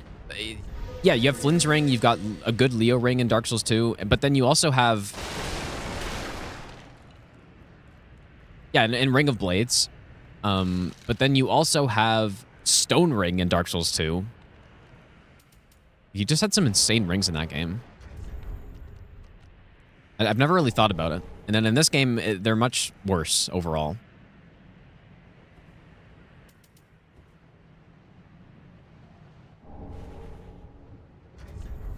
Another classic Dark Souls 2 W, dude. As usual.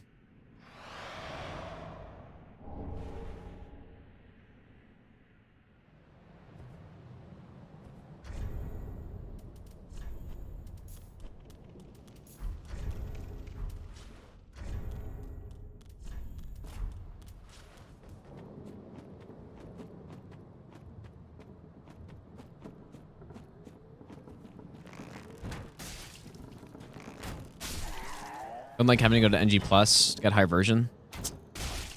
Well, that's what the DLC is for, right? I mean, I guess the only ring that... I could be mistaken on this, but I'm pretty sure the only ring that you don't get the best +3 version of from the DLC is the Life Ring +3, which is kind of a bad ring anyways, right? So, just got to go to the DLC. Unless I'm mistaken. But all the other +3s are in the DLC, though.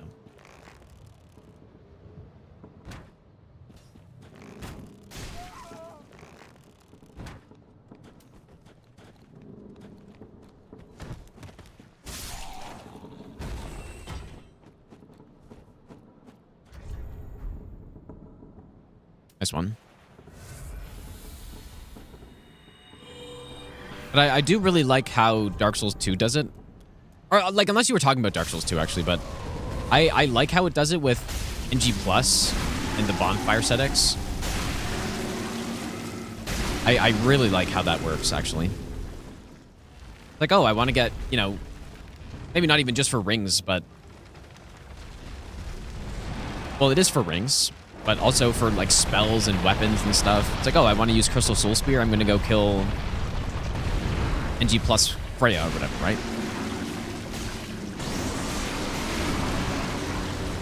Or I want to pick up this upgraded version of this ring that's normally an NG Plus in this area, so I'm just going to bonfire set it and then go get it. I really like that a lot. Yeah, getting the all achievements, you're 100% right, Kiwi. Yeah, it is annoying. Having to go to NG +2 for it. I agree with that. Yeah, second copy of the same weapon. Yep, you're right, dude.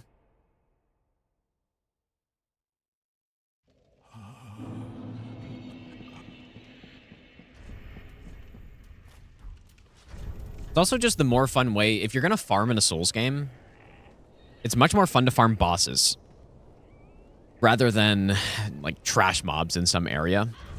And so I like that bonfire sedex is the way to farm souls in that game if you're going to do it. It's much more enjoyable, I think.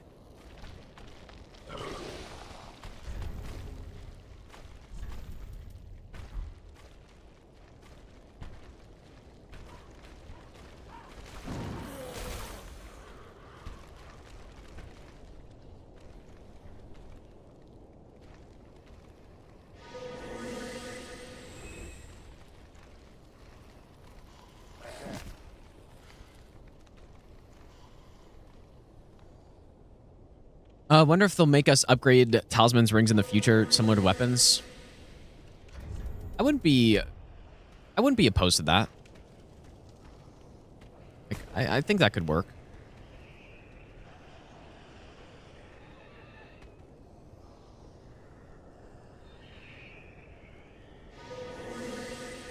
Yeah, I think that could work.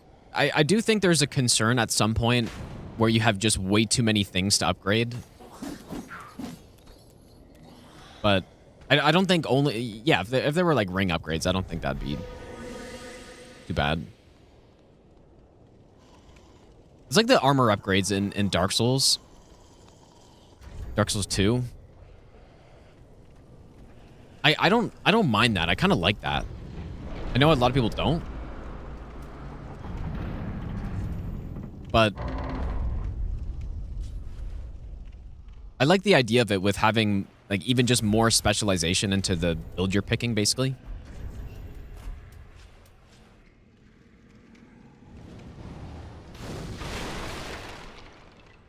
What I don't like is what they did in Shadow of the Erdtree, which is have an overall character upgrade. That's what I don't like. I like the opposite of that in an RPG. I want to make more choices and have more ways to build out my character, basically.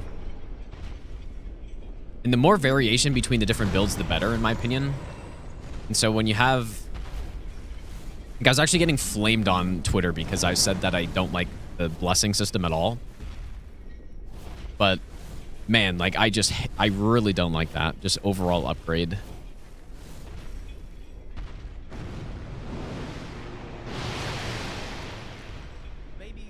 So yeah, upgrading armor, upgrading talismans and rings and stuff. I do think, like I said, I think there's a concern of going with way too many upgrades to a point where you're just, you know, there's 100 stones that you're picking up of different types and like oh, this one upgrades a ring and this one, like, it could get too much, but I don't think armor's too much. And yeah, if you throw in rings in there too, then I still think that's probably fine.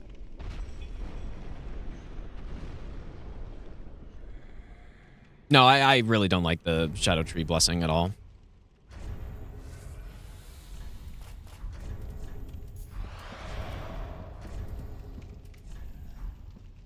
And yeah, I was honestly shocked when, because some random account tweeted out that like they should never do fragment thing again. And I was honestly shocked at how many people really liked it. And not only because, like, here's the thing, I don't think it's like I said on my first playthrough. My first playthrough, I thought the fragments were, in terms of the, I don't know, the tediousness of getting them and the exploration part, what they were aiming for, which I think was making it so that... Ooh, that was not great. Making it so that you could get stuck on a boss and then go explore, find more fragments, and then come back to the boss later. Like, I think that all worked well. The problem I had, ultimately, was the idea behind it. In an RPG, having, like, an overall character upgrade, I think is very bad. That's the main problem I have with it. It adds nothing to build variety. It adds nothing to... Like, it makes things more tedious for sure. Oh. This guy. It does make things more tedious on replays, but even if you don't even consider that, it's just not a creative way to to do it, you know?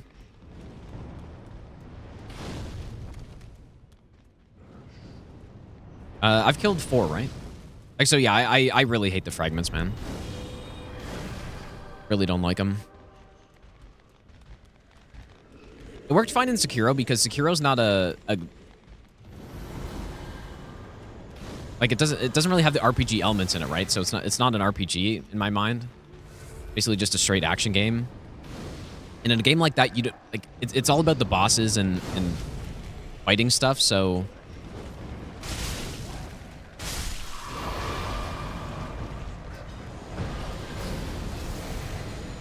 if the game's not going to be about that in the first place, then I don't really care about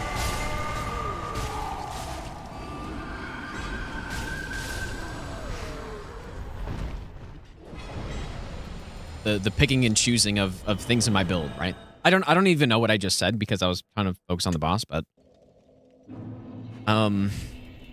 yeah, basically I just don't like the fragments because it removes any any choice the player has to make, which I think RPGs is kind of like all about choosing, right? And then the thing that also makes it even worse is that it is tedious when you have to play the game, or not when you have to play the game, but when you play the game numerous times in a system like that is so imperative to your playthrough of the DLC because it's so powerful. Oh. So basically what I'm saying is you're almost forced to interact with it, and it's also tedious, which is another downside, but the main thing is the overall character upgrade is no good.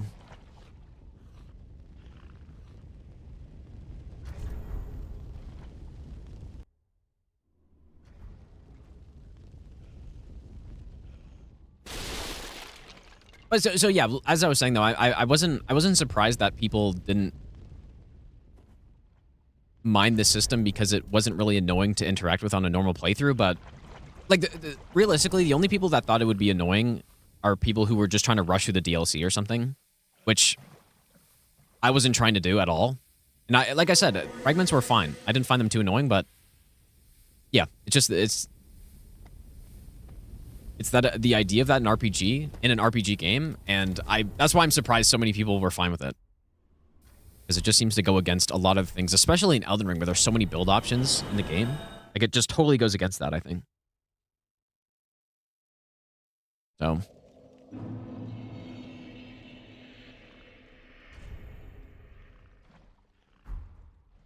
How's it going, Carlos?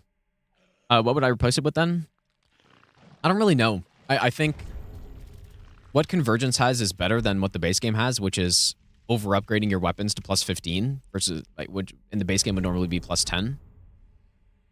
So I think that's good. I also don't...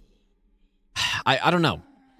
I don't think they necessarily needed to have something, I guess. But the problem that arises at that point is, first of all, if they were aiming to try to make the DLC experience similar to the base game and that you can get stuck on a boss, go explore, get stronger, come back and win, then that would be missing, partially. But I think if the rewards in the DLC were better, and there were more of them, then that could have been enough, I guess. And there were some really good items in the DLC, to be fair, right? Like the two-handed talisman and all that stuff. But, I don't know. I think... I like the direction that Convergence went more with the Shadow, Somber, and Smithing Stones.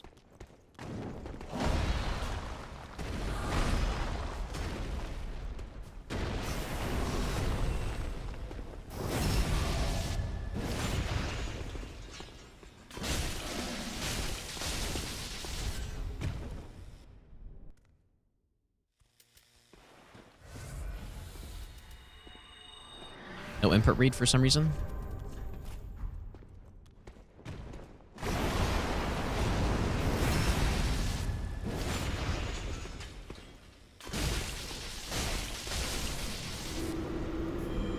Yeah, I haven't. To be fair, I haven't thought that much about what I would have done instead of that, instead of the fragments, but.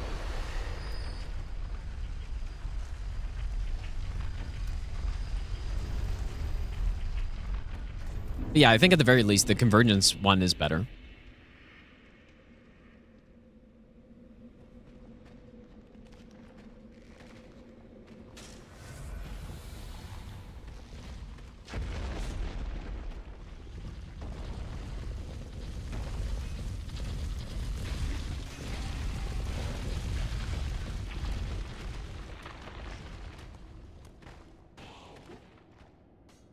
And yeah, I guess you could argue that it's like, oh, weapon upgrades are kind of similar, right? You got to get the weapon upgrades on every character regardless if you're going to, go through the DLC. But there are two main things, two main points about that.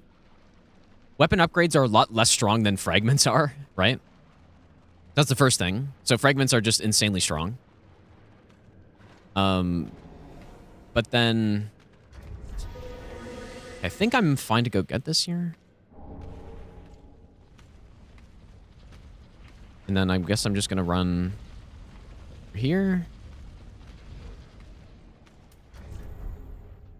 Yeah, so the Shadow Tree fragments are insanely powerful.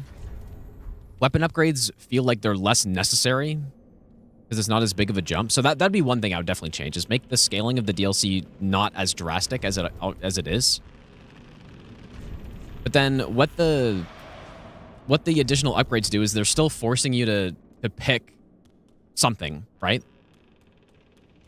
So if I get, a bunch of Shadow Somber Stones, like in Convergence mod, I have to pick which weapon I'm going to use them on, at least, right? Or if I'm going to, if I'm going to buy them from the Bell Bearing, I have to spend currency on it and pick the weapon, whatever. That feels much better than...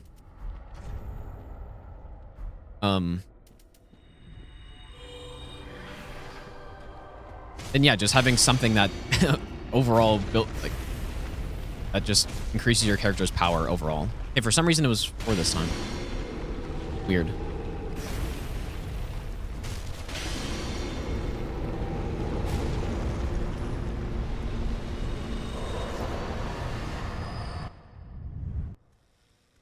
And yeah, there are also people saying that part of the reason the fragments exist is so that people don't come into the DLC with their level 7 whatever build, level 700 build, and just blast through everything.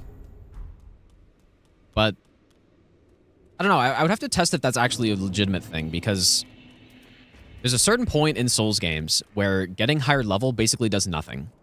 Your character's not actually getting that much stronger. The levels are way more valuable when you're a level 1 character versus when you're level 600. And so I would think that in Elden Ring, once you're, the difference between a level 300 character and a level 700 character is really not that big. So I don't know if that's really a big concern, actually.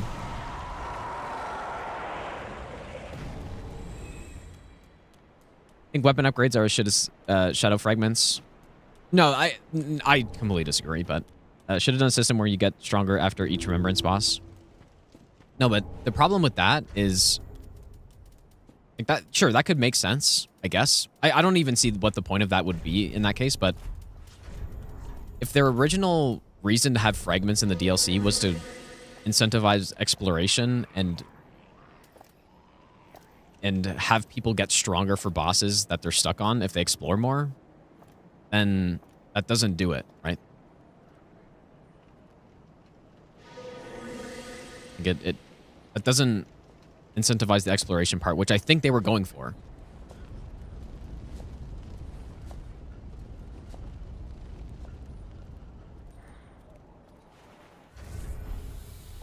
But yeah, what I would have been perfectly fine with, and I think what would have been better, is to have a more linear DLC, though. I guess.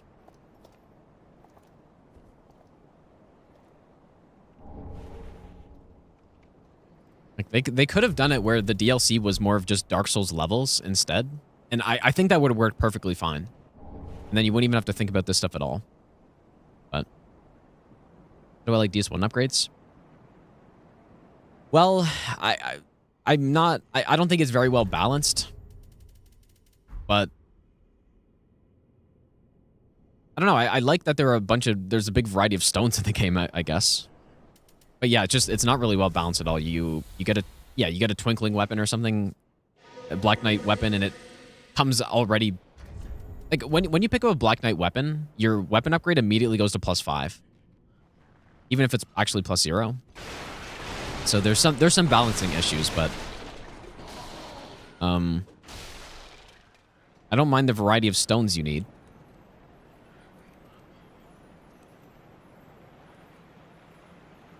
All bosses should have fragments. Easier side bosses when you encounter while exploration will make you stronger. Yeah, maybe, I guess. But I think a big consideration, like that does make sense a lot. It makes a lot of sense, but it would have to be balanced in such a way that you're not taking a huge penalty by not exploring. But yeah, I would agree with that. I think that would make sense. I think that makes sense. But again, it should be done in a way that's not an overall character power upgrade as well. So yeah, if every boss in the DLC dropped something, like I'm still not a huge fan of that, but I think it would have been better.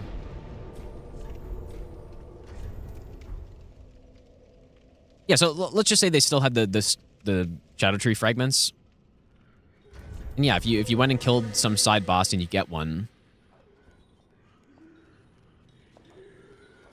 but it's just not as drastic as of a power boost, that would have worked well, I think. Worked better, at least. I would rather something more specific to a build than that, but that would have been better for sure.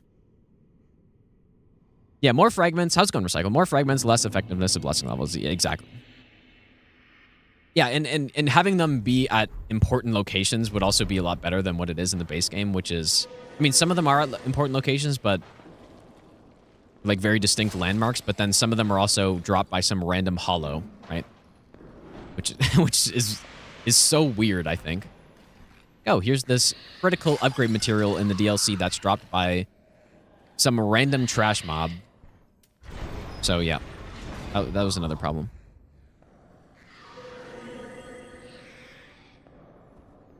And I'm pretty sure in my first playthrough, I missed 2 fragments, and they would have been 2 random pot guys that I missed, I'm sure.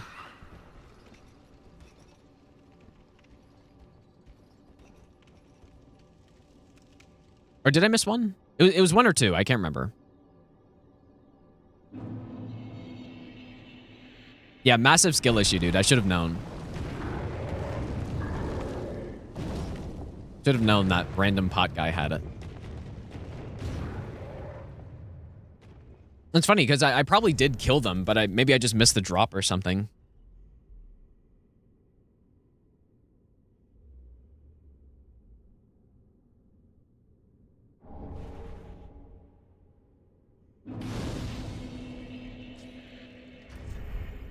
Yeah, so I guess maybe my ideal system, if they wanted to keep putting upgrades in the DLC or whatever and make your character get stronger, would be... I would have to think about this more, but I really like, for replayability, having different routes.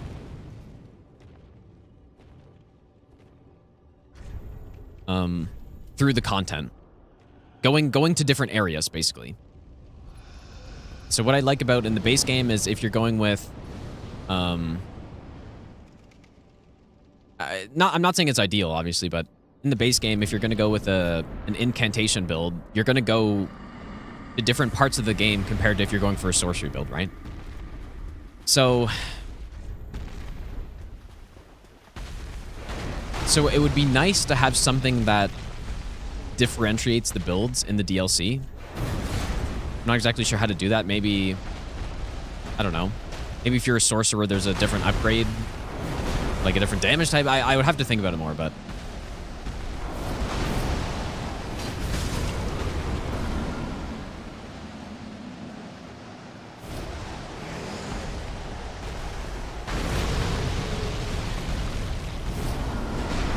I think you guys see my point.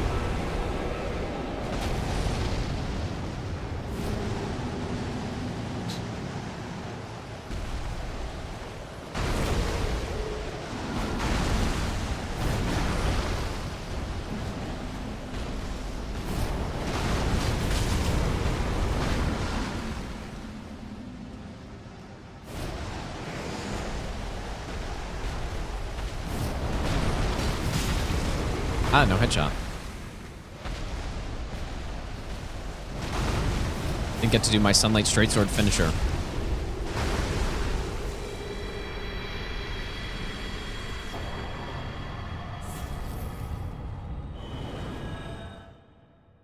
Least favorite DS3 weapon? I have I have no idea, dude. I mean, no clue. Bonk, how's it going, dude? Heard people are kind of disappointed lore-wise with the DLC. Yeah, I've heard that a lot as well. I'm not big on the lore, but definitely people were hoping to get more on Godwin and stuff, I think.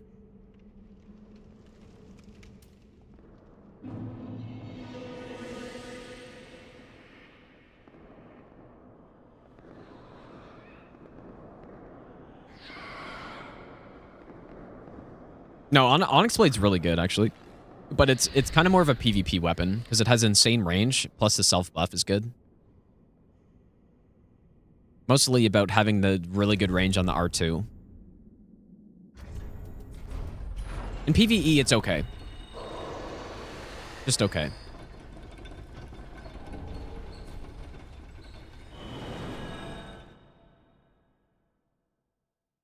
Oh yeah, well, compared to Steeple, it's, I mean... yeah, it's bad. Most weapons are bad compared to the Steeple, though.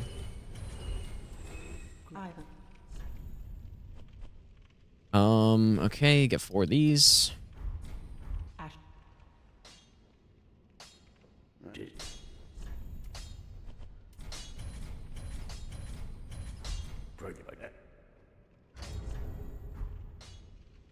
Well, that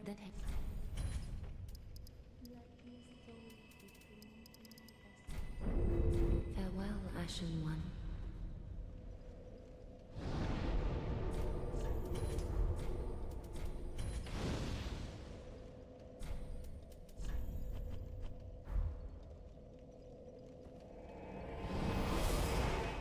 Reality Hurts, thanks for the 3-month Prime sub, by the way, dude.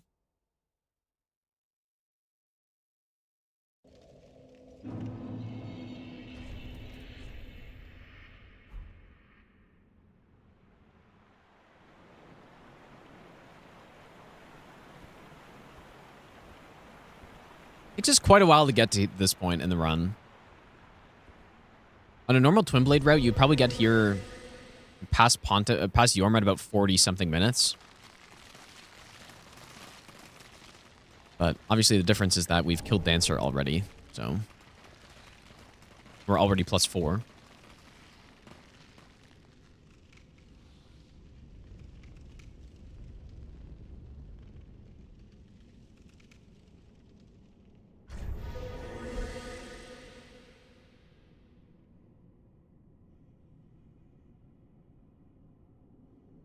Maybe do a window in Sight of Grace with the 4 physical elemental damage types. Yeah, I didn't see the message you're responding to, but... yeah, something like that. That just... that somehow separated the builds a bit. Made you pick.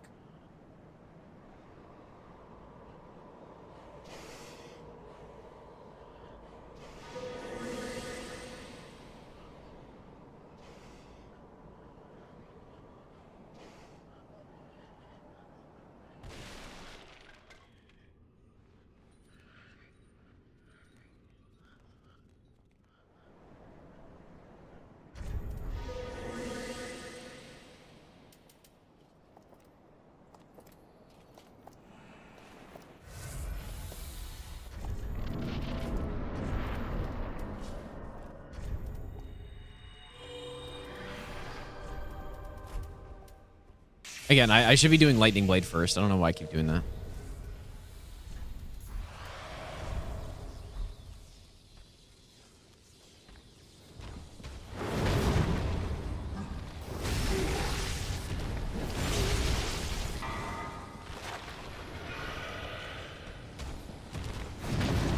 Jesus, dude. My parries are not so great, dude. Oh my god. Was maybe slightly early.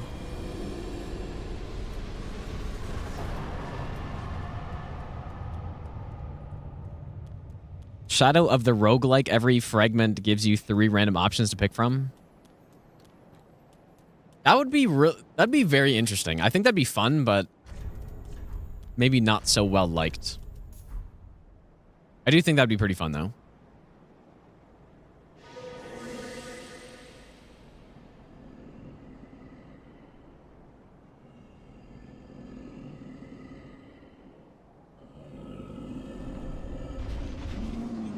My opinion on the bow glitch in DS3, like, I don't know what opinion I could have about it. I think it's hilarious, but I'm not exactly sure what you mean by that, I guess.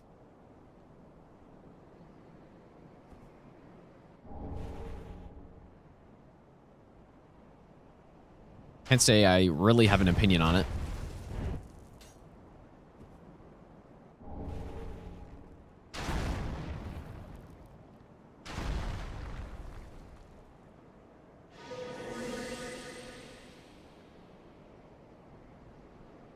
Make fragments a refundable resource that you can spend a bit more to get more FP, HP, or whatever. Yeah, but then it would feel like it's too weak, probably.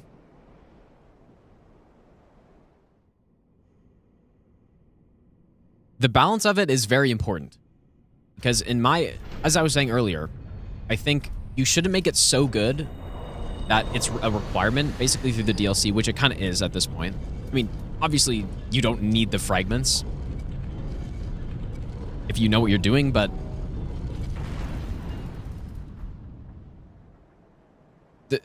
they're basically not optional, I will say. Basically. So I think they're balanced to be... they're too strong. So I think there's the right balance to be found there, where it's not so strong that you have to get it, and it's going to drastically change your DLC playthrough. But they need to be strong enough that they're actually worth getting.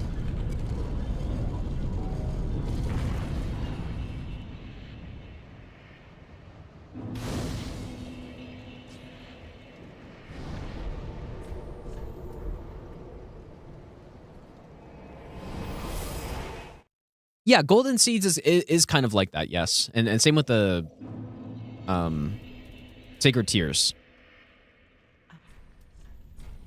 That's a very good example, because the Sacred Tears, you definitely don't need them. And your playthrough of the game won't necessarily change that much if you get them or if you don't. But wait, am I missing money here? Oh.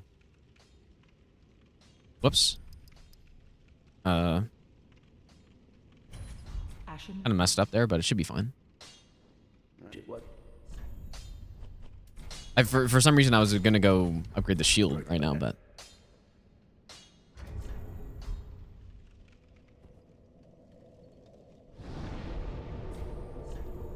Okay, we're setting up Red Tear Stone here. Well, the next game after this, we are not attempting the run yet, like the 4-game run, whatever we're calling it. I'm just derusting on DS3 at this point, and then next I'll derust on probably DS2 or 1. Okay, I don't know how... I feel like this drop should be good. Oh. Okay, maybe 2 of those, I guess. I feel like we can do this in a single drop, actually. I mean, surely I don't die from this, right? Famous last words, maybe? Okay, I see. I don't remember what the setup is for this. We're essentially getting level 1 fall damage here. So...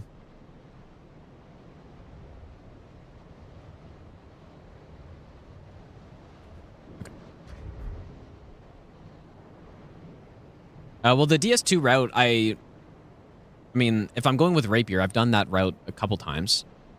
And I have footage of it, so it's not me guessing what it is. And I've got notes on it as well. So it should be pretty set for DS2 if I'm doing the Rapier route. But I'm probably going to do the Rapier route, realistically. So yeah, the route's figured out. I'm just going to have to derust on it, obviously.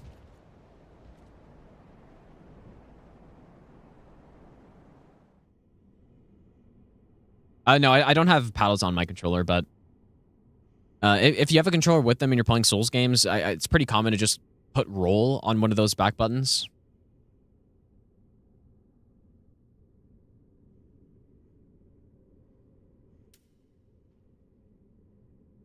I think that's probably what most people do. Won't reroute Elden Ring with sorcery. I do think that'd be fun, man. I do kind of want to do that. Obviously, it'll make this run take longer to get, but I think it'd be fun to do sorcery.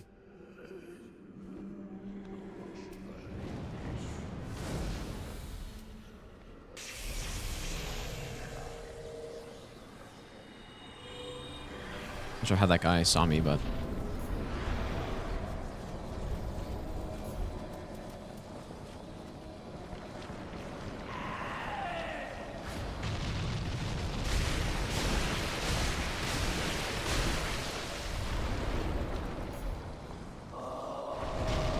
oh my god, dude, I really messed up there.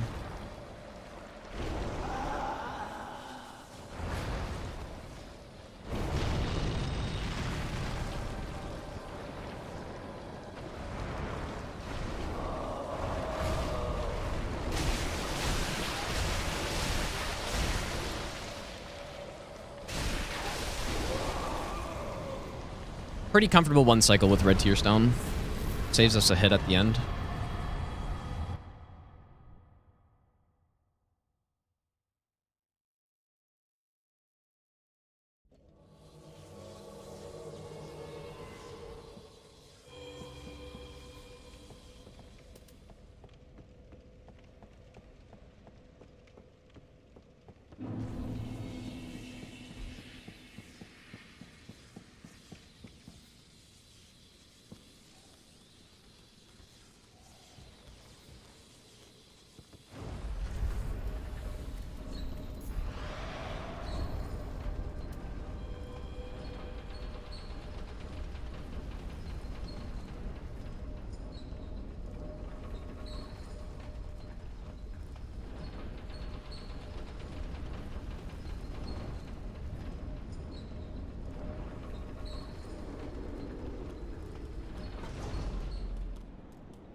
I don't think I should need to rest for any reason.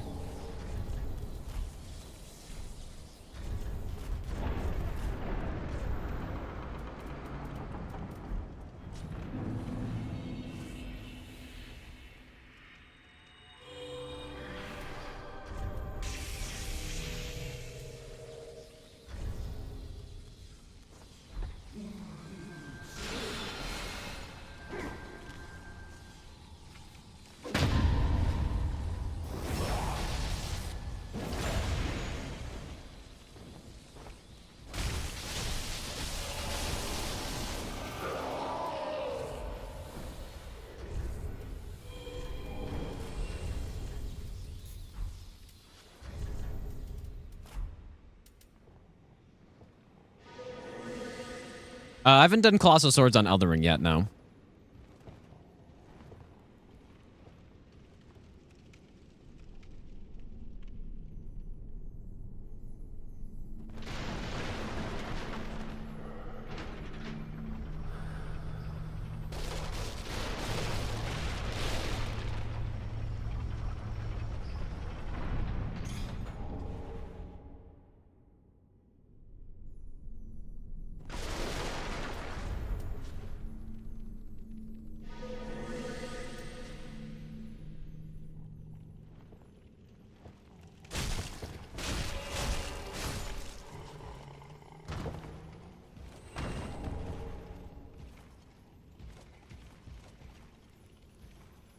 So I wonder if I was taking off slumbering for this part, dude.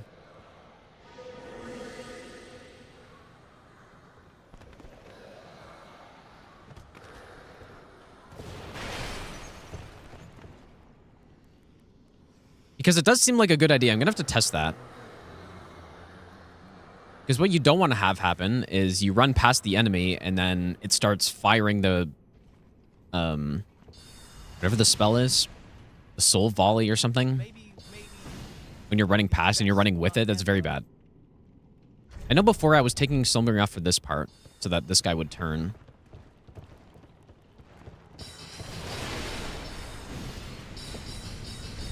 So yeah, maybe I just need to not wear slumbering at all for that whole part. I'll have to test it after this run, I guess. I'll make it better. Also, Lubak, thanks for the brand new Prime sub. No, I haven't seen the Minecraft movie, although I might go see it, maybe. I don't really watch many movies at all. The last movie I watched was probably the Mario movie, I think. But I don't know. I was thinking about going to see it, I guess. Just for the meme. Apparently it's just atrocious, but...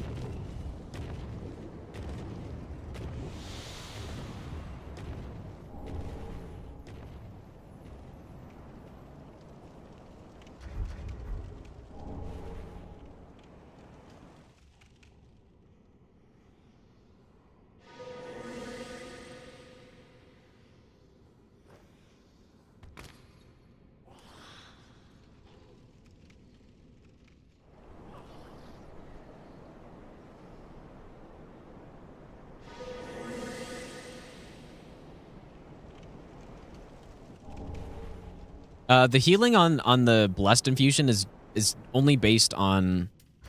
I didn't get the... Dude. It's only based on the upgrade level.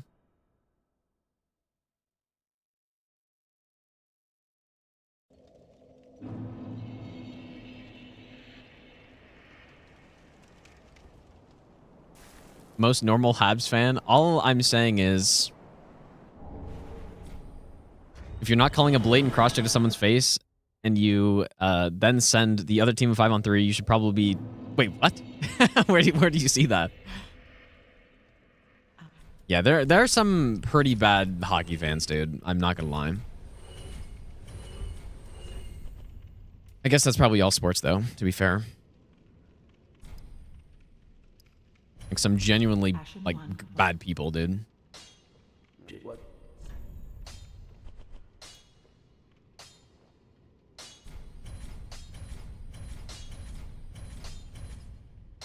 He should be shot dead. I mean, obviously they're not being serious, but I don't know. There's some very like unhinged fans, dude. 15 endurance. 43.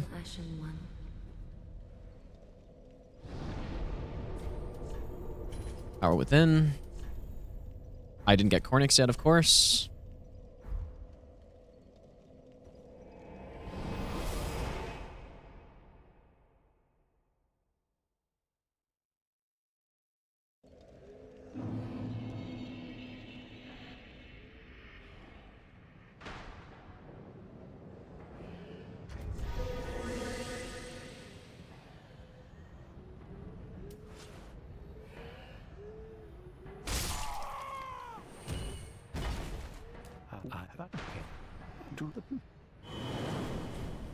Yeah, a cross-check to the face should be called. That is true, I guess. Well, I mean, there was that cross-check in the Golden Knights game. That was... I couldn't believe it, dude. I couldn't believe they didn't call that.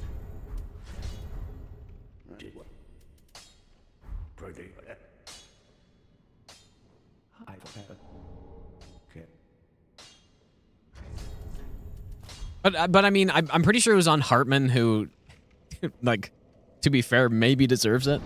But obviously that's no reason to not call it, but...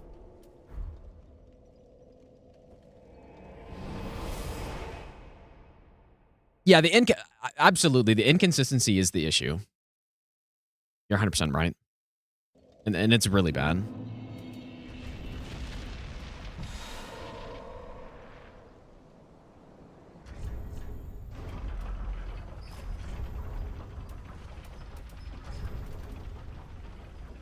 Oh, massive lag spike right there. 4090, by the way.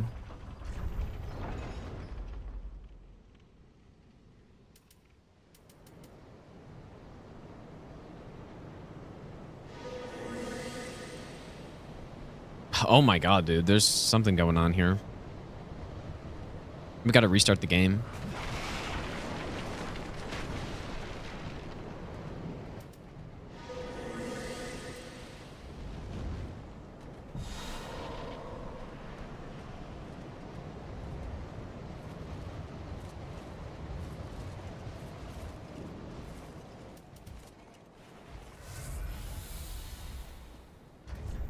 $10K PC.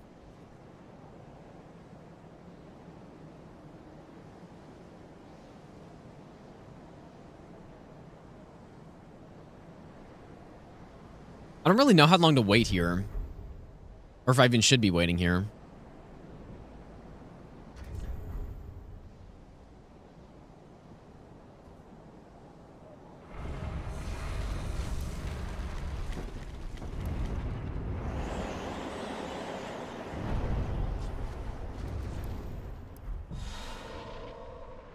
When I do this run, when I actually do the 4 games in a row, I'm definitely going to be I'm going to just cheese both phases, so I won't even have to worry about this power within thing, but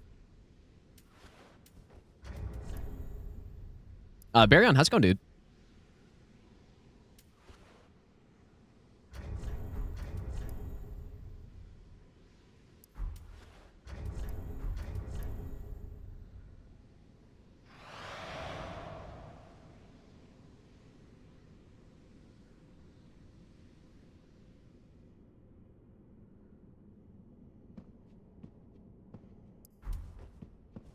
Okay.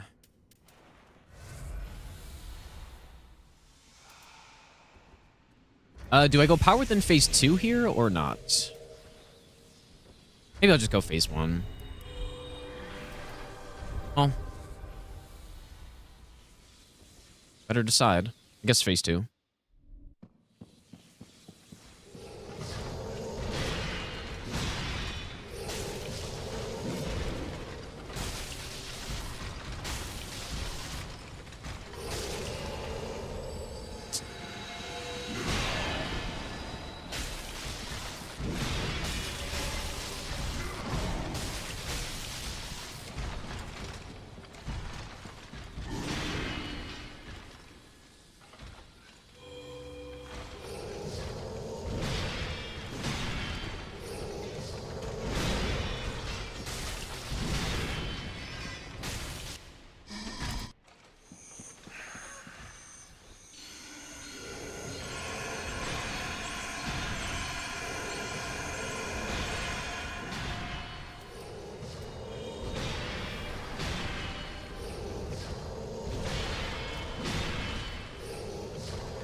Sunlight Straight similar to Bloodhound Fang and buffering interaction. Yeah, there aren't many twinkling weapons in this game that can be buffed, but this is one of them. Fume is also, like, Fume Ultra Greatsword is another twinkling that can be buffed. Outside of those two, though...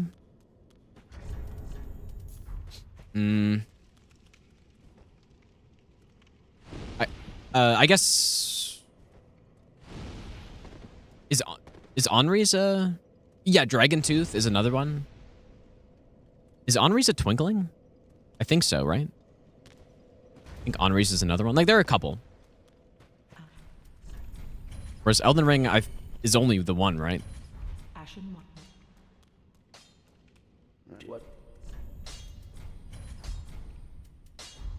Alright, +5.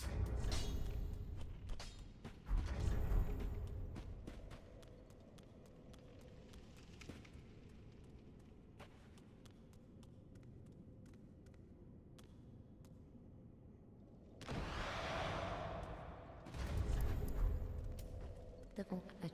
Then. Farewell, Ashen One.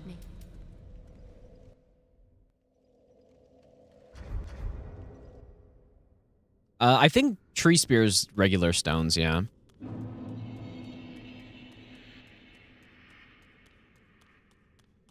Right? I actually don't know. Maybe it's not. But you can't change the Ash of War on the tree spear, though, I thought. Oops.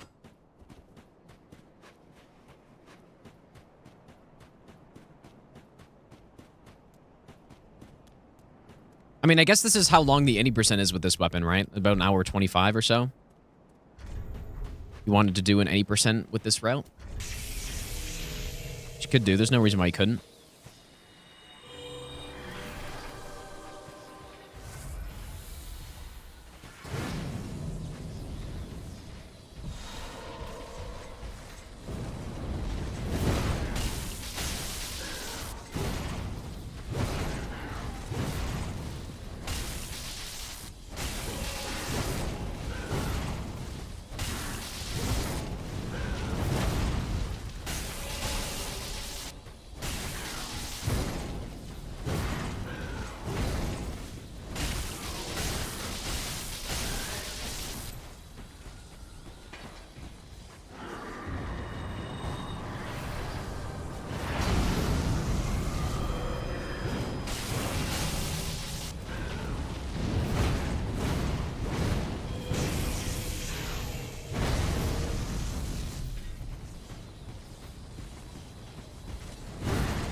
Very the Ashen One.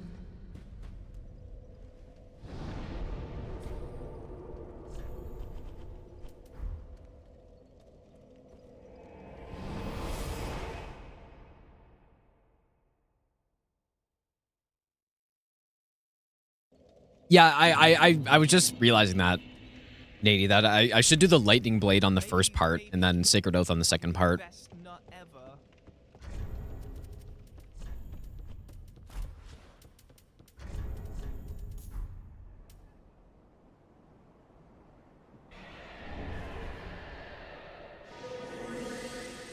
Kavarek, thanks for the brand new Prime sub, dude.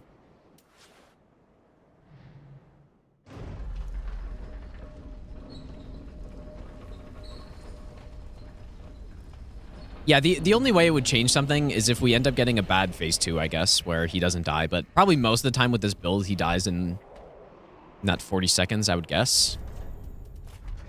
It's actually more than 40 seconds because I've lingering on, so it's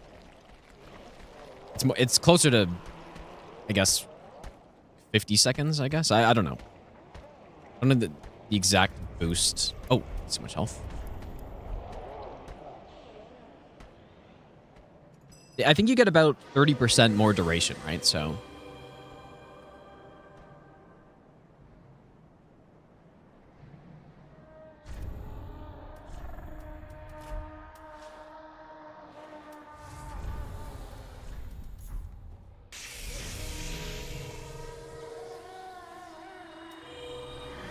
In this case, I'll probably cast Power Within and then just, like, wait a second. Or swap.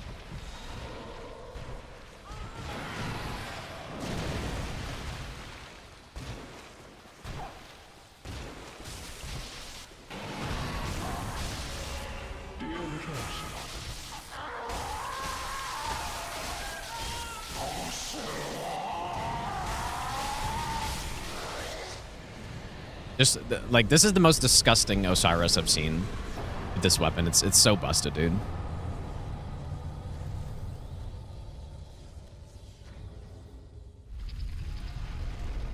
One of the hardest no-hit bosses in the game, probably, and he gets reduced to that.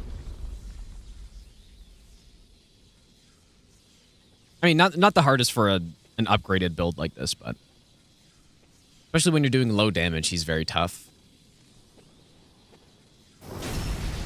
Maybe I'll give you the best nut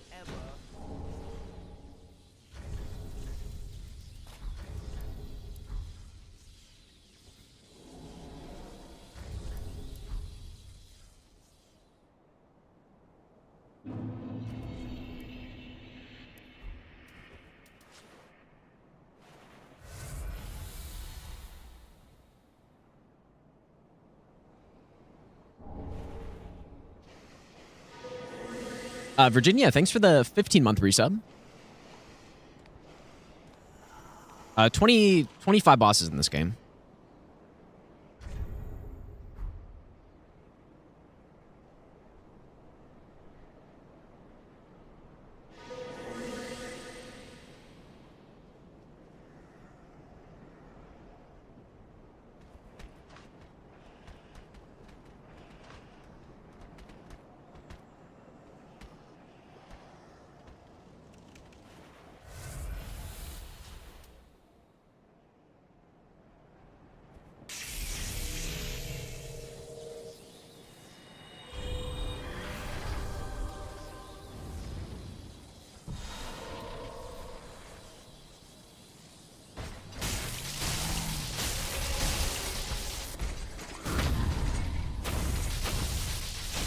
Whoops.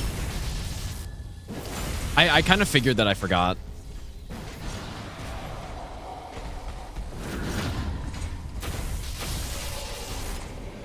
As soon as I started swinging at him, like, did I swap that on or did I not?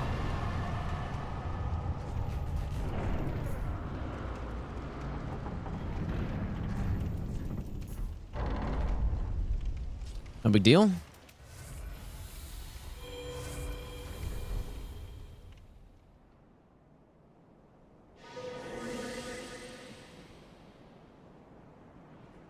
Yeah, he's supposed to die in one parry there, but not when you forget 20% of your damage.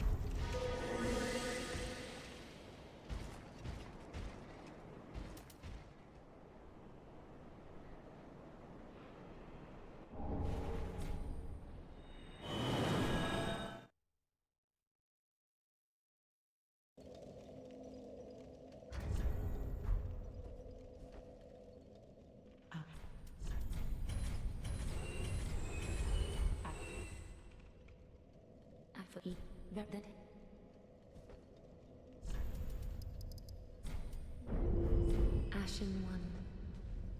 I wonder if it'd be better to actually get just more endurance on this segment instead. Because Nameless King's a very stamina-intensive fight, and the lightning's not really adding that much. 2-0 caps. I honestly, like, I really don't care about that series. I guess if Sens weren't in the playoffs, then I would probably want them to lose more, but yeah, I mean, I guess it's good. I don't really care that much about that one.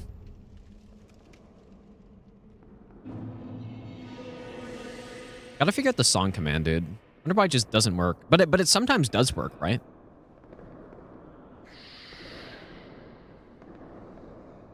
Oh, and oh, okay, no, I thought I thought the bot worked for somehow there.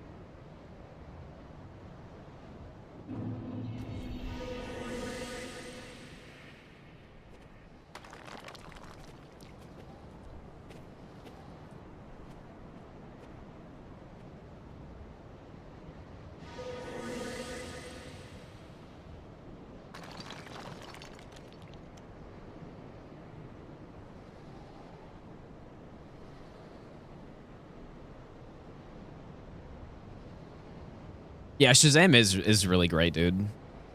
But ideally, the song command would just simply work. Yeah, Shazam's good.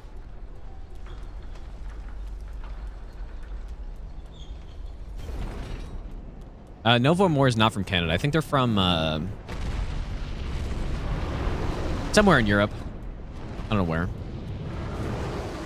Dude, the rare tail attack that I honestly just totally forgot that was even a thing.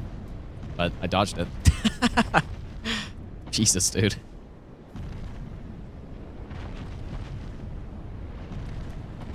No, there's no... No, I don't think it's Portugal, dude. I thought they were from the UK or something. Or he, I guess. Man, that was kind of a wild dodge. Just totally forgot that was possible.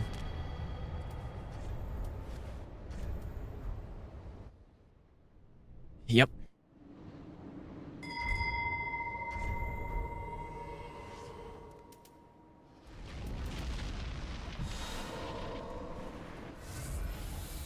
Oh, Welsh. Okay, yeah. Close enough.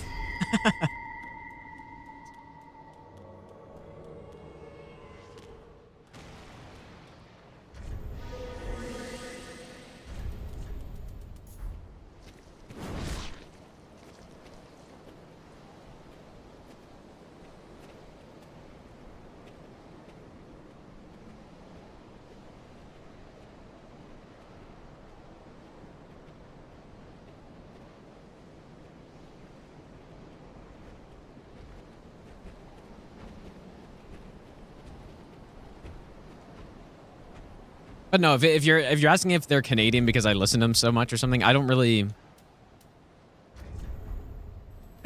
I can't really think of any artist that I listen to because of them being Canadian. Like, I mean, I guess maybe the reason I've heard of them is because they're Canadian or something. But I can't think of any instance of that, except for maybe like Matthew Goodband, I guess. But that's basically it.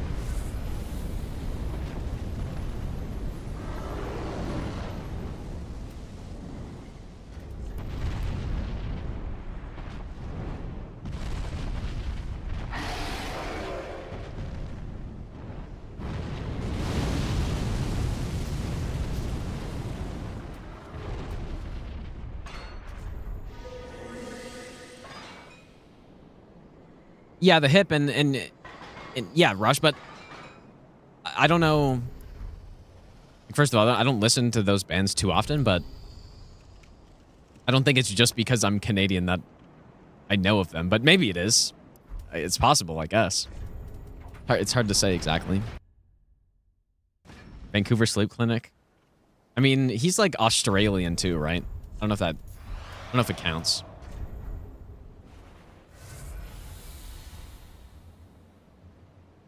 Or maybe he's not. I thought he was both. Like Australian and Canadian. Maybe he's born in Canada, moved to Australia, something like that. I don't know. I don't know anything, dude. Yeah, exactly. You listen to them because they're great. I guess it's... But what I was saying is just it would be hard to exactly... Like I'm saying I don't really listen to bands because they're Canadian, but maybe the way I know certain bands is because they're Canadian. I'm also Canadian, I guess, right? Be hard to say. Okay, this time I didn't whiff it. That's good.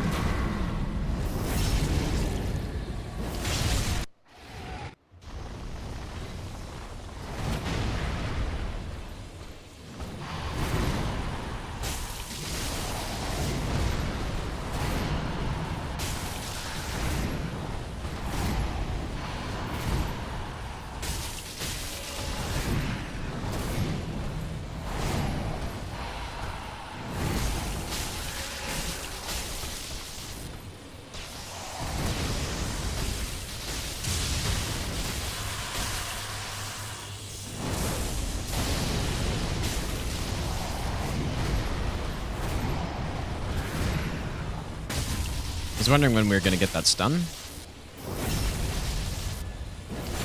I guess we got such a quick phase 1 that we just didn't have enough hits there. We just didn't have enough hits.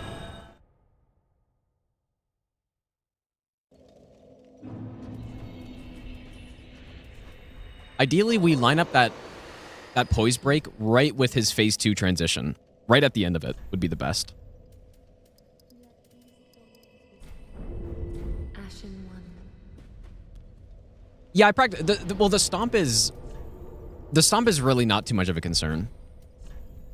Can't say I'm really scared of the stomp. Yeah, this is the not great damage boss. Yeah, yeah, yep, that's the one. Mostly the phase 2. The phase 1, it's incredible damage, but phase 2 is not as good. It's obviously still really good. It's just like the Dragon's armor, right? It's closer to average damage on those bosses, but it's still fantastic. Bert, thanks for the 8-month Prime sub. Okay, but we made it back to the split at least, which is nice. Like I said, I think this route will be... I think this route will be very consistent, and then as soon as I'm properly derusted on the game and I get a couple runs in, then I probably just won't ever get hit in this game anymore.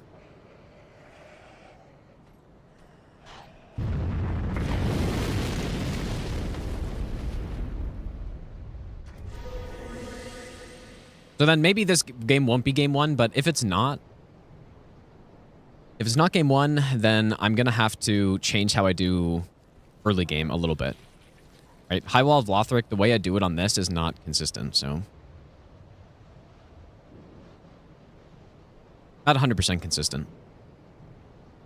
But I've already got the strats from the God Run 3 of what I'll do, so.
No, the skip's allowed. It's just, you can die during the skip, so I just am not bothering right now. It also is not a big time save at all, so it's what, 20 seconds maybe? Definitely not an essential skip.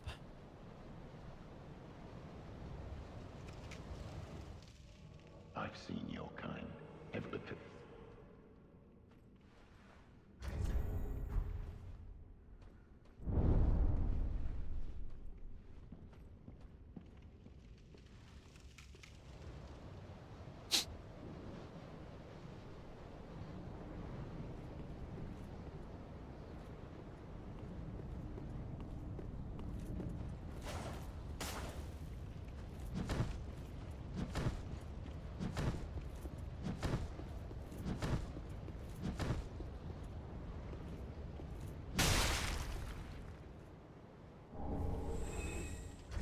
I guess with the controller viewer on now, you can see my kicks.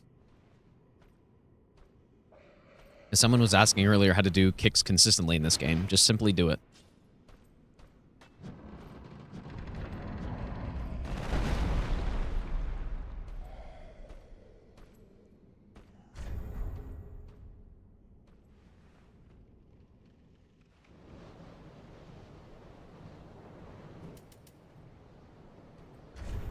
Yeah, I remembered yesterday to revert to an older version of OBS, so now the controller viewer actually works again, which is nice. I always like having it up, especially because, as people are well aware of now, I'm sure, there are times when I lose runs and it's some controller issue or whatever, or an eaten input or something like that. And so it's quite helpful in identifying what happened if I have the controller viewer up. Last attempt I got hit on Gravetender because the way I was baiting him to the ice section was bad, and he didn't do the jump attack. He did the sprinting attack, and he trapped me in the corner, basically, and then he roll caught me. So basically, the only thing I have to do is approach from a different angle instead.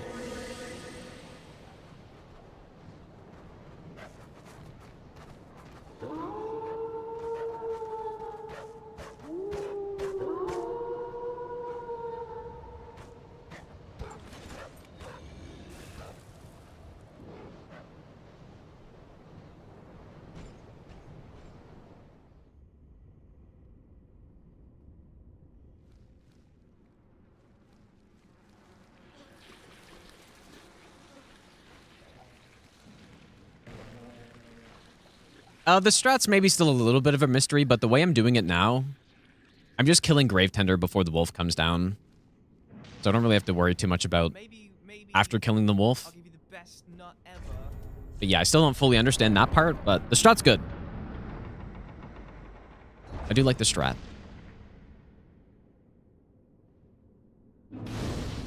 Etho J, thanks for the 4-month Prime sub.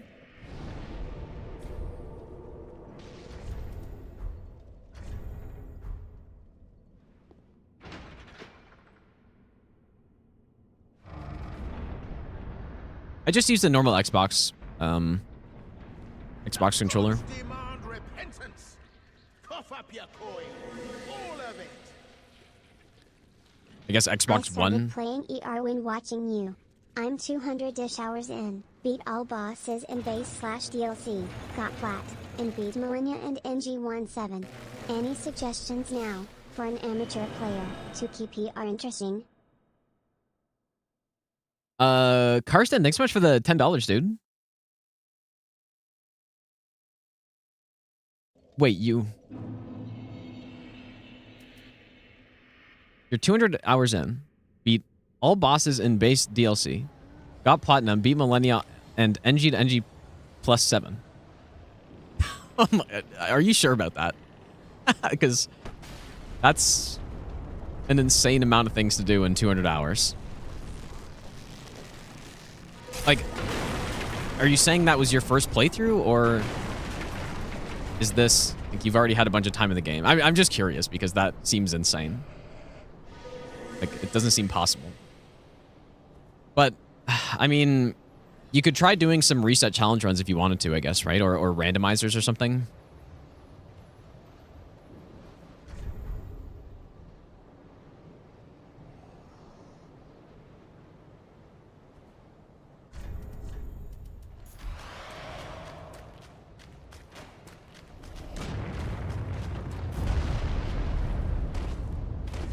Yeah, Shirley missed a 0, yeah. That's pretty insane if that's true.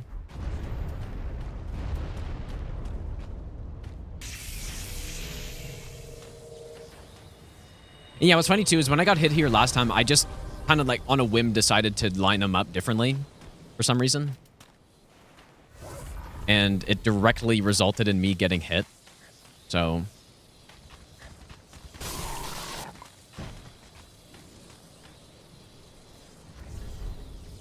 I mean, I guess that's possible, but that would only be possible if you were using guides or something, which there's nothing wrong with that, obviously.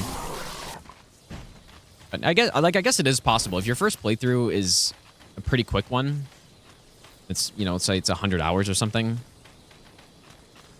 and then you start looking up guides on all bosses and stuff. Okay, we have a weird meme, so I don't know why this happens either. You're still stuck? Oh, and now he's back in. Okay, I'll take it. Oh, and now you're back out. Oh my god, you're actually kidding me, dude. What the hell?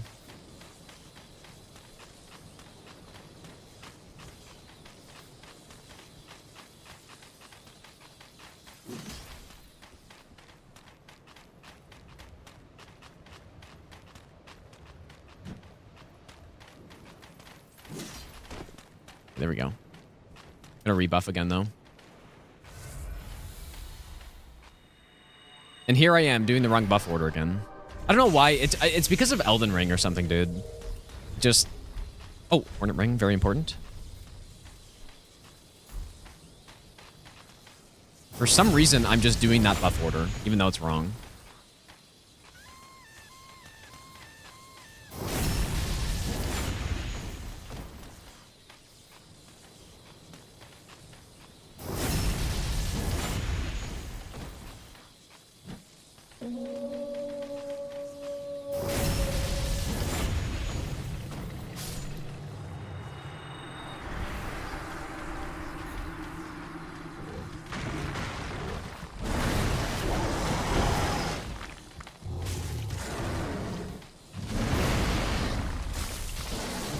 I was nearly fucking late on that dodge, dude.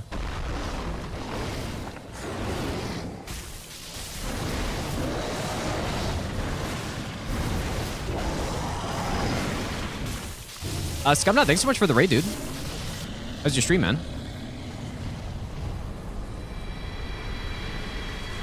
I appreciate that.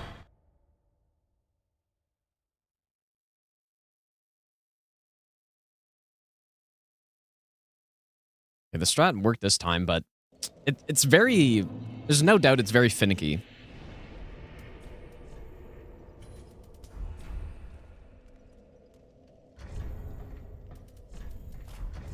Okay, we're going to try that power within mid-phase 1 strat, which surely will work fine.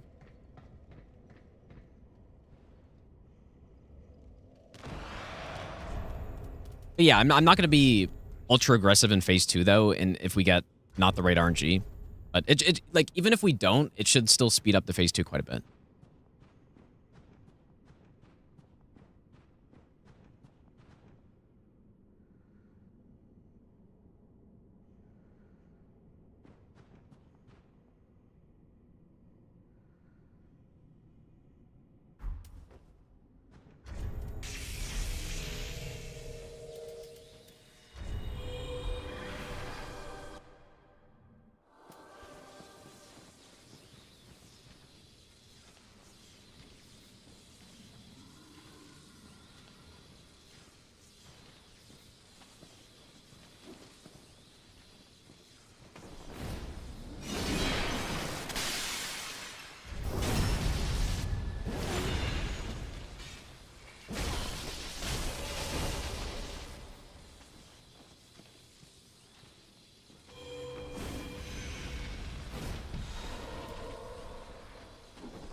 Oh, that's too bad.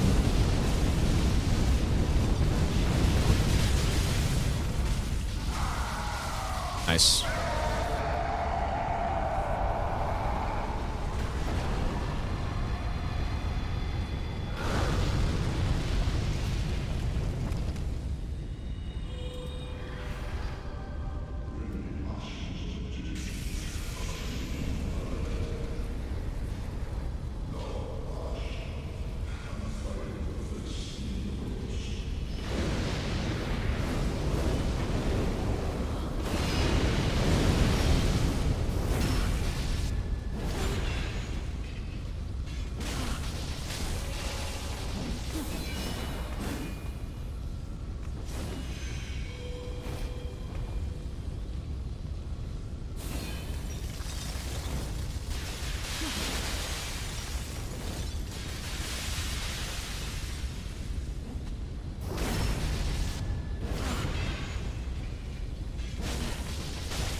Yeah, I think something right out right at the end there.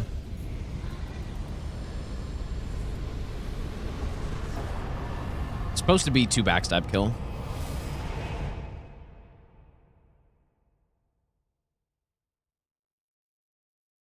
Yeah, I'm definitely gonna play the Oblivion remaster, but I don't know about streaming it at this point. But yeah, 100% I'm gonna play it though. I'm very much looking forward to it. Hopefully it's good. It's really sounding insanely good. My hopes are pretty high for it, but maybe, I don't know. I feel like I could be let down pretty hard.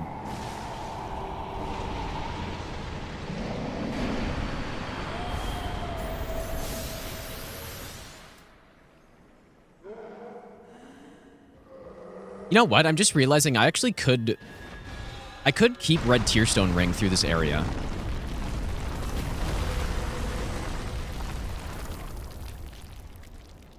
Is the fault? No, I guess I would need Spook.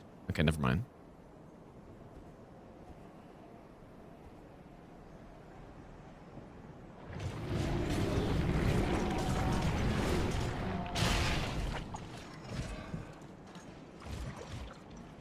The gods demand repentance. Cough up your coin. All of it. My GF plays and virtually guided me through the first base game playthrough. Then I just went through all DLC bosses, and then got plat while beating the rest of the base bosses. Very assisted. Lol.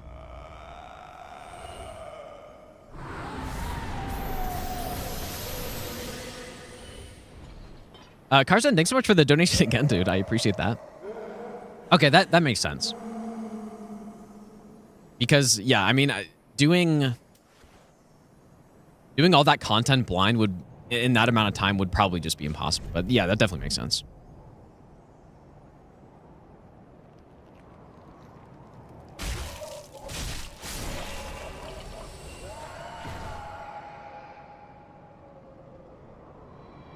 Nothing wrong with that, though. My first playthrough of DS3, I actually started finding it more enjoyable once I started looking up, like, maps of the areas and stuff. So there are some people that are, you know, sworn against playing these games not blind, but I'm not one of them.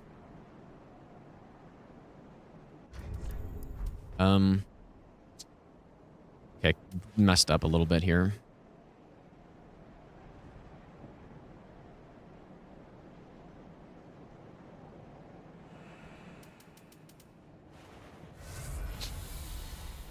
Gonna have to wait for this to heal me up to 100 HP.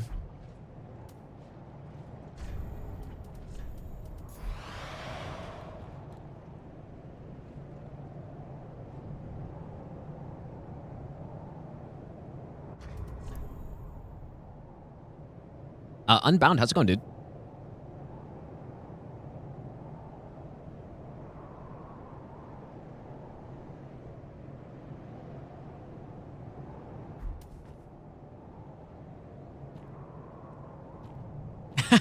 Well, basically, all I'm saying is that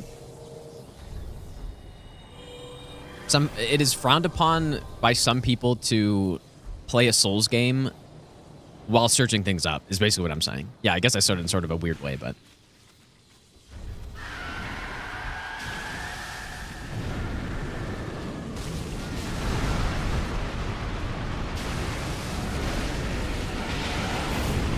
Oh, that is actually insane, dude. Oh my god, that's crazy. We got the crawl, which is really good RNG, but then he jumps around his barricade of toxic, and I can't do anything.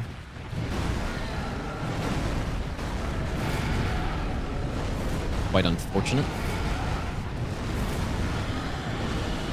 I may, like, want to rebuff at some point.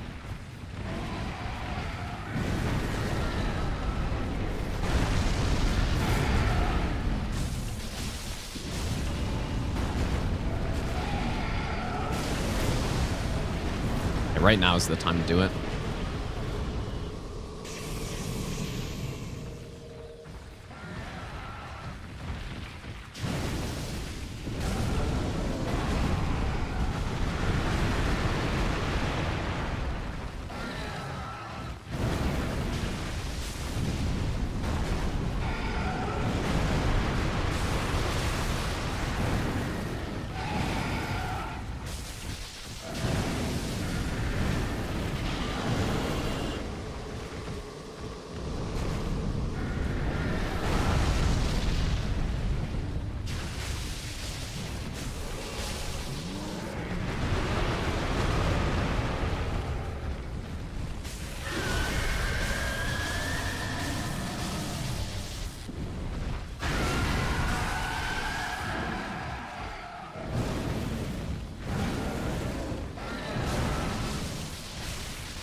pain and demon below is what I call my morning bowel movements. Am I right, guys? That's pretty funny, dude.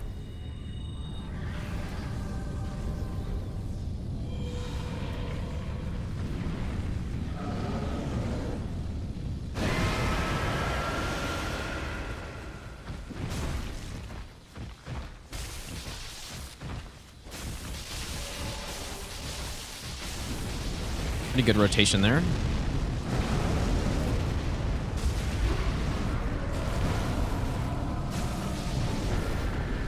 Ooh, maybe a little too good, actually. Would have preferred to get one more attack there.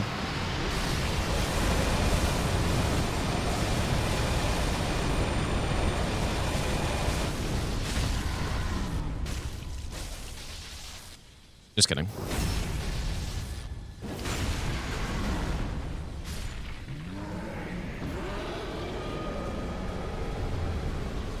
I guess that was actually perfect. Like, that's exactly how that should go.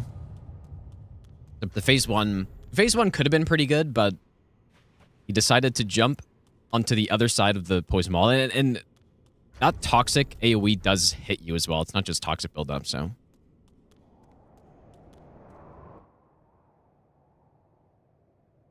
But Peter, thanks for the 10-month Prime sub, dude.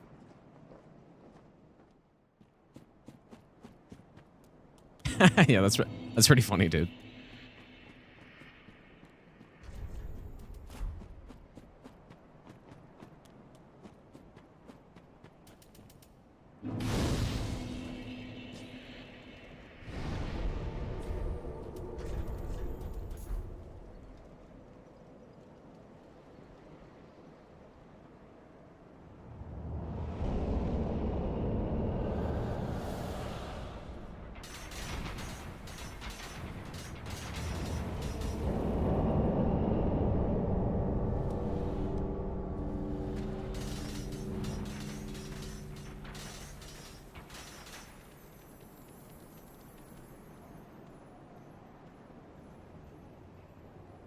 All right, in-game time is 157, so I'll be curious what we finish at on this. All the other runs have been about 220, which, I don't know. I guess that's probably pretty much what we're at pace for. Maybe a little bit quicker. Many of us are by the fire, forsaken, ice.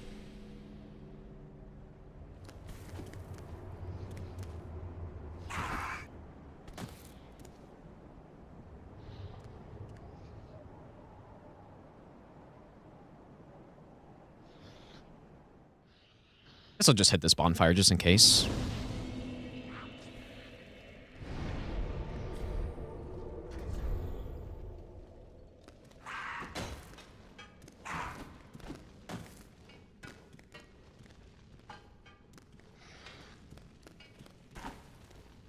Usually I just wait until we're done the whole circle before I get that. But I don't know, in case I had a homeward bone or something.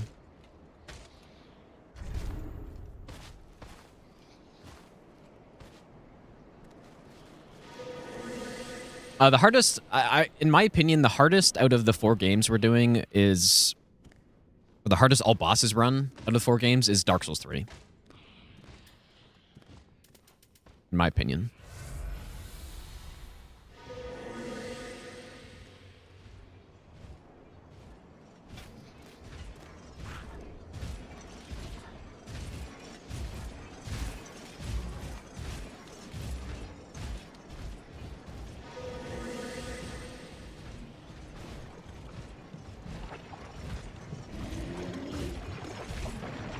It may not be the longest one, but it's just the bosses are the hardest in this game. That's basically it.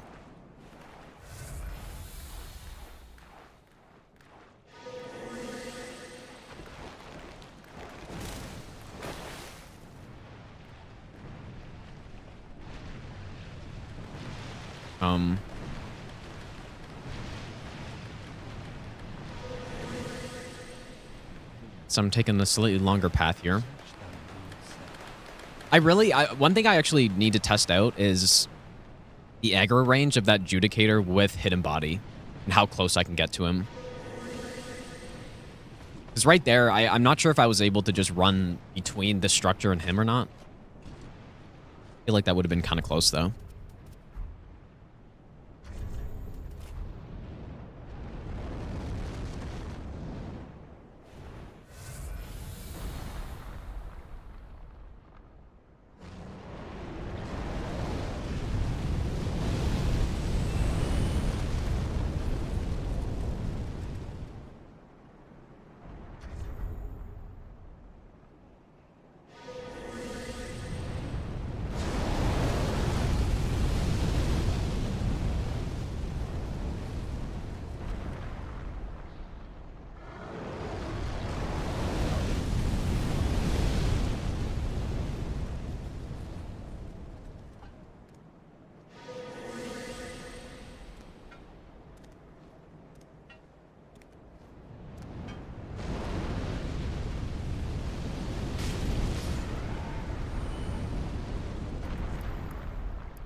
Okay, I believe if I sprint off this, I shouldn't take damage, but I kind of want to just heal up to make sure.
Surely he's dead, dude.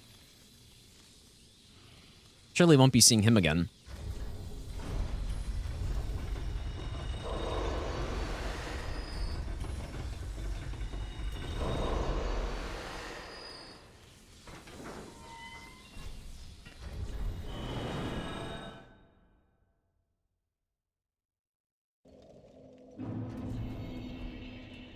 Yeah, it's a very fast bridge, Midir, yeah. It helps when I have, like, insane buffs going. Ashen. As for I gotta remember to send down the elevator, dude. I keep forgetting about that. Ashen one. Speed things up a little bit. No, that's not really Midir phase 1, although I guess it could be seen that way.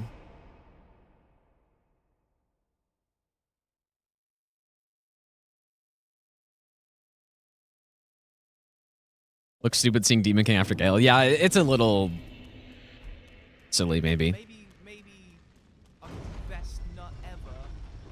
4 years since you scammed me away from Nova. Jerk, thanks for the 4-year resub, dude. Thanks so much, man. It's insane, dude.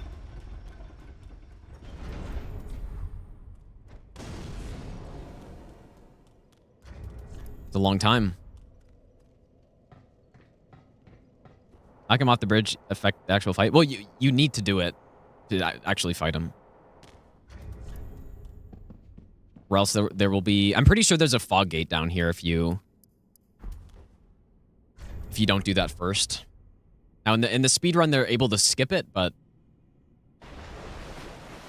yeah, you have to kill Bridge Midir. Like, you absolutely do.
Kind of interesting that he did another attack there.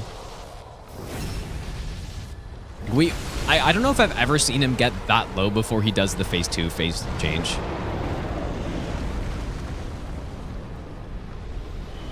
That was interesting.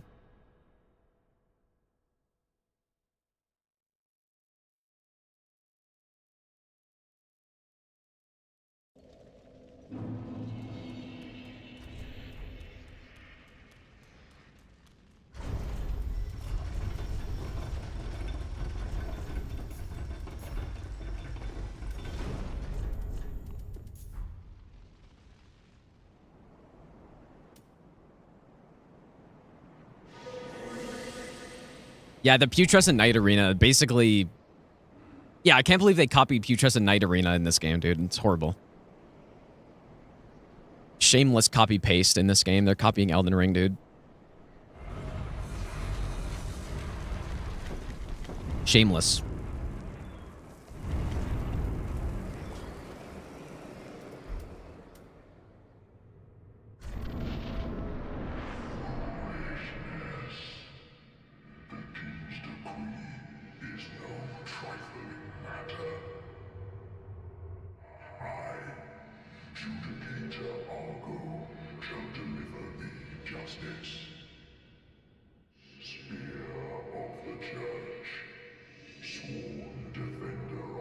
Yeah, we're taking damage because of Power Within.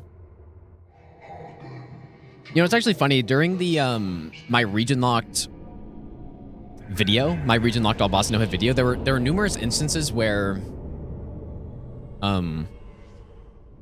you see my HP dropping and you see the yellow bar from Grafted Blade, right? Because Grafted Blade gives you the extra 5 vigor. And so when you lose Grafted Blade, you lose the HP as well. And a bunch of people saw that and thought that I was getting hit by it.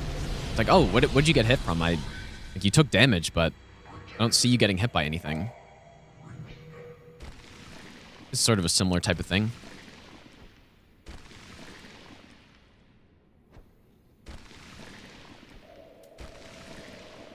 Oh, fuck. Oh my god, I nearly scuffed it, dude. Good lord. That would have sucked, man. That is how you mess up the cheese, right there.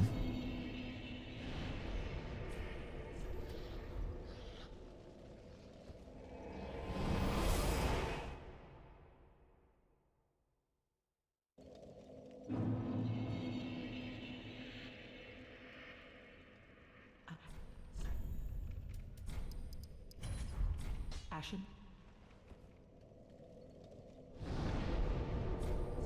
Well, I guess actually probably the main way people mess up the cheese is by just missing a dung pie, because you need each of the 10 dung pies to land. So if you miss even one, then the strat isn't good. You can only carry 10, but simply there, I just let go of alt, I guess. Oh yeah, Blooming Moss Club. Yeah, that's a good point. Good call. Dang, this is gonna add a good 4 minutes onto this run here. We just have to keep this in mind, because I am very curious what the in-game time will be. I'm gonna level up while we're here, I guess. Ashen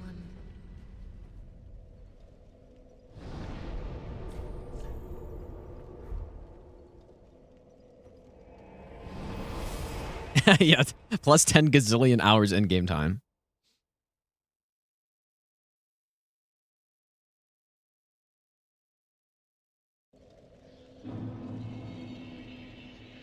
Just don't pull a Jerome. That's the only thing. And roll off this elevator and die or something.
Let's go on Hulk.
Fun in that he pissed you off. You simply have to play online. I mean, maybe online's worse for some people, but for me, the online fight's more fun. But yeah, I guess I don't know. If you get matched up with a tryhard PvPer and you're, you know, and you're just on your first playthrough of the game, that would really suck. It's really just random, right?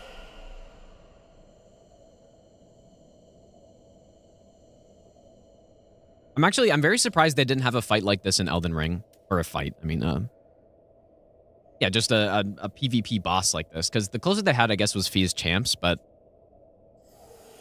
that didn't really do the trick, I don't think. Just having builds being different. I wouldn't have minded some optional PvP boss like this. I think it does 2225. Or just 50.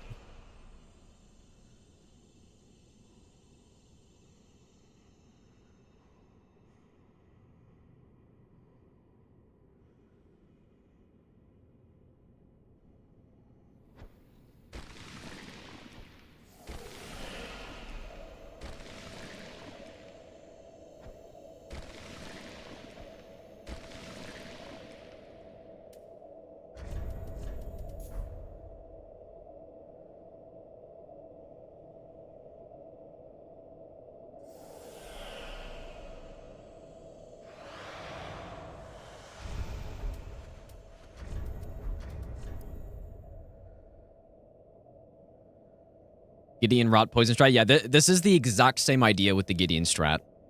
This was kind of the original one of these cheeses that was found, but the Gideon one is the exact same thing. Only difference, I guess, is that it's a bit more annoying in Elden Ring to get like the rot pots it's set up and all that.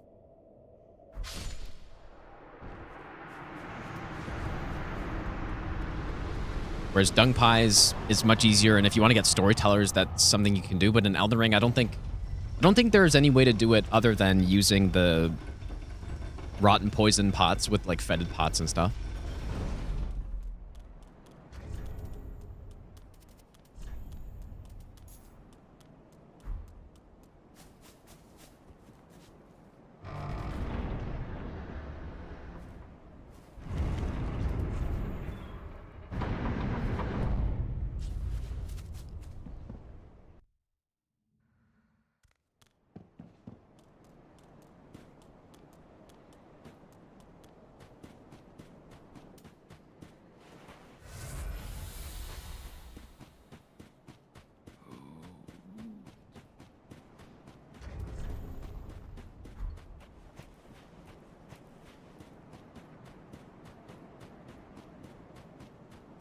Yeah, I feel like maybe 215, if I didn't mess up the Dung Pie.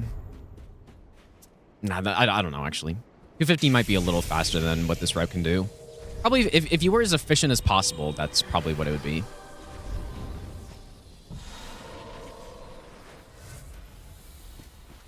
Oh. I kind of messed up there.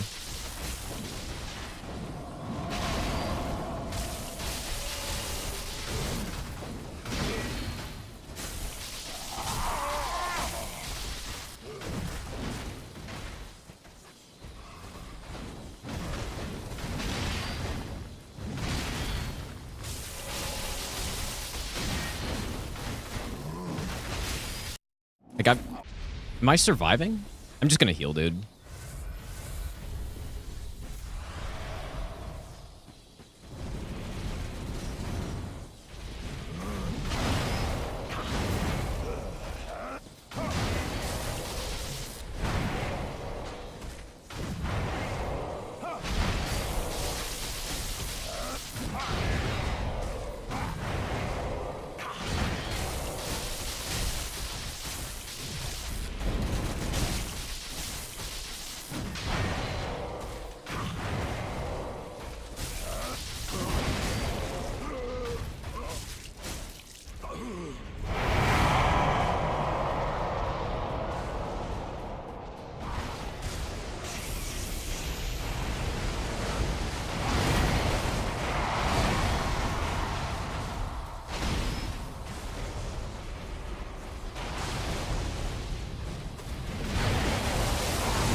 Ooh, yeah, because I didn't instantly swap to the shield after doing the power within, so I wasn't. I know I had 103 HP, so I probably had a little bit of leeway, but I didn't want to mess with it, dude. So that's why I healed and I just used Ritual Sword instead. I think that was the right play, because like, if you're wondering what happened or why that's important, is because the shield is what gives us the health that offsets power within, and the amount of HP extra that we have is very small, like single-digit HP extra. So because I waited to put on the shield, we probably got a couple less ticks of it, and I may have died. So I think we go down 7 steps here, if I'm not mistaken.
All right, GG, dude.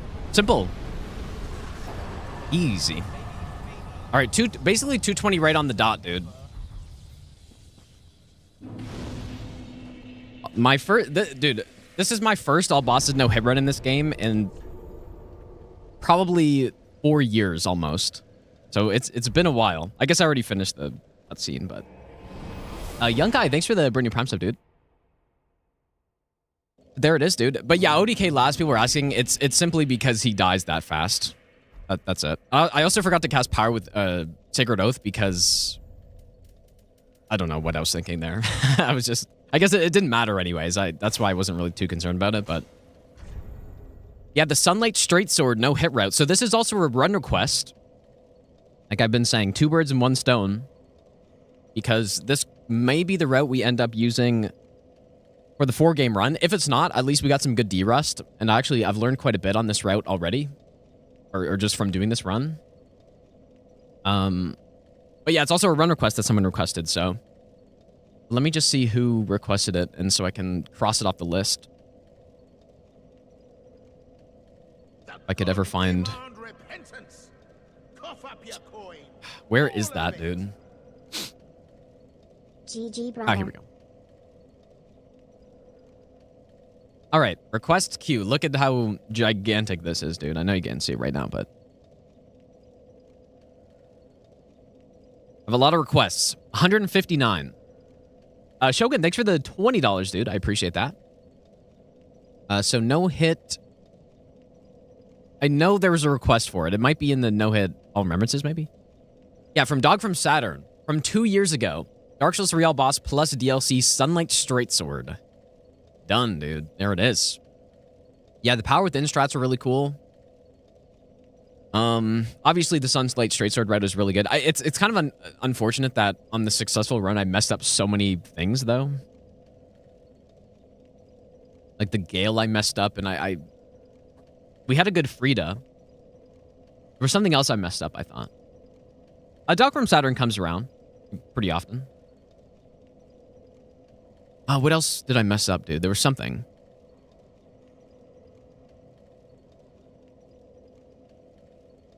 Oh, I guess I messed up a Half-Light, maybe. Midir was good. Demon Princess was okay. Good Phase 2. Griffin was fine. Oh, I messed up Champion Gundyr, I guess, because I forgot to put Red Tear Stone. Maybe that's what I was thinking of. But the rest of it was clean. Yeah, this is a really nice route, dude. Like, probably the second best route you can do in this game for all bosses no hit, in my opinion. At least that I've seen. Obviously, Twin Blades is the absolute meta route. And I'd be very curious to try Twin Blade build with power within as well. But yeah, just, I don't know. This is probably the second best thing.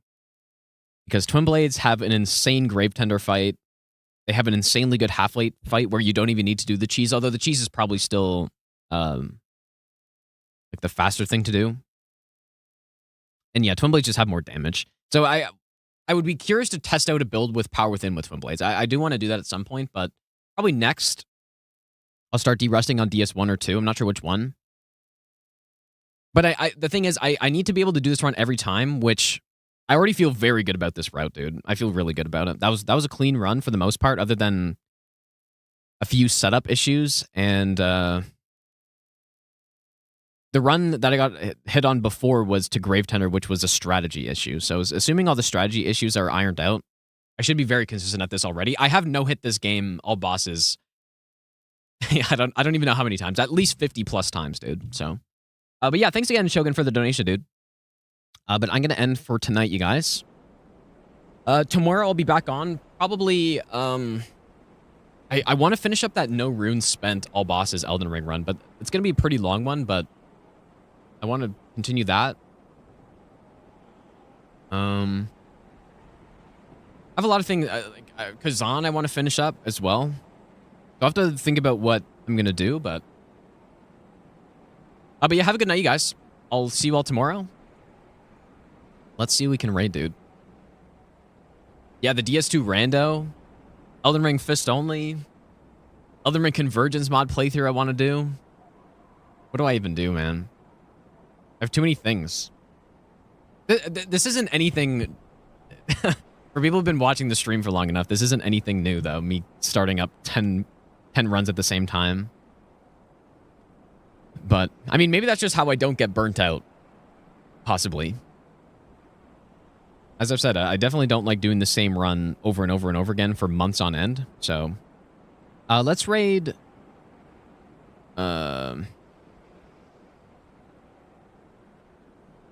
Let's raid Miss Hard Mode. She's doing the Dark Souls 2 randomizer, which a ton of people are doing. And I would like to do the Deathless run of that. And same with the DS1 as well, actually. Hello? Minecraft? Yeah. Why can't I... Oh. Oh, I see. Yeah, surely Minecraft server soon, dude. Yeah, and I'll be anxious to see this Oblivion thing. Apparently it's tomorrow, some trailer tomorrow. What time? Does anyone know what time? Because I wouldn't mind reacting to that on stream. Anyways, I'll look into it, but anyways, have a good night, you guys. I'll be back on tomorrow, and I'll see you guys then.